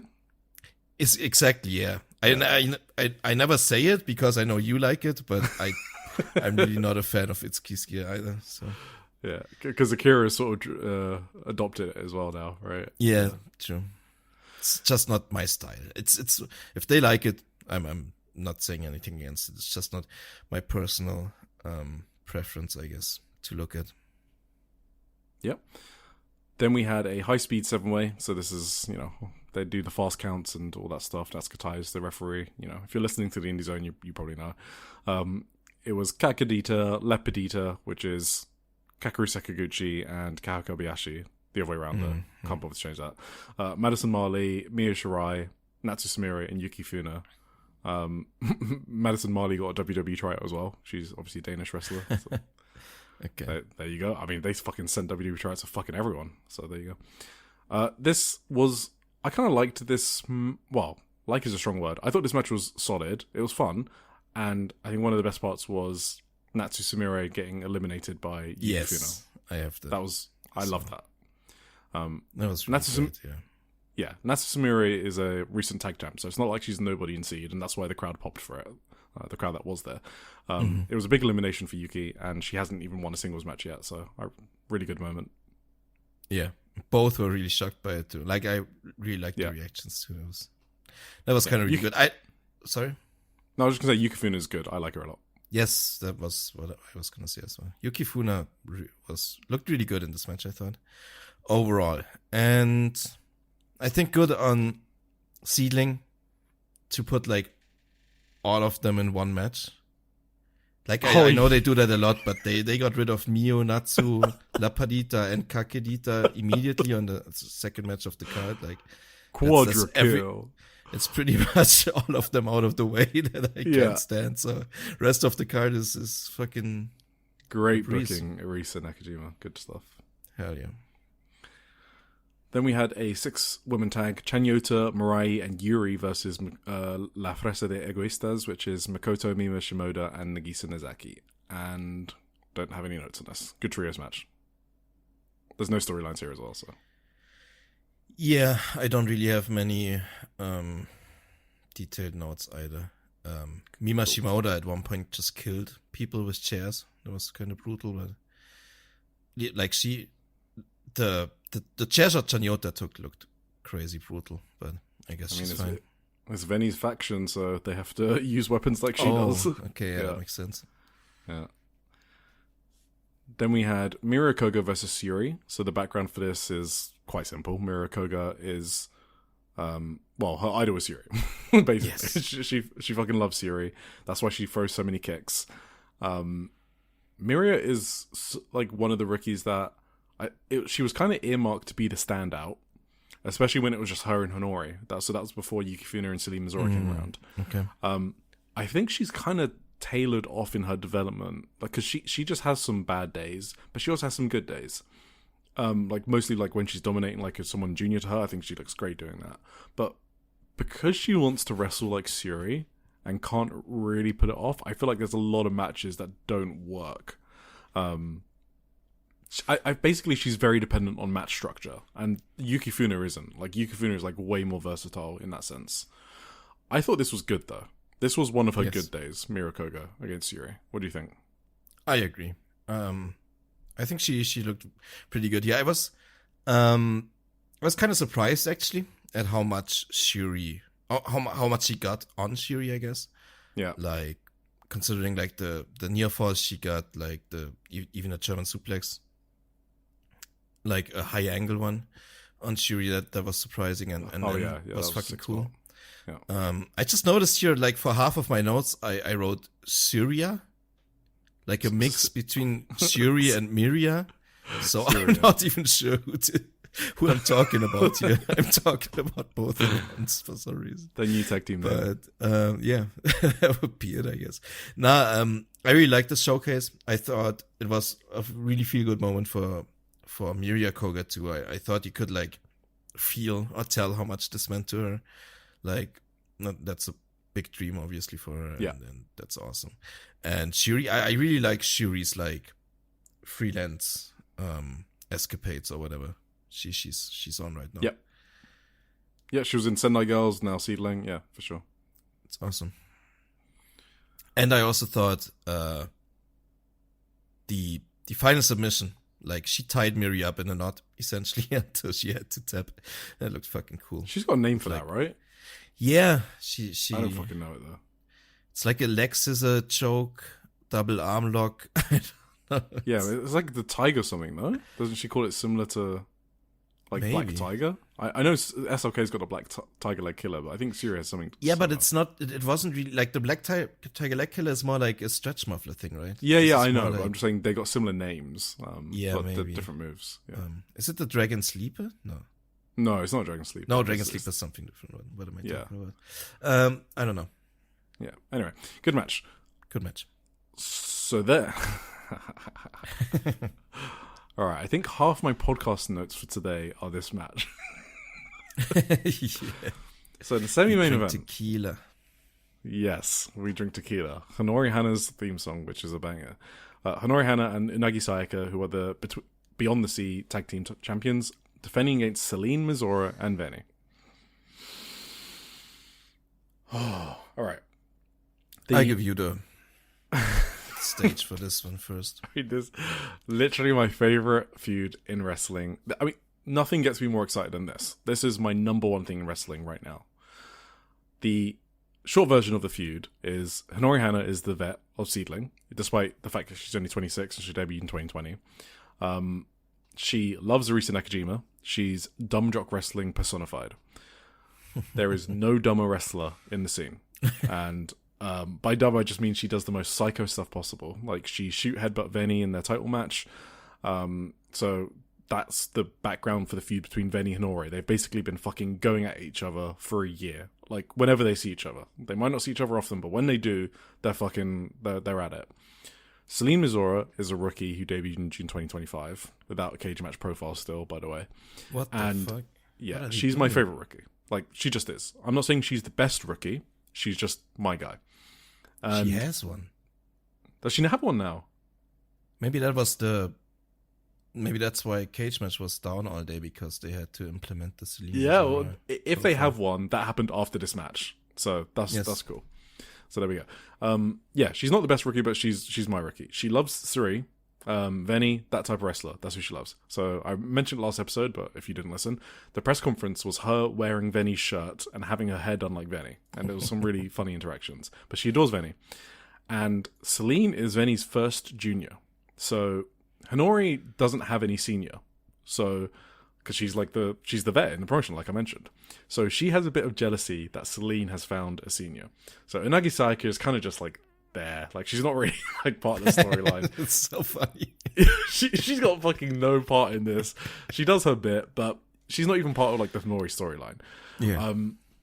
Even though technically she's her senior, it's not kind of like played that way in like, yeah, in the storyline in promos. I mean, it doesn't make sense either, but yeah. So Honori doesn't like this fucking new person coming in. Like, imagine like you got 2 dogs, right? And like one's been there for a few years, they get all the attention, and then you get a new puppy, right?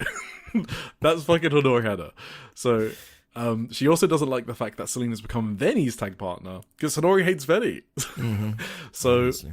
And she's trying to take her spot in Seed. So on the 10th of February, this is the match that you know, obviously you've seen, and we reviewed it. Honori Hana shoot headbutt Celine and cracked her head open. Okay, we're not exaggerating. That is what happened. And despite having dried up blood all over her face, Celine cut a fucking cold promo that she wanted the tag titles. This was her 10th match, maybe. Celine Mizora. So crazy. This is fucking insane. So a few weeks later, they have a singles match, which we reviewed a few episodes ago, maybe 2 episodes ago, and they're just slapping each other around the face. They love beating each other up. And the feud is incredible for me. I try to think about why I love this so much. And what I've landed on is, you never get to see rookies have a feud this intense and heated, because it requires a lot of in real life trust between performers, you know, to do these types of things to each other, so that you're not going to kill each other. So every time they have a match, I'm on the edge of my seat, because I literally don't know if one of them's going to die, because they're sort of inexperienced and they're still doing crazy hard hitting wrestling, and that has me on edge the entire time. I'm like, I hope Honori doesn't just kill Celine here, or I hope Celine doesn't slap Honori too hard, right? Because she's 10 matches into fucking career. So that's the backdrop. Now this match was fucking crazy if you've been following the rivalry. It was insane. I thought it was like a star-making performance for Honori Hana, in particular. Mm-hmm. She was the star of the match. She did so fucking well, and I'm so proud of her. I think it's her best ever performance, and I don't know if it's close, but maybe I'm missing an older match. And I don't think I can compare this match to the 10th of February one, which is what I was talking to you about. What do you think about the comparison between 10th? Just broadly, and then we'll go into the spots. I also think it's hard to compare them. Just the merits of each one. Like the February one was such a surprise in a way. Yeah. Like such a blowout surprise, like such a blow away surprise, I think is a better word. Yeah. So going into this one, you already came in with the expectations, right? And how are they going to top this? Exactly. So it's not even it's kind of not even fair to compare them, but like quality wise, like there's a difference, right? The first one didn't need to be as great because you didn't have exactly the expectations going in. This had to be great, and it lived up to the expectations. So it's a better match for sure, I think. Yeah. Just judging by like the first one was a lot of like random shit, like brawling on the outside. It was for more like brawly, yes, forever, and like it wasn't as cohesive and like structured of a match, I guess, as this one. So the first one just lived through its like crazy fucking like even unplanned, like edge of the seat stuff, right? Like who's gonna fucking die? Yeah, unplanned shit going on and stuff. And this was a more planned out, obviously, match, but made for a better like worked match first of all. And like the first one was just fucking wild and rough and almost uncooperative in stretches. No, I mean, absolutely. I mean, Benny slapping Celine around the yeah. face while she's concussed. I mean, and this was more like a classic great wrestling match in a more controlled sense, maybe, which it doesn't mean it was less batshit, but I mean, we're just gonna have to get into it. But it's really tough to compare them. You're right. Yeah, to fairly compare them in a way. Yeah, I think you laid it out perfectly. Yeah. So yeah, let's just get into it then. So Celine still kind of had her hair like Benny's hairstyle, which was just awesome. Hinori Hana has new gear, which I thought was cool. She's got the too. Didn't like her gear. Oh. Yeah, no, she's got the funkiest gear for someone who's a total fucking psycho. Yeah, it doesn't really fit her style. She's got the fucking music, we drink tequila. Yeah, that's and then she's got this like green and pink costume, and she's just a fucking sicko. I mean, this is what a lot of people say about Joshi, though, right? It's the juxtaposition, right? The contrast between what they look like and how they wrestle, and that's interesting to me. So immediately it's Celine and Hinori trading forearms, and Hinori is kicking Celine about, and she looks fucking mean. Okay, she's like mean mugging Celine. She's thrown her into chairs. She's bullying her. Venny just comes along and throws a chair at Hinori's head, which I thought was funny. So now they're brawling on the outside, and Venny sets up Hinori on the chair. So she sits her down on the side of the ring, on the ring side, and she tells Celine, hey, run and do a drop kick. She's like guiding Celine along, right? And that's part of the storyline, right? The press conference ended, with basically Venny saying, so they were talking about, hey, why can't you just crack Honori's head open? And then Celine Mizora was like, yes, you're right. She cracked my head open. It didn't even hurt. And then Venny was like, good, I'll teach you how. There's all sorts of ways, right? That's how the press conference ended. So after guiding her around, Venny puts Hinori up against the ring post, and she literally blasts Honori's head with a chair. Okay, so obviously the chair makes contact with the ring post. You hear the sound. It looked safe, right? She didn't just fucking. It was very safe. It was very safe. And then you see Hinori go to the ground, and you see Natsuko, who was a second at ringside, and other staff cover Hinori. Yes. And in my notes, I've just got, is Hinori bleeding? And I just got question marks. Are they gigging Hinori? I have Yeah, I was like, she's being covered right now. Yes. And then they show Hinori Hana's face fucking bleeding. I lost my shit. I have not lost my shit. When was the last time I lost my shit like this? I honestly can't tell you the last time I lost my shit like this. Damn. I was DMing Kaze because I couldn't DM you because I didn't want to spoil it for you. And I knew Kaze didn't care about spoilers. I had to tell someone about what I was witnessing. All of my notes here are just capital letters and random combinations of letters. Like, they're not words. I just fucking started sprawling over my keyboard. I was like, they did a fucking blade job. They did a blade job. I repeat it like 10 times in my notes. This promotion's insane. They did a blade job. They did a blade job. More random letters. They did What psycho promotion allows their rookies to do blade jobs? That's awesome. Who fucking does that? And this was fucking incredible. It immediately repaid anyone's investment in the storyline. And this is one of the reasons I love the rivalry so much, because they fucking thought about it. Yeah, it was perfect, right? They had to do that. Perfect. They were like, this feud needs blood. I don't care how fucking inexperienced you are. This needs blood. And they just fucking did it. And I think it's Hinori Hana's first blade job, because I think every other time she's been bleeding has been hard way. So I think it was her first blade job. And it just worked perfectly. So whoever came up with that spot, Arisa, genius. Amazing. Was a good one too. It was a great blade job. Yes, Hinori was bleeding fucking buckets. And they go back in the ring, and Celine Mizora, maybe 15 matches, I don't fucking know, she's like shoving her foot into Hinori's face. And Venny isn't even outside on the apron. Venny is inside the ring, just fucking chilling in the corner of the ring and barking orders to Celine. And like telling her, bite her. And then Celine bites Hinori Hana's wound. It's like fucking incredible. It is incredible.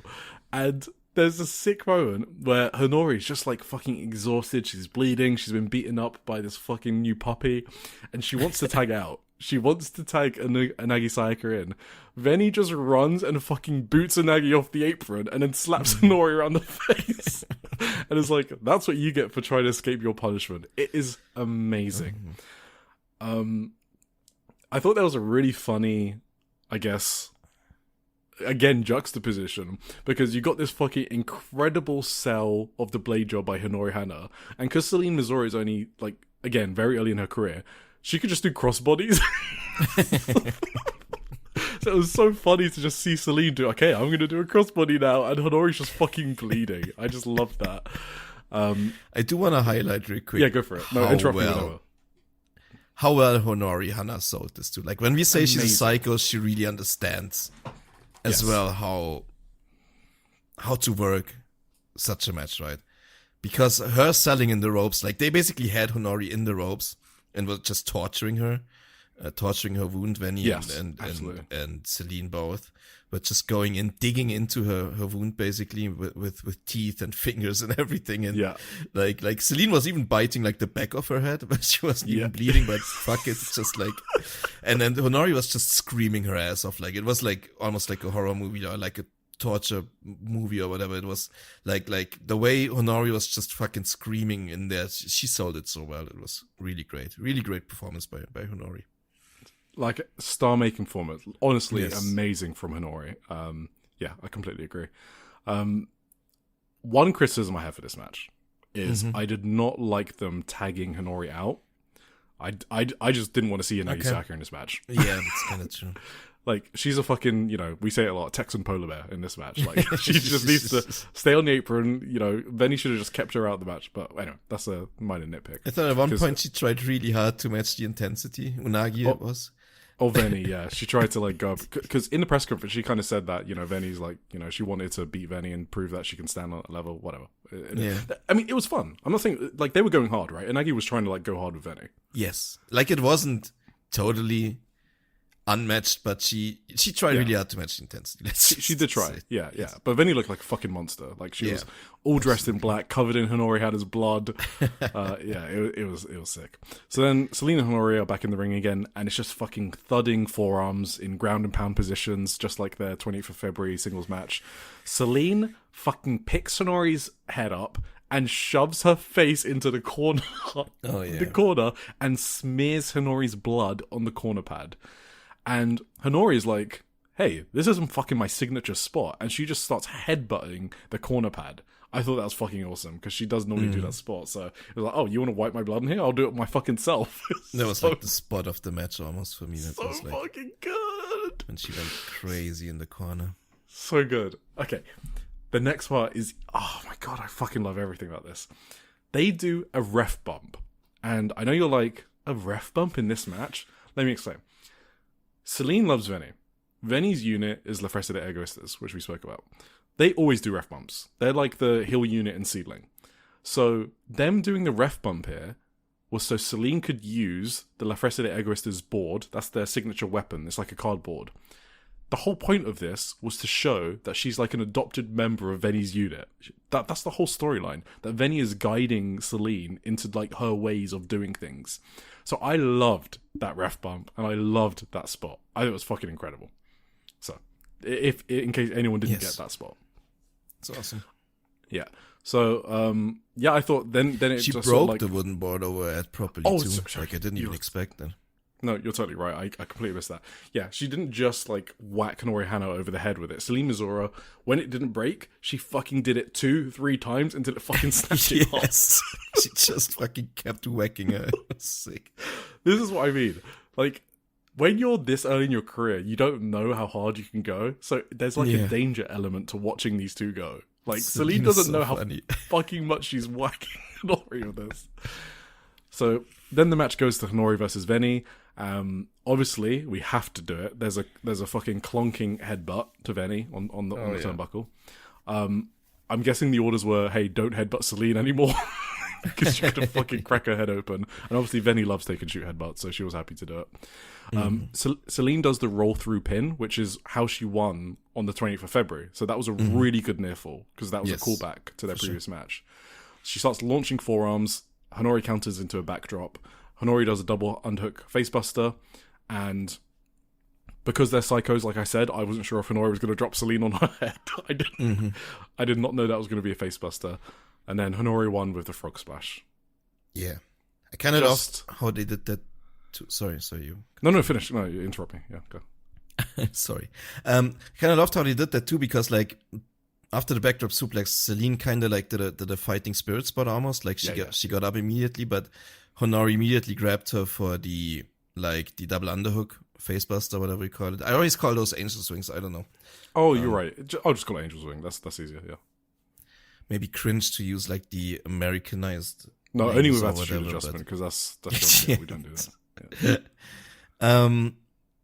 But yeah, like I like when they do like a fighting spirit spot and it immediately gets cut off by the next move from the other person. That always kind of pops me. So that's what happened here. Honori immediately followed it up with the angel swings and the frog splash, and it was really, really good finish too. Incredible match. Yes. Especially if you know the background. This was like the most fan-serving match for me. Fuck. This might be my second favorite match of the year. I just realized. Oh, wow. Okay. I just realized it is. I was going to ask you earlier how high the first one is for you.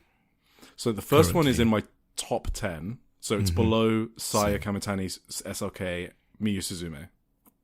And I think I'm going to put this on the same level as Miyu Suzume and Saya SLK, and probably above it, but around the same tier, I guess. So it's definitely my top 4. All right. Let's see. I don't think I can say that I'm that high on it. Yeah, but this is my Sayaka Kurara, right? You have to look at it like that. For sure. No, I can totally understand how you are so high on it. Yeah. Like, I don't think anything can possibly top Suzume and Miyu Watanabe for me. Just because of the, like, out-of-body experience I had there in Korakuen Hall. Yeah. Something like this, like, just watching something on a screen can't replicate that for me, so that's absolutely basically impossible. So they got that disadvantage, I guess. But yeah, it's really, really fucking great match.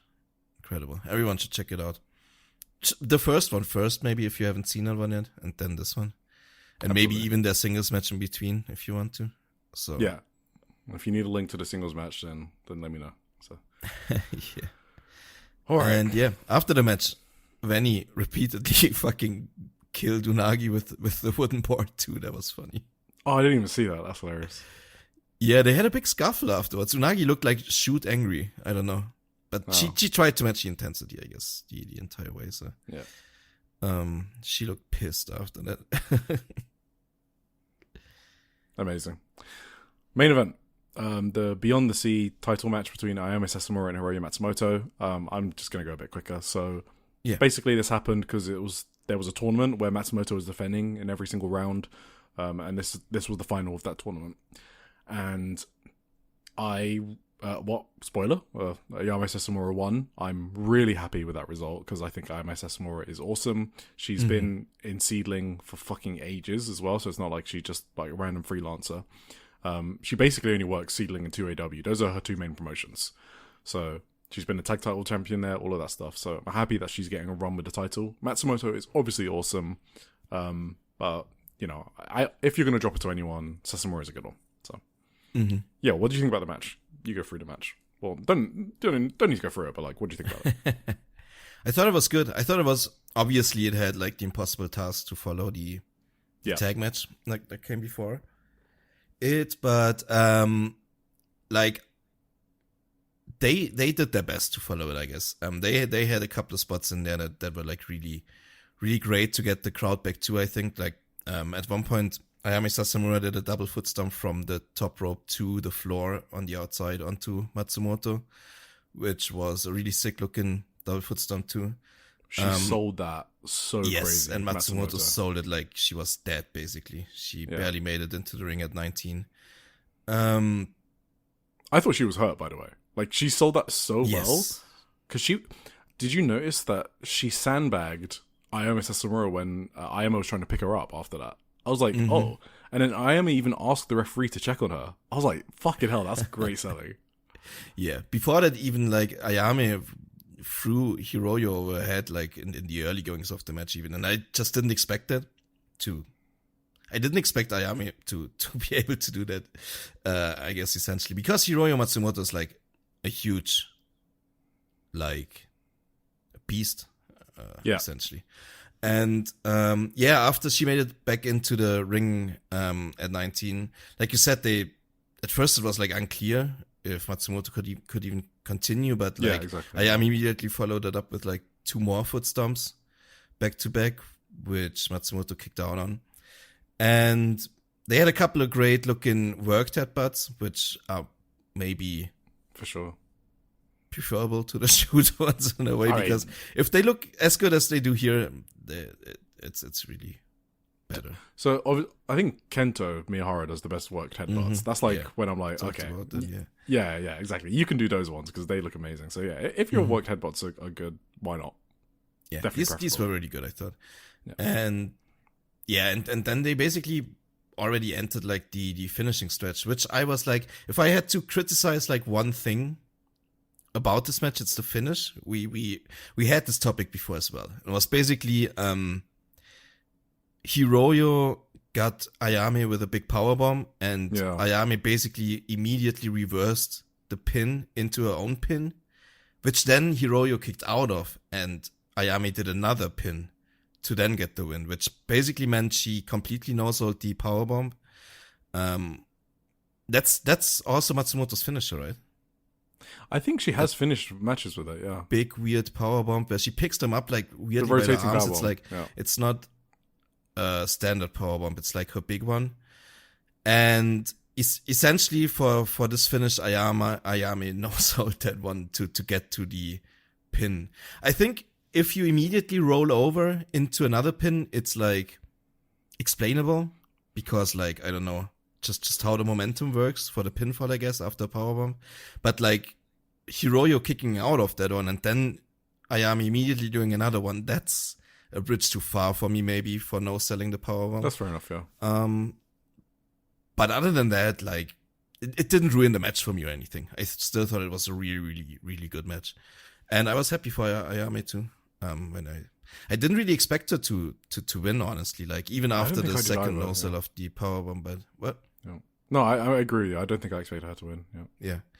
So that when she actually got the pin on the second attempt after no selling the powerbomb, I really popped for that too. So that's good for her. Really good match. What did you think? This is like a recommendation match for me. I think like just one of those borderline ones. I thought it was really good. I don't have anything different than what you said, I guess. I've maybe just like the match was like 2 halves almost. It was like the first half was Matsumoto like trying to like hold on from Ayame, like being like doing that all out babyface thing, right? Like, you know, when they really want to win a title, they just go all out. Yeah. And then the second half was kind of like Matsumoto slowly getting back into it and then trying to kill Ayame with lariats, which I thought was just really sick. Oh yeah, those short the short range ones, yeah. And then Ayame just kept kicking out until she got that flash pin, which you described already. So I did like that, the story they told as well. And like I said, Matsumoto selling was the best part of this match for me. No, I agree. She's a legend, right? In a way. She's amazing, yeah. She's incredible, yeah. Cool. So that's SEAdLINNG. Very, very good Korakuen Hall show.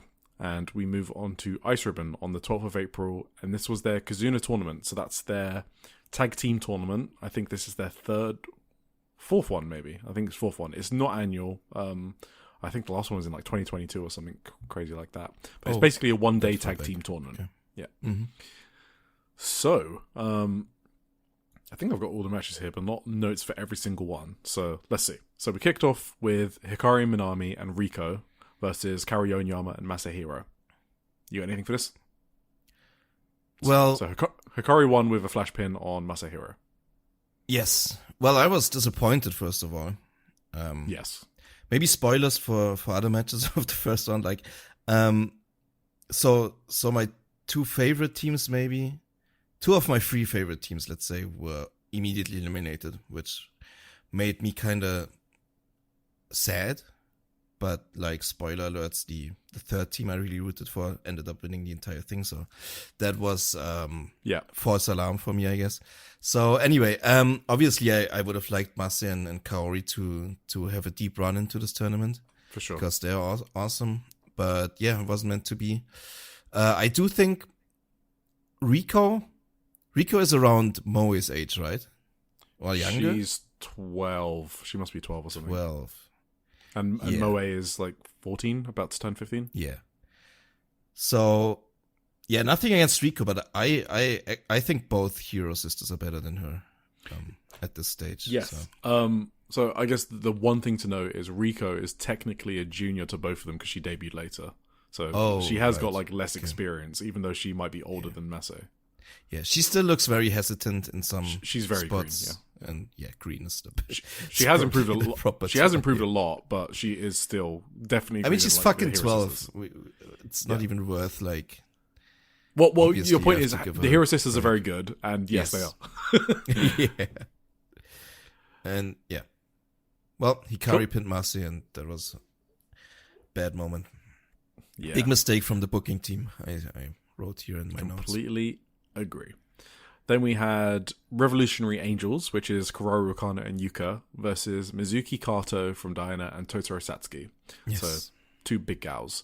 I was so scared throughout this match. I thought this match was like...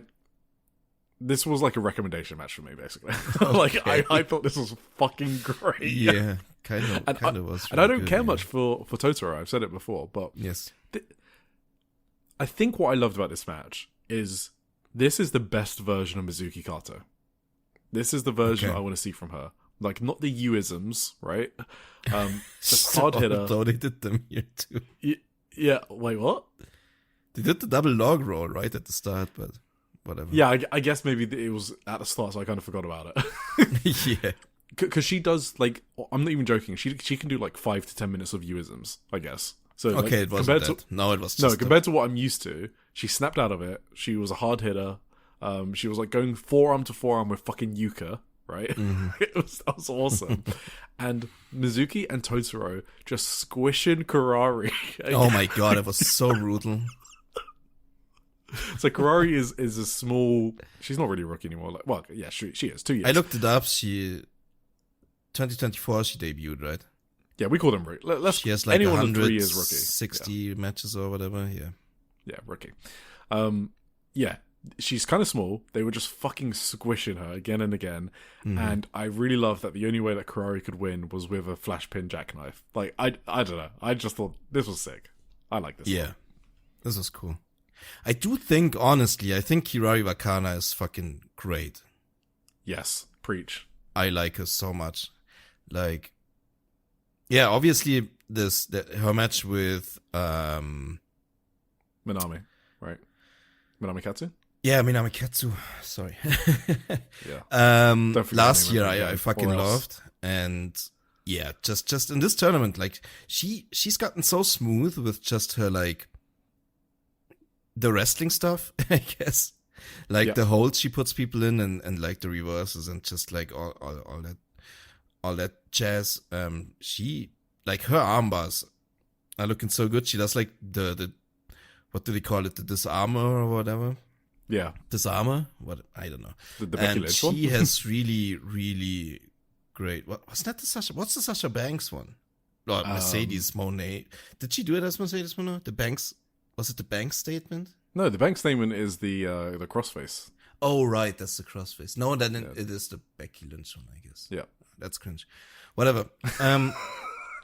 Nah, but she has really great ways to get into that and to get that hold on to people. And I think she's also really good at selling. Like in this match, obviously she got like squished over and over by two like big girls, and she was I thought she was dead, but obviously she wasn't. And they won the match in the end. I thought the finish was kind of funny because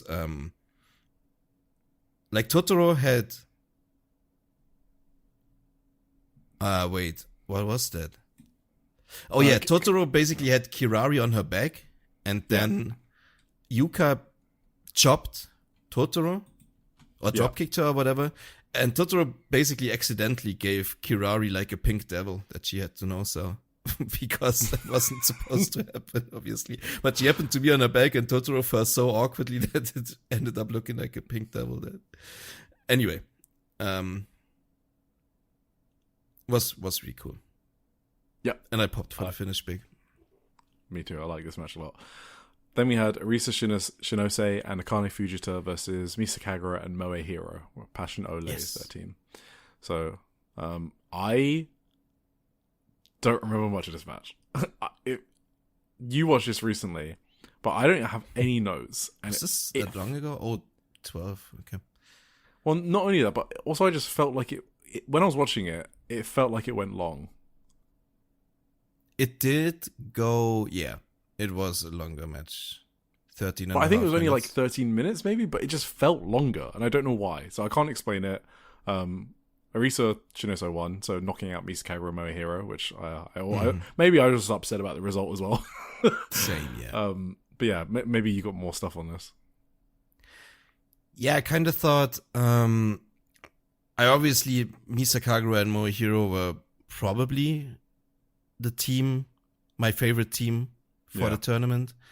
And obviously they got eliminated in round 1, so that was a bad experience for me. How is the, like, Arisa Shinose and Misa Kagura, do they have history? Do you know that? They're a tag team, yeah. They've got a tag team name. I forgot their name. Right, that's what I thought. And like at the start, Chia Puri, I think, is their tag name. Yeah, because they look very similar too, right? Just their gear. Yeah. But Arisa was such a mean heel in this match. And she has an evil face too. Have you ever noticed that? Arisa or Misa? Arisa, she knows. Oh yeah, she does. Yeah, she has a real grimace she can put on when she's a heel. She does. Yeah, I know what you mean. Yeah. And they refused the handshake at the start, so it was immediately like on between those two. And yeah. And this was like, it was a more basic match compared to the last one, but still a good match, I thought. Like, I didn't think this was bad in any way. But the wrong team won in the end, so that was bad. Exactly. Then the last of the first round, we had Ayako Sato from Dyna and Tsukino Umino versus Kaho Matsushita and Minami Katsu. Oh shit, I wanted to ask you one more thing, or mention one more thing. Because like, Arisa Shinose also was a real bitch to Akane Fujita, to her own tag team partner. So the storyline there is no one wanted to team with Arisa Shinose, so everyone else was getting teams. Okay. Everyone was ignoring her, and Akane Fujita is obviously the shoot headbutting machine freelancer. You know, she was previously part of Ice Ribbon, now she's a freelancer.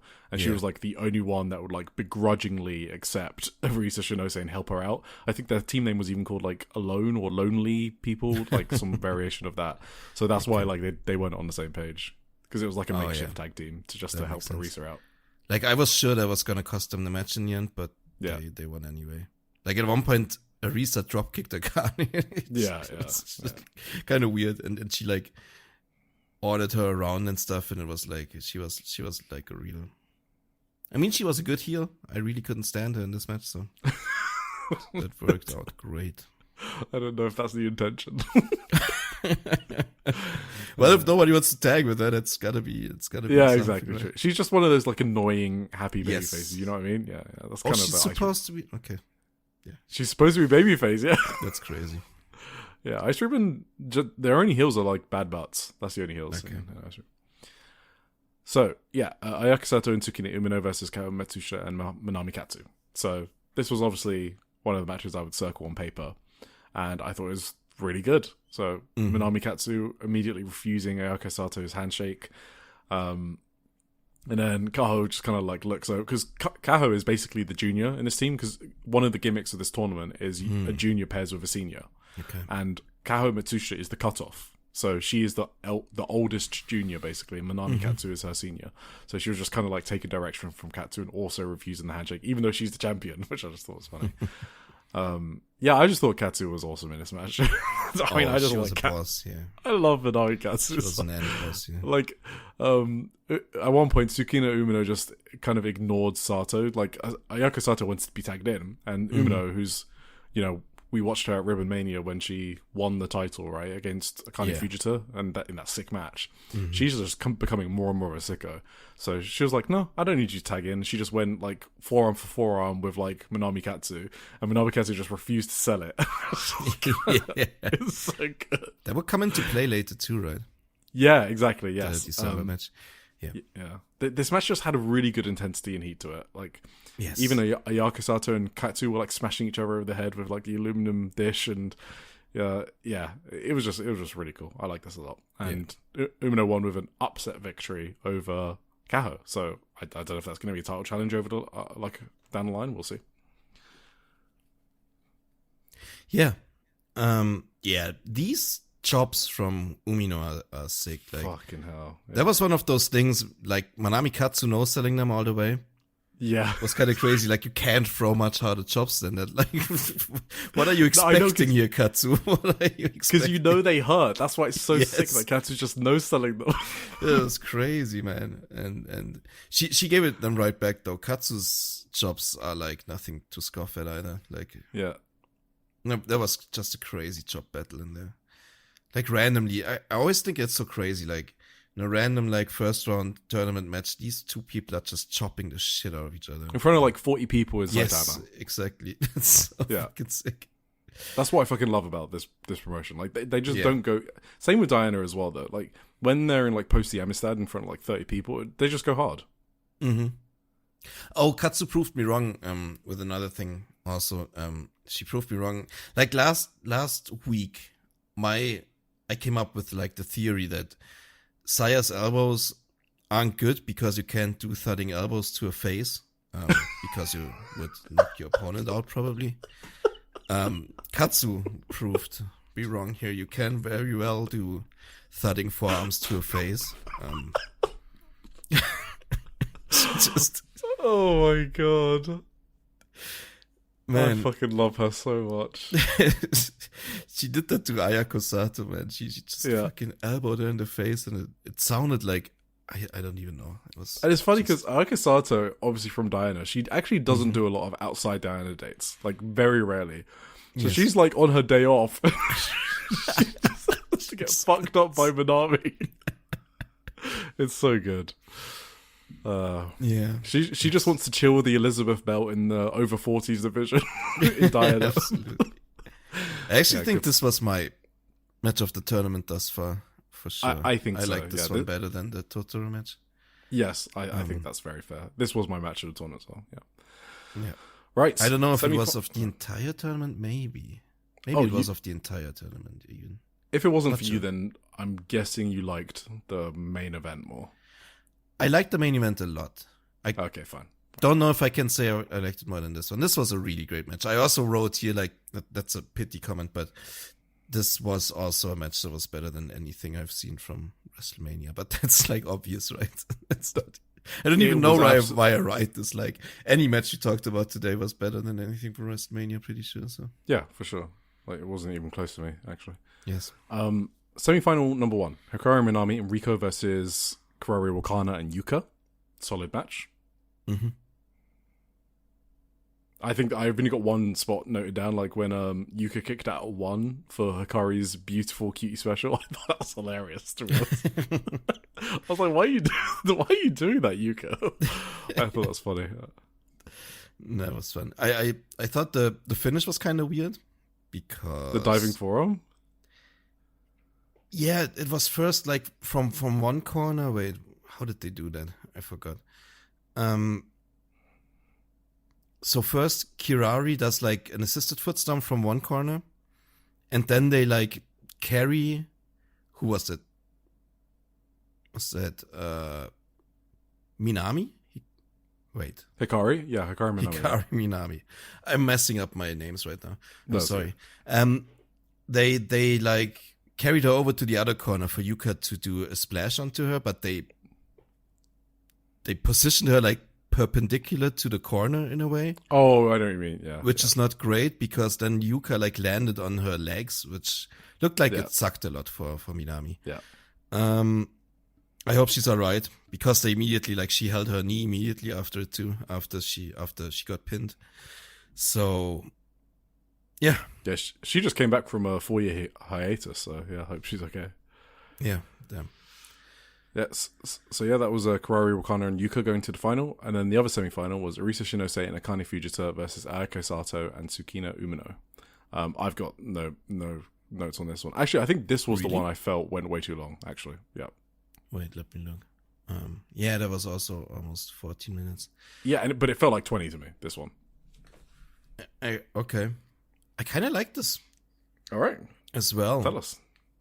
I mean, I mainly liked it for Umino's chops because she's a fucking psycho. She chopped the shit out of Arisa Shinose, and Umino is like shot up my list. She is absolutely excellent. I think she's sort of captured new Ice Ribbon viewers as well. I know that John loves her as well. So yes, maybe I liked it that much because I disliked Arisa so much in the first match. Okay, like, she was my heel of the tournament, and like Umino chopped her so hard, like she was fucking screaming, like Arisa was screaming her head off for those chops. Yeah. That kind of amused me probably. There was one sick shoot at but also between Umino and Fujita. Yeah, that's a callback to the match, right, at Ribbon Mania. Exactly. And it was a clunker as well. So yeah, I like those callbacks, I guess. I liked how Umino beat the shit out of Arisa. And then they lost in the end, right? Yeah, so Arisa Shinose and Akane Fujita went to the finals. Yeah, with kind of a weird spinning Olympic slam or whatever. I don't know what that was. Yeah, looked good though. Finisher, whatever it is. Yeah. Yes. And then they cut promos on each other. Oh Tsukina yeah, that was and Ayami So it's already happened now, but it just got released on Ice. Yeah, this show is available on Ice Ribbon's YouTube channel, by the way. You just need to sign up as a member if you wanted to watch it the proper way. If you can't find it anywhere, I pay £8 a month. It's worth it. I get dojo shows and I get these shows as well, which are at Skip City. So it's included in that membership. And then all the other shows we talk about, like Tokyo Square and all that, those are pay-per-views. But this one wasn't a pay-per-view. Also, why I mentioned that was because there's a dojo show that happened last weekend where it was Tsukino Umino defending her Fantasticed belt in what I call it like a reverse 9. Like, that's the translation, but it could have multiple different names. But it's basically 72 singles matches that are 1 minute each. Oh, that one you talked about. Yeah, there's 9 people. There's 9 people in a round robin, basically. And they have to face everyone else. So that means 72 matches. Because they're 1 minute time limits, the match is maximum 72 minutes. So I don't know what happened because I haven't seen it yet because it came out like hours ago. But yeah, Akane Fujita was basically asking to be one of those 9 people. So that's what the promo was about. Oh, I thought they were building to a rematch from the Ribbon Mania match. I would have. Well, kind of. Just in with with people. 1 minute time. yeah, exactly. I also like Umino is like so slim. She's tiny like skin and bones and hits so hard. Yes, she hits like a truck. But also she did a frog splash in this match and missed. And I thought she would just break apart when she hit the mat. I was like, oh my god, how is she dead? Yeah, I thought she was gonna like crack like a vase falling on the floor or whatever. That's what she is tiny, yeah. That's crazy. But yeah, she was in the final. We had Arisa Shinose and Akane Fujita. Wait, what about? Okay, let's do the final. You didn't watch the tag match? Oh no, I mean that was my first time seeing Cosmic. I think. Was it? Yeah, but was it Shion? Wasn't it the Uptown people? It was the Uptown people with the worst gear in the world. Yeah. I didn't want to talk about it either. I just wanted to mention that they have the worst gear. Take them back, Ikemen, please. Yeah, they're so weird. Shiono is the weird. So Saito, I can kind of get it, right? She's just like she's clearly older, right? And she's just trying wrestling, which look at Himiko and Diana, right? Like I'm all for like older women going into wrestling. That's cool. Shiono is I've not seen a single person that looks like they hate wrestling more than Shiono. It is crazy how out of place she looks. Yeah. That is weird to me, yes. It's just... And she's... Yeah. No, sorry. I was going to say she's in the Catch the Wave tournament. I don't know. So I'm going to be seeing her live in Korakuen. Amazing. I just think, like for anyone who hasn't seen those two, the Uptown Rookies, they just have, like, basically... bathing Nappies. suits, white, completely white bathing suits. It looks so weird, and like nothing else. Like they have like low cut shoes, and no knee pads, no arm, no elbow pads, nothing. And it's not like a cool looking bathing suit like Senka or whatever. She kind of has bathing suit too, but it's just really like bathwear, like grandma bathwear. It looks so bad. Grandma buffwear, exactly. Yeah. And I just can't take matches with them seriously because it looks so ridiculous the way they run through the ring in these. Like, at least give them knee pads, right? Yeah. Like, they look like Minoru Suzuki, just non-threatening and with white instead of like... Minoru Suzuki in a buff grandma buff. That is what they look like, yeah. Anyway. Let's go. Anyway, final. Arisa Shinose and Akane Fujita versus Kaoru Wakana and Yuka. So, your winners of the tournament are Kaoru Wakana and Yuka. Hell yeah. Just so you guys know, there's a picture that Yuka posted on her social media. Oh, yeah. On the day of the tournament, and her arm is completely fucking bruised from the bicep to the forearm, literally because of the forearm she froze. Seriously, she was bruised from the forearm she froze. So if you're wondering why we talk about that a lot, like Yuka is fucking mental with those. It was so gross actually how many bruises she had. Yeah, so obviously there was some clonking headbutts in here from Fujita. I think she like clonked Karari like near the start of the match just because, why not?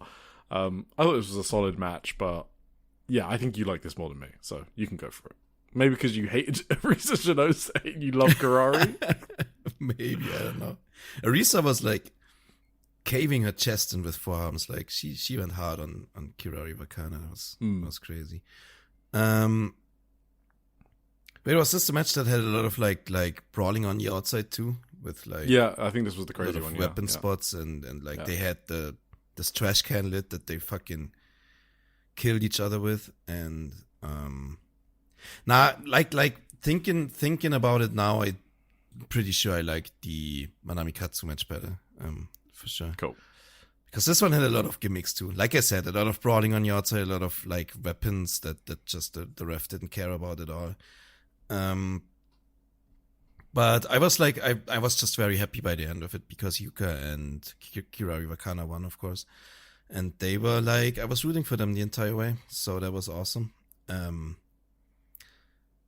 Yeah, I don't remember like specific spots even from this one. No, I don't have any noted down. So Kirari did a really cool Hurricane Rana like octopus hold. She's really good. She's become really smooth at like various different maneuvers she can do now. We should note coming that along great. This was their third match of the day. By the way. That also. Yeah. So it is fucking insane, like how hard they were working. Yes. Despite they didn't they didn't take one off or whatever. They went hard on all three matches, both teams. Absolutely. Yes. This was like full wrestling. Like there wasn't like a comedy, like flash pin or anything like that. This was just going hard, wrestling as hard they could for 3 matches. So props to everyone basically. So really good show. Yes. Anything else? Enjoyed it a lot. Ice Ribbon is awesome. Kirari Wakana is awesome. And I enjoyed it. Nice little tournament. Good. Then we had Diana Korakuen Hall on the 19th of April. So the main thing to note about this was the crowd was fucking loud for the show. And I wasn't expecting it because I just don't expect that on the Diana Korakuens. Maybe that I've just because it didn't happen on the 5th of October. For this show, yeah. Yeah, they were fucking loud. Yes. It did make the undercard matches over-deliver for me. Like, I was expecting not much from the undercard matches, and they were just better than I was expecting, just because of the crowd. No, I get what you mean, totally. So, first of all, Moran versus Tabata. My preview for this match was, this was a waste of Moran, and I don't think Tabata changed my mind. So, Moran should be getting, like, the marquee freelancer matches at Korakuen Hall, right? Like, Itsuki, Yamashita, you know, just fucking book Azumi, right, to beat her up or something like that. I don't know. She should be getting the big matches. This match was basically Moran running 100 miles an hour around the ring. Oh my god, I get... And Tabata just standing there, just watching her run around and try to base for her. Yes. It was fucking crazy. Moran was like soloing this. It was fucking insane. Like, the first so major spot, Tabata did a suicide dive and her foot got caught on the... Sorry, it's not funny. Got caught on the ropes. And she immediately fell short. Sorry, it's not funny. She immediately fell short and then, like, missed the dive completely. I mean, it was fine. Like, she covered her head with her hands, so she broke the fall. But it was just, like, even the crowd laughed after they saw she was fine, they laughed. Because it was not as bad looking as the Io Sky bump in the WWE. If you saw that one. But it was similar, like, caught on the bottom rope and, like, landed on... Yes. Went straight down. And the comedy factor was just, like, how insane Moran was. And just Tabata just completely out of place. Yeah, really good Moran performance, to be honest. She was doing all sorts of cool shit. So, I just quickly want to update my Moran comparison, because I started using Mace-Era, because, you know, Redondo, who made that comparison, shout out to him. And then when in the Honoka match, I compared her to Azumi, because of, like, the buzzsaw kicks and stuff like that. And now I think she's, like, a merge of the two. So I'm not saying, like, she's, like, the sum of both. I'm just saying she has bits of Mace-Era and bits of Azumi. And yeah, that's kind of true. It's really cool. So she's one of my time travel wrestlers. So, like, I want to see her in 5 years immediately. Oh, so, yeah. She's so crazy. Crazy. Yeah. I got basically the exact same notes. I wrote she went 100 kilometers an hour because I'm German. I just went different unit. Do you know how old is Tabata? I actually because don't know. Cage Match doesn't have her age, only, like, the date without the year. She's Yubia's daughter, right? Yubia. Right. So I don't think she's too old, right? No, she's got to be, like, early 20s. Yeah. I would have thought early to mid 20s. I don't know. Yeah. Maybe she's even younger than that. She looks older, probably, but yeah, because she has tattoos and stuff too. So you always think, I don't know. Yeah. I was just thinking, if you're like Tabata, right, and you're like, you've seen the 16-year-old, like in your mid 20s, I guess. You're like, what the fuck is this shit? You have to have this match with, like, a fucking 16-year-old who, like, not only, like, makes you look a prodigy. A literal prodigy, yeah. And she wrestles, like, circles around you, and then she pins you clean in the middle after from a moonsault. And, like, what does that feel like for someone like Tabata who's just coming in there? It's like, I don't know. This little kid is fucking... I'm gonna be this base, I guess, for this incredible wrestler who's, like, 16-year-old, and then I'm gonna lay down and get pinned and get out of there. And as she's getting all the adoration, like, that's... I was just wondering what Tabata thinks, but rough day at the office for Tabata. Yes. Then we had. Do you think these suicide dives? Right, I'm not safety policing here or anything, but I've seen this so many times lately that people like these suicide topes that they get caught. Yeah, they either are short or they get caught in the ropes. And like they overshoot or something, yeah. At best, the end result is like a light shove to the person on the outside. And if they want to, they fly back into the barricade or into the chairs or whatever is behind them. Do you think at some point it's just not the move, like the look versus how often it goes wrong lately? It's just not worth it to do it. The risk to reward ratio for some people is like getting skewed, yeah. Because I just watched Daisuke Sekimoto, you know, that huge motherfucker, right? Yeah. He did a suicide dive against Yuma Aoyagi on All Japan, and he overshot, and his face went into the barricade, and he opened up the hard way. Oh my! And I'm God. like, that was an insane spot, but like, dude, like he almost fucking died. And he just had like this almost fucking dying. Yes! Like, when was that? 2 years ago? Last year? No, literally like last year, he hurt his neck, and he had to put out of all bookings. Like they suspected it was like a spine issue, right? And he just fucking came back wrestling, and now he's doing shit like that. Yeah. Yeah. And I heard like Io did it again yesterday on Raw, apparently. Oh, did she? I didn't hear that. I didn't see it, but I read about it, that she had another botch on the suicide dive as well. So, yeah. I don't know. I don't want to safety police anyone, but the risk reward, like I said, at best, like the move is not even that fucking impressive anymore. Like at best, you shove the person outside a little bit. That's like what you do with the move, basically. So I just think maybe people who aren't quick enough or can jump, or are too quick, maybe in Daisuke's. You know what is more safer? It's the tope con hero, right? When you're doing it over the top rope. Exactly. That is way that's safer. What I thought as well. Yeah. Unless you're like Darby. If you fling yourself at your opponent like Darby, then the reward is obviously fucking sick, because then the move actually looks scary. But like, the move just doesn't look impactful if you're not Darby Allin. So I don't like it. People should just do it less, I think. Yeah. We're approaching 5 hours, by the way. I'm gonna cut this short. It's No, it's okay. No, don't do that. Then we had Anna Honoka, Maika Ozaki, and Misa Kagura versus Cosmic, Makoto, Rina Amikura, and Tali. So Cosmic from New York. We said that last time. I think she's from Algeria because she had like green and white gear, and I think she had the Algerian symbol on her gear. So, and then Tali is an Australian gaijin. So 2 gaijins on that team. But I like them. They're decent. I thought they just liked B. Priestley. Anno 2019 or whatever. That's what they looked like to me. Both. Yeah. Wow. What a comparison. So with the green hair and the dark lipstick, I think everyone who saw B. Priestley back then knows what I mean. I don't know. Oh, okay, fine. I didn't know that. So Anna used to wear like her grandma's knitted jumper, like a green jumper, and she has ditched that with actual wrestling gear, and she looks way better. So very happy about that.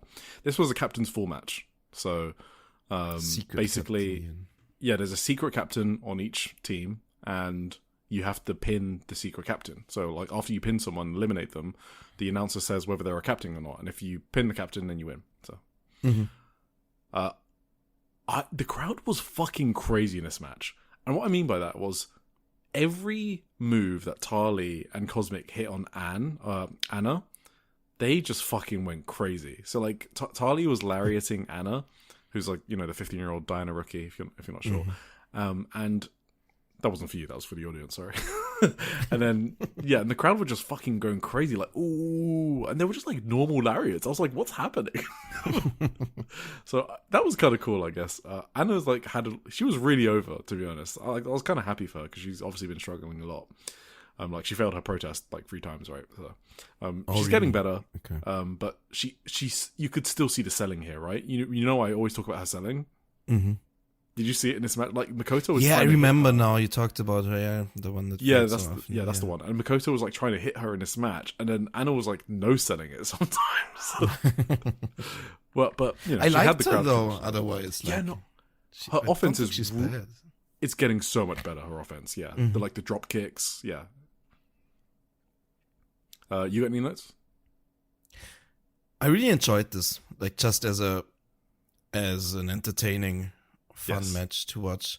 I really like just like after someone gets eliminated and everyone just like looks at the announcer to say whether they're the captain, and everyone's reaction when he says it's not the captain. Everyone is like, oh no. Even the one that was pinned, because they don't. I guess I don't know if they know they're the captain. I don't think they're supposed to know it themselves. No. Yeah. But I think they just play the reactions to it perfectly. On obviously it's known. Yeah. Like when they talk about the match before, but and they structure the match, I guess.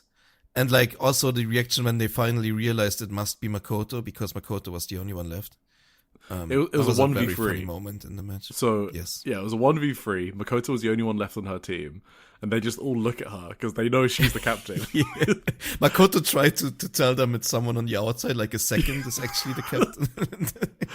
And then it's just in classic Makoto fashion, because she is part of Veni's unit. Yeah. She won the match. 1v3 handicap. She eliminated Misa Kagura. She then pinned Anna, who was the captain, and then the third one, I don't remember who the third one left was. Rina Amakura. She was just kind of there. Yes. Yeah, so that was just hilarious. Then we had Chanyota versus Himiko. I've got no notes on this. No notes. Yeah. Well, I don't really have many notes. I don't know. Was Chanyota's lip busted open, or was it just her lipstick that was so? I think red she's and just thick? got. I think she's just got big fuck off lips. Maybe, yeah. I wasn't quite sure because, like, Yeah. I think she's got a bit of a new look. She got new hair too, and maybe she just got Yeah. a very red lipstick for her new. I don't know. No, I noticed it as well. Yeah.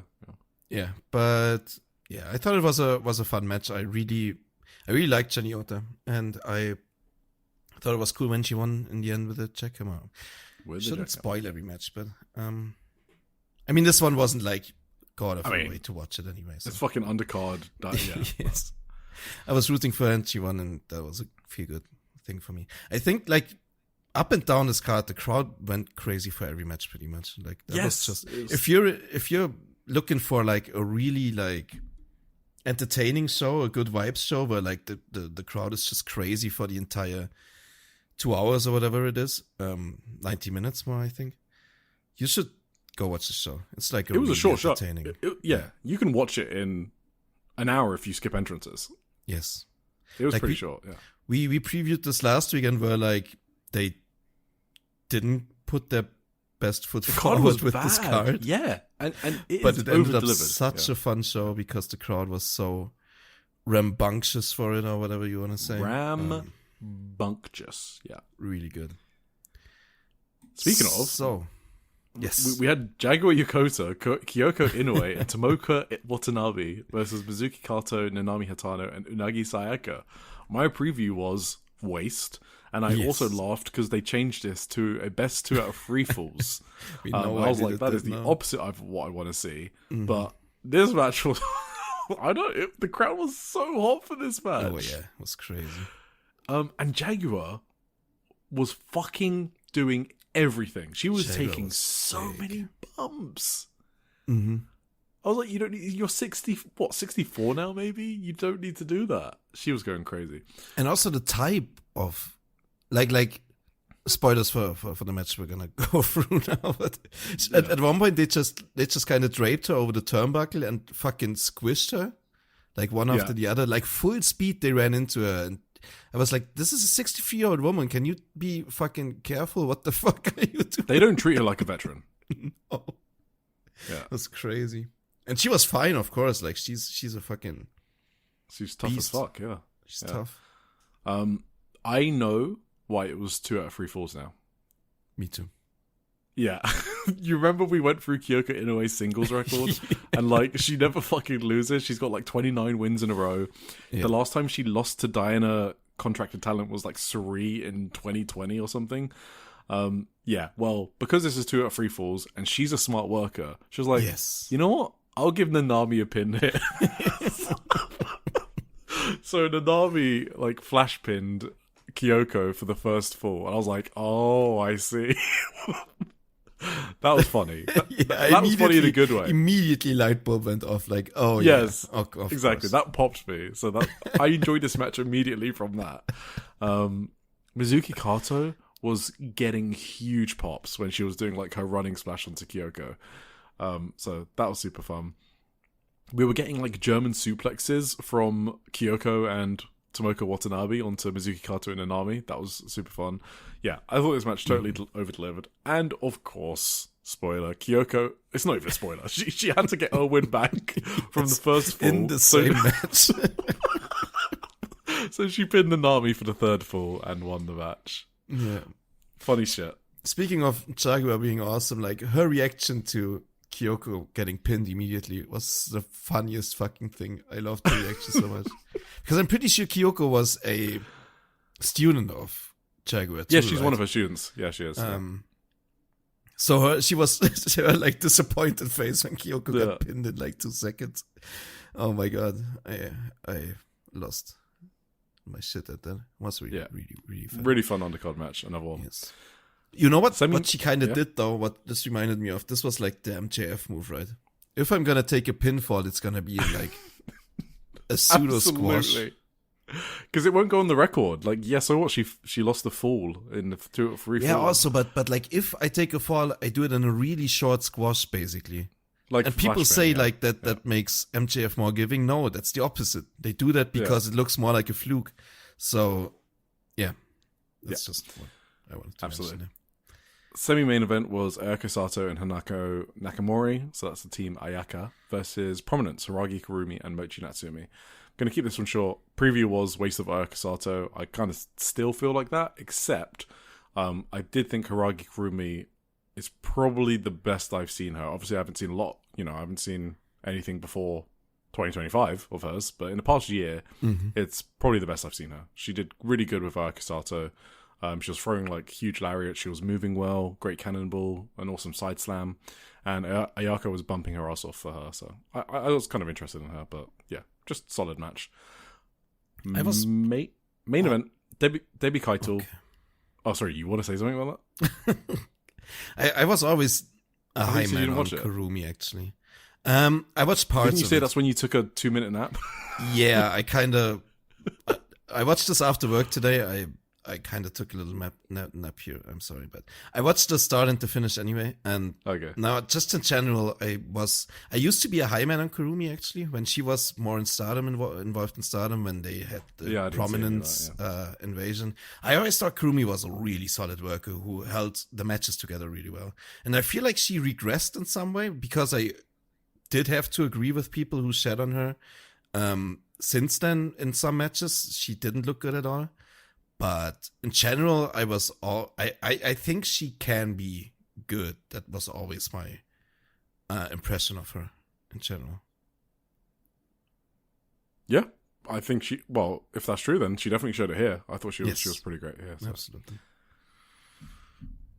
Yeah, so Debbie Kaito against Haruka Misaki for the Diana World title. So I guess spoilers if you care about that. So Haruka Misaki won the title. And I'm a dumb fuck because I spoiled myself just before the match because I wanted to check the Diana attendance. God. I looked at Shupro, and the first image that popped up was Haruka holding both titles. I was like, oh, fuck. Oh, no. Normally, I'm really quick to back out of the page. So, like, I've done this before. I'll look at the attendance, and then I'll back out really quickly before the photo loads. And this time, my brain was just slow. WrestleMania was on at the same time, and I was choosing to watch Diana over it. But on my second screen, it was Dominic Mysterio. So I was just looking at what the fuck is this guy doing, and I was too slow to back out. But anyway, his slowness, transferred me onto exactly transferred onto me. Yeah, it makes total sense that Umasaki won this. They could have kept the title in Debbie, but it would have been a bit weird that she beats Nanami and Umasaki, like their two main stars. So, and now what they can do is they can have Nanami challenge Umasaki at like a big show, like the July show or Korakuen in October. Backstage, Haruka Umasaki said she was kind of disappointed that they're too far away from having 1,000 people at Korakuen. Yes, another wrestler talking about attendances. Oh my god. Yeah. She said that she thinks Diana's momentum isn't what it needs to be, and she wants the Korakuen in October to have 1,000 people. So, fucking build to the Nanami match then. I will say the vibes are hella good though. Yeah. Like their fans are really into it. That I think is the first step. Like I disagree that that's the wrong kind of momentum. I think if fans are this into it, that's the best way to get more fans. Completely agree. Are you an Umasaki guy? I like her a lot, yeah. Yeah, okay. Because I was speaking to one of our mutuals, Kaze, and he's not that into Umasaki, and I just disagree on this one. Like, I get the sense that she never has a match of the year contender level match. I've not seen that from her, but her floor is so good, and she can have a good match with pretty much anyone. And I think that's important, and she's good enough to carry an indie promotion, basically. Is that just because of her time in Stardom, you think? Yeah, I don't know. I haven't seen her in Stardom. You haven't seen her there, but no. That's why I'm guessing Kaze, isn't Okay, it? fine. Because she had a weird gimmick there. She called herself Karma and had like weird face paint. Oh, I see. Okay, fair enough. The match. Do you have any comments about the match? I thought it was a really good match. I thought it was the best match on the show. Yes, I really thought it was really good as well. I was thinking about which one I like better between this one and the SEAdLINNG title match. You know, the main event, not the tag match. Oh yeah. That's a good comparison. Yeah. And I think I might have liked the Umasaki match better, actually. Not That's sure. completely fair. It's fresher in my mind, of course. And I think Keitel is just... I think I've been low on her in the past. In some spots, I thought she looked a bit wonky in the Nanami match, for example. But in this one, I really like Keitel. I think she worked really well here, and she was really good. And they had a lot of...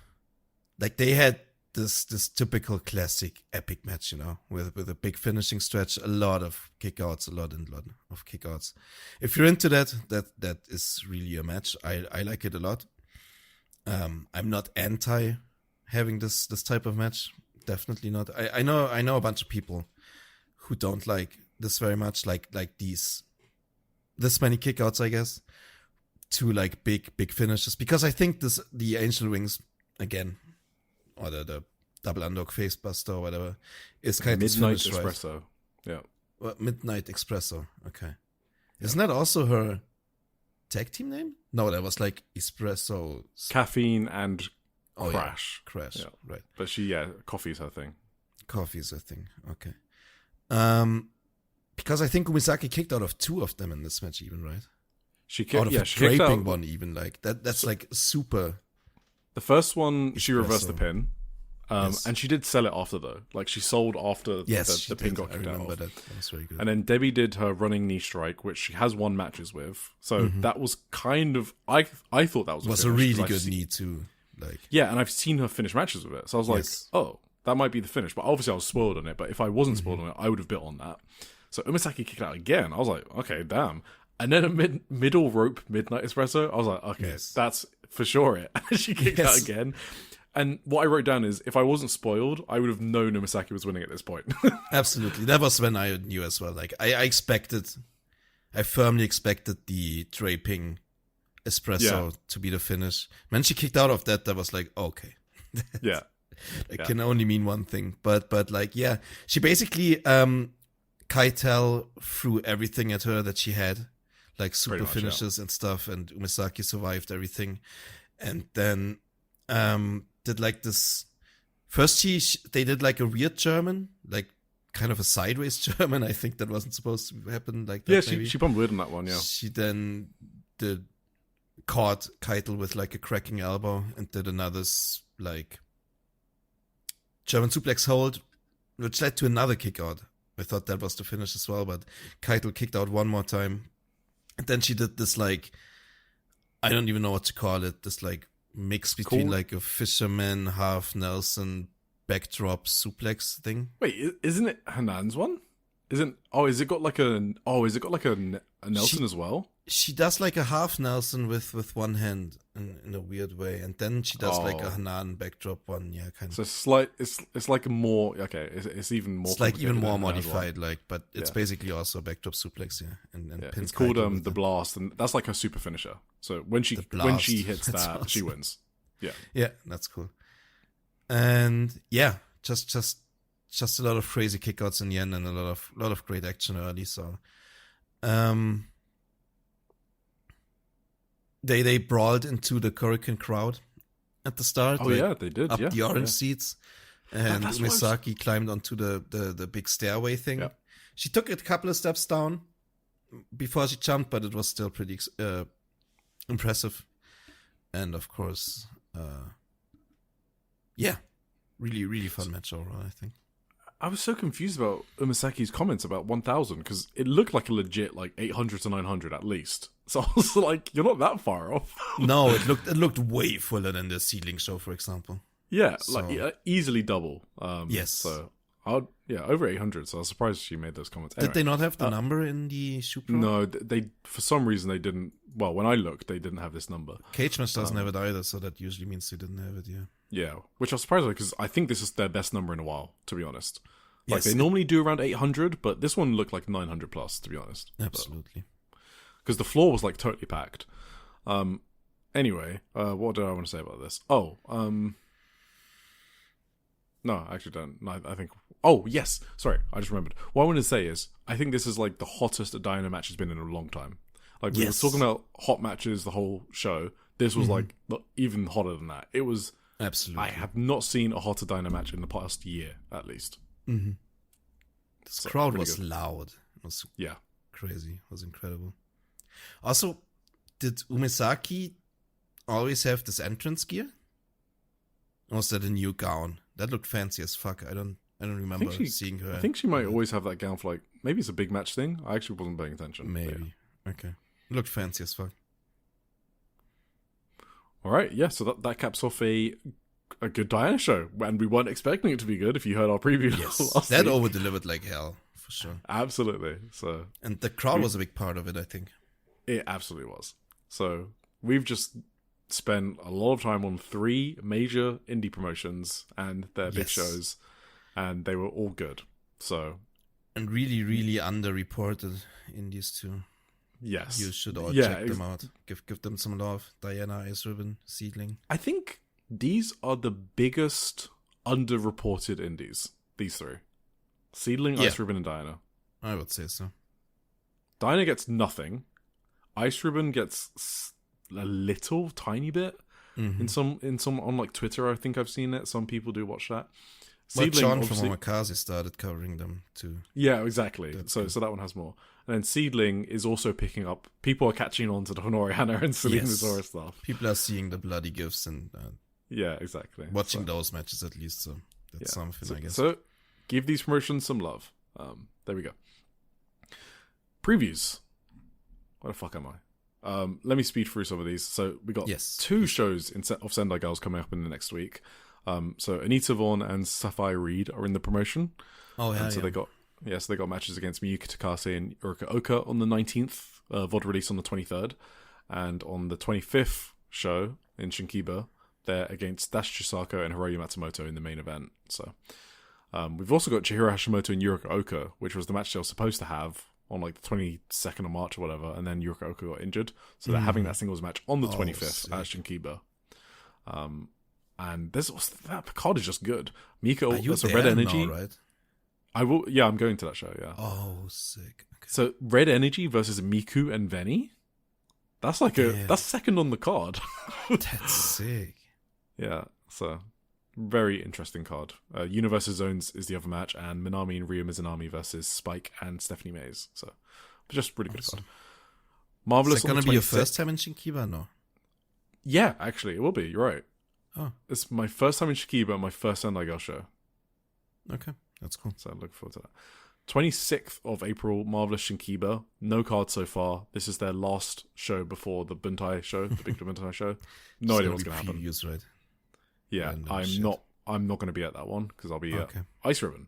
So speaking of Ice Ribbon, they're at Kitazawa Town Hall on the 26th of April, just before the Stardom show.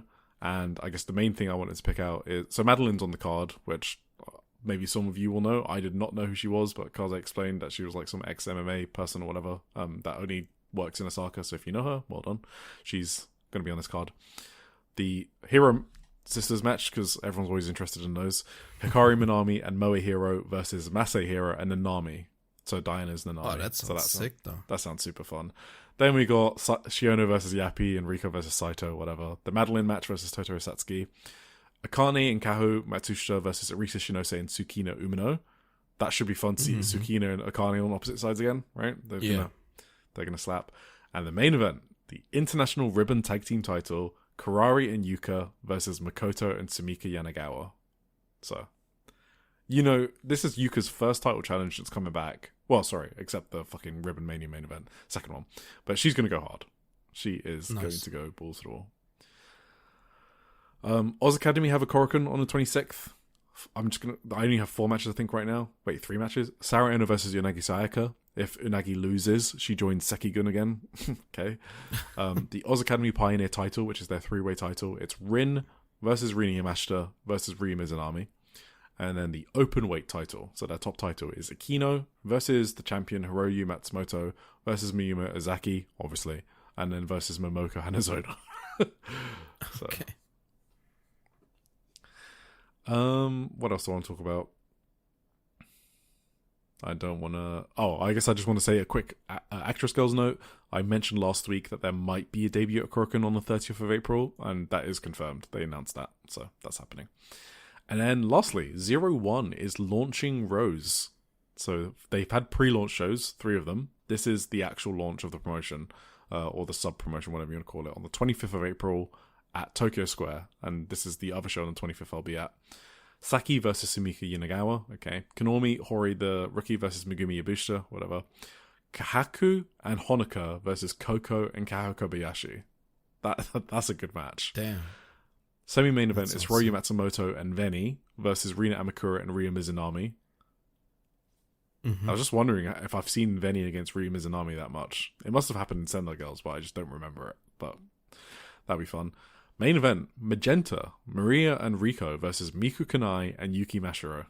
That sounds fun. Mm-hmm. Yeah, that sounds cool. Match of the week. Match of the week? I mean, yeah, we kind of know this. I mean, yes, it is the SEAdLINNG match. So the Ellie catch against Effie. Can we decide maybe it's a CM Punk match though? Oh my god.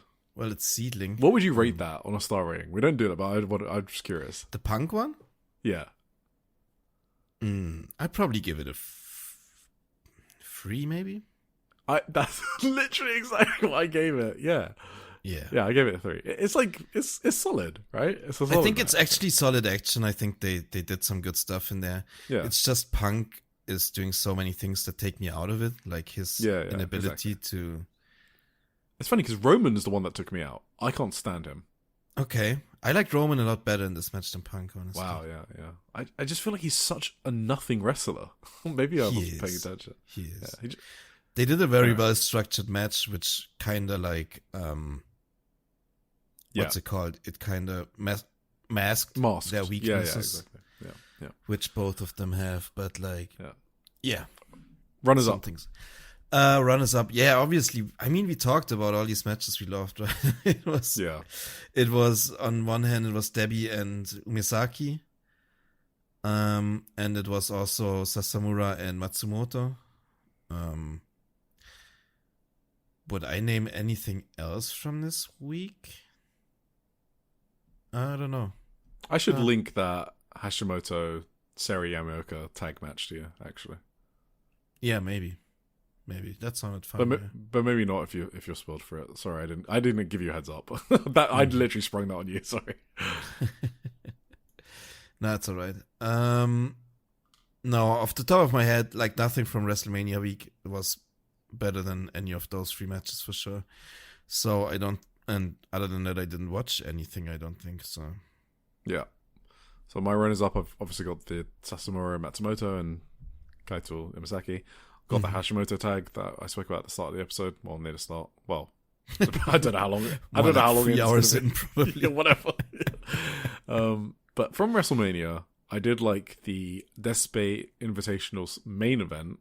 I think it was the main event. Oh, I didn't watch that one. Okay. Despe and Jun Kasai versus Matt Tremont and Nick Gage versus Masashi Takeda and Rini Yamashita. I thought that was really fun. I only saw the first hour of that show for some reason. Maybe I should catch up on that. I won't. You won't.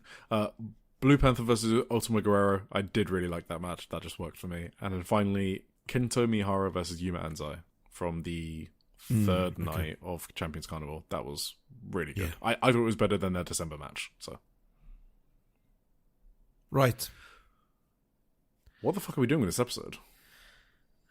Yeah, I'm After I cut out all the pauses, it's like 2 hours, I think. So that's all right. Probably. I feel like you should just release it as a separate episode now, to be honest. The WrestleMania week bit. Nah, we already like talked so much. We referenced it a lot, but I don't know. Nah, this is a 5+.